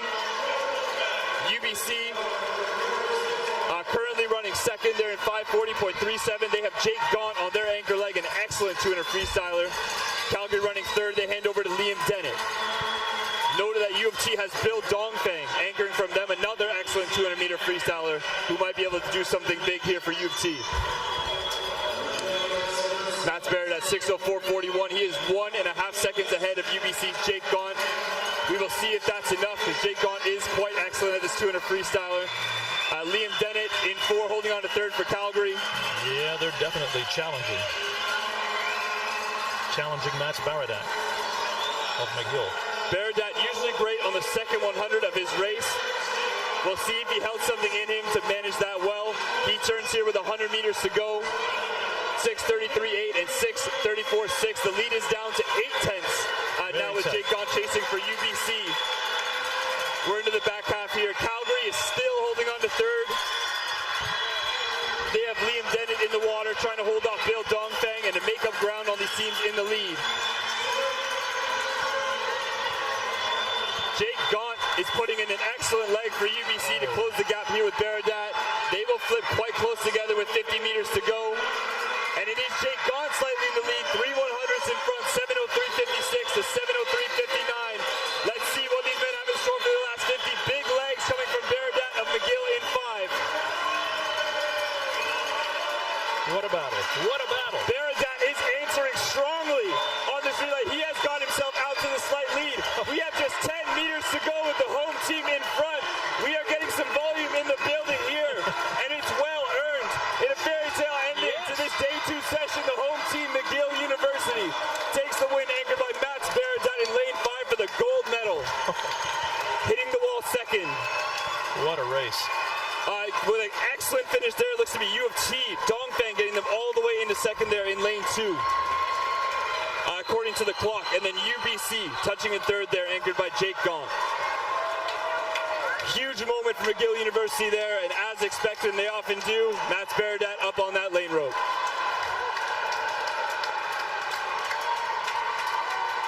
Baradat in his rookie season with McGill University, already tasting gold in first year.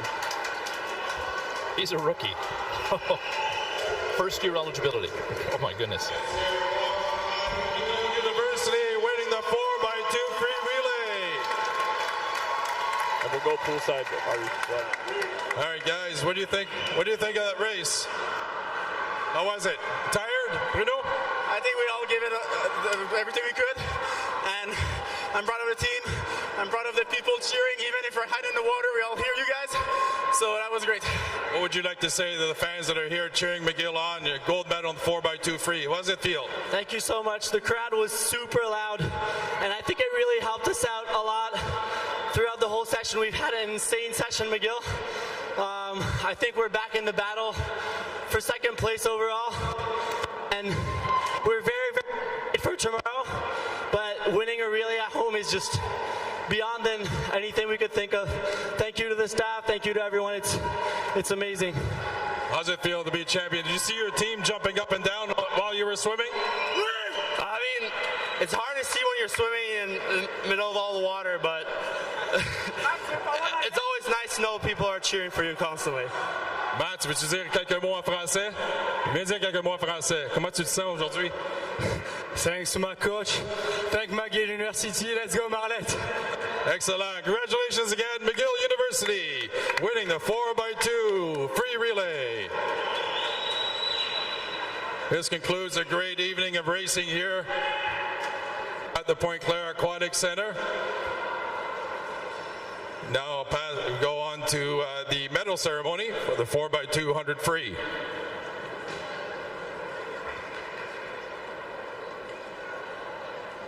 Well, for me, that was the most exciting race of the meet so far. That's for me. What about you? Oh, my heart rate's still coming down. Still coming down from that one. Just a really, really exciting relay for the home team there. Really excellent to see. We're about to see their podium presentations come up while they try to gather all of those tired, exhausted athletes from those relays down to the other end of the pool to receive their medals. That was something. That was, wow. Yeah, it's moments like that that really make this meet special. You know, with the whole team behind you, those moments just get heightened even more, and it's really exciting to be a part of. For Peter Carpenter, the head coach of the McGill Redbirds, that's got to be a thrill. That's got to be so satisfying. He might have had some of his voice remaining before that relay. I think he had none of it after the relay, I would bet. I was worried about your voice.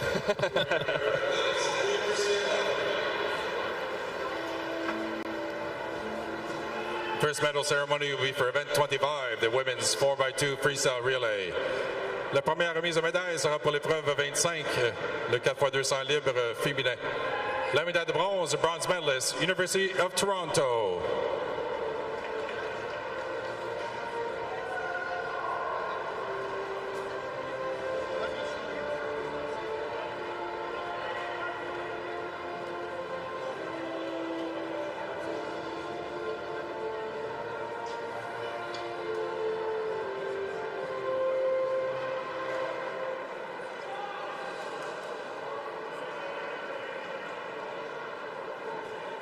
La médaille d'argent est deuxième toute canadienne.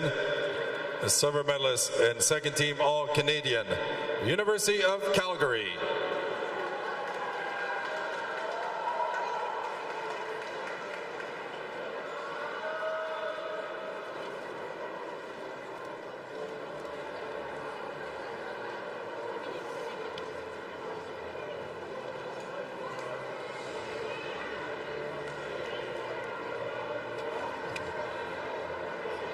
And gold medalist and first team All-Canadian. La médaille d'or, la première équipe d'étoiles canadienne from University of British Columbia. Anna Dumont-Bélanger, Brooklyn Wyans, Jade Lowe et Rosalie Davidson.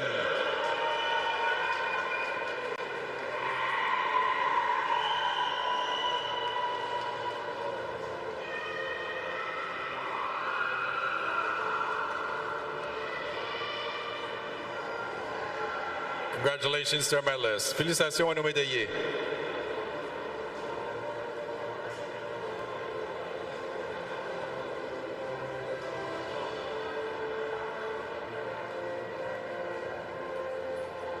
Our next medal ceremony will be for event 26, the men's 4x2 freestyle relay.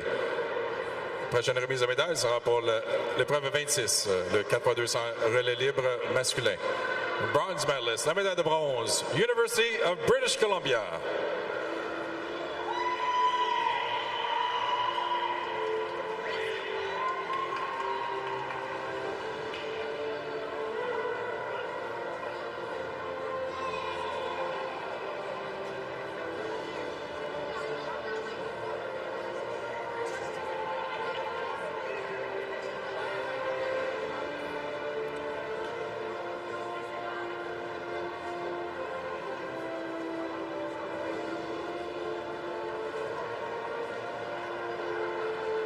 La médaille d'argent est deuxième équipe toute canadienne. Silver medalist and second team All-Canadian, University of Toronto.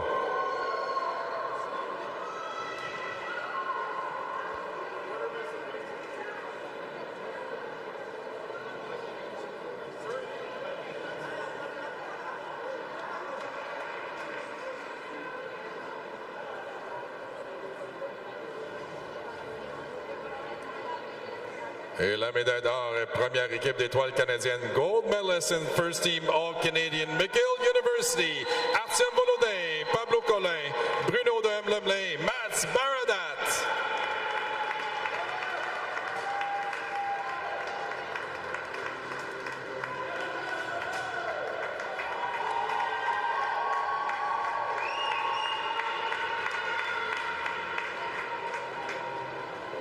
Congratulations to our medalists. Félicitations à nos médaillés.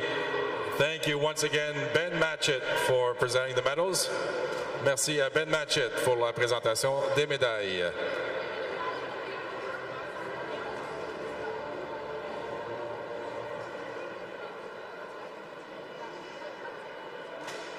Ici, termine une autre belle session de finale ce soir, ici au Centre aquatique Pointe-Claire. Merci encore une fois à tous nos bénévoles. Félicitations à nos nageurs et nageuses pour de belles performances. On se redonne rendez-vous demain matin, période d'échauffement qui débute à 8 heures.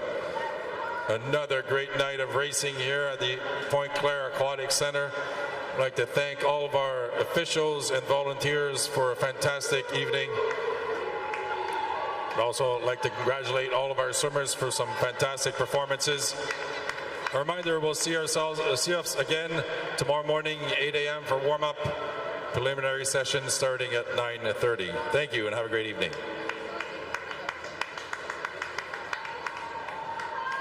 I'm Richard Dagenet alongside Bradley Crocker here at the U Sports National Swimming Championships. What a night! That was awesome. I mean, for sure we have to talk about, in terms of the highlights for today, day two, the 4x200 men, the McGill team winning like that, but perhaps we should start with the record that was set. Oh yeah, a huge 23.9 from Chris Weeks in the 50 butterfly to take down a 2015 record from Coleman Allen in his first year of study out there from Memorial University. Just a huge standout swim, especially for a first year. That just means he has a lot more eligibility left to try to bring that record down even further. So super exciting stuff for him and his team. Also, Bridget Burton was another highlight from UBC. She was in the middle of all these varsity blues swimmers and still managed to win the 100-meter back, which was impressive. You agree with that? Excellent swim. After the 58.8 short course 100 back, which is such an excellent swim she did in the morning, I figured she'd have something special for the night. But very impressive. That's having it in you is one thing, and actually executing it is another thing. So she did a really good job staying cool under pressure and getting the win there. I want to talk about this this relay race. Amazing, just stunning. Yeah, that was just a huge moment for McGill swimming for sure to take the win there.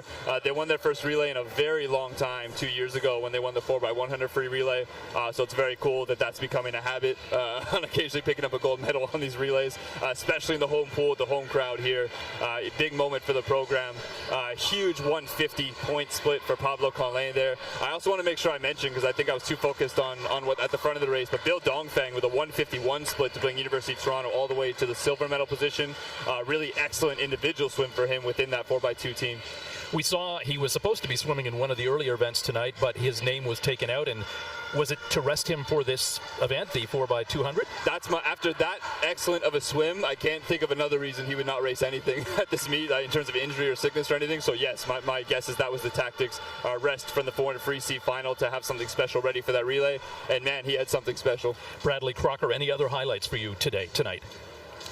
In tonight's swimming, I mean, UBC did a great job executing in the finals to maintain their lead on the women's side of the meet. Really, really great performance on that last relay, too. I mean, it's not as exciting always to the spectator to us when teams are winning by a lot, but you do have to respect the impressiveness of such a dominant performance for sure. So tomorrow, we've got another whole slew of exciting events. Do you have the point total so far, or can you tell us who's in the lead? Yeah, I just checked the women's total, and UBC is still out in front by a smaller margin than they've been. So UBC is still out in front with 1,003 points. University of Toronto just under 40 points back in 965.5. For perspective, 40 points is about 1.5 A finals. So still anything can happen going to the last day. And I know Toronto is good at the Twitter back and 100 free on the women's side, which are events to come. So that banner is not decided whatsoever. University of Calgary currently in third at 587.5. McGill University 90 points behind them. We'll see if that gap is closable as well for that third and fourth place position. Anything else you want to talk about for day two? I feel good. I'm still recovering emotionally again. I saw your fist go up when the McGill team won. So I'll have more to say tomorrow, I'm sure, but I feel good for tonight if you do, Richard. For the latest news from this event, you can go to the McGillAthletics.ca website. The preliminary races are broadcast all morning, and then Bradley and I will be back at 5 o'clock tomorrow afternoon. Pour les plus récentes nouvelles concernant cet événement, visitez McGillAthletics.ca. Les épreuves préliminaires sont diffusées le matin et Bradley et moi, on est en onde à partir de 17h demain. Fait qu'on espère que vous allez être là avec nous autres. Also want to take a moment to thank our production team, Scratch Takes, our director, John Castillo, audio, Ricardo Morajón, producer, Kayla Roberts, and, Chabby up there on the 10-meter board. She's still up there. Maybe she never goes home. I think if I was up there, I wouldn't have the courage to ever go back, so I just have to stay there. So we get shots like that. Yeah. So we'll see you tomorrow. And Bradley, thank you so much, man. It's always a pleasure working with you. À demain.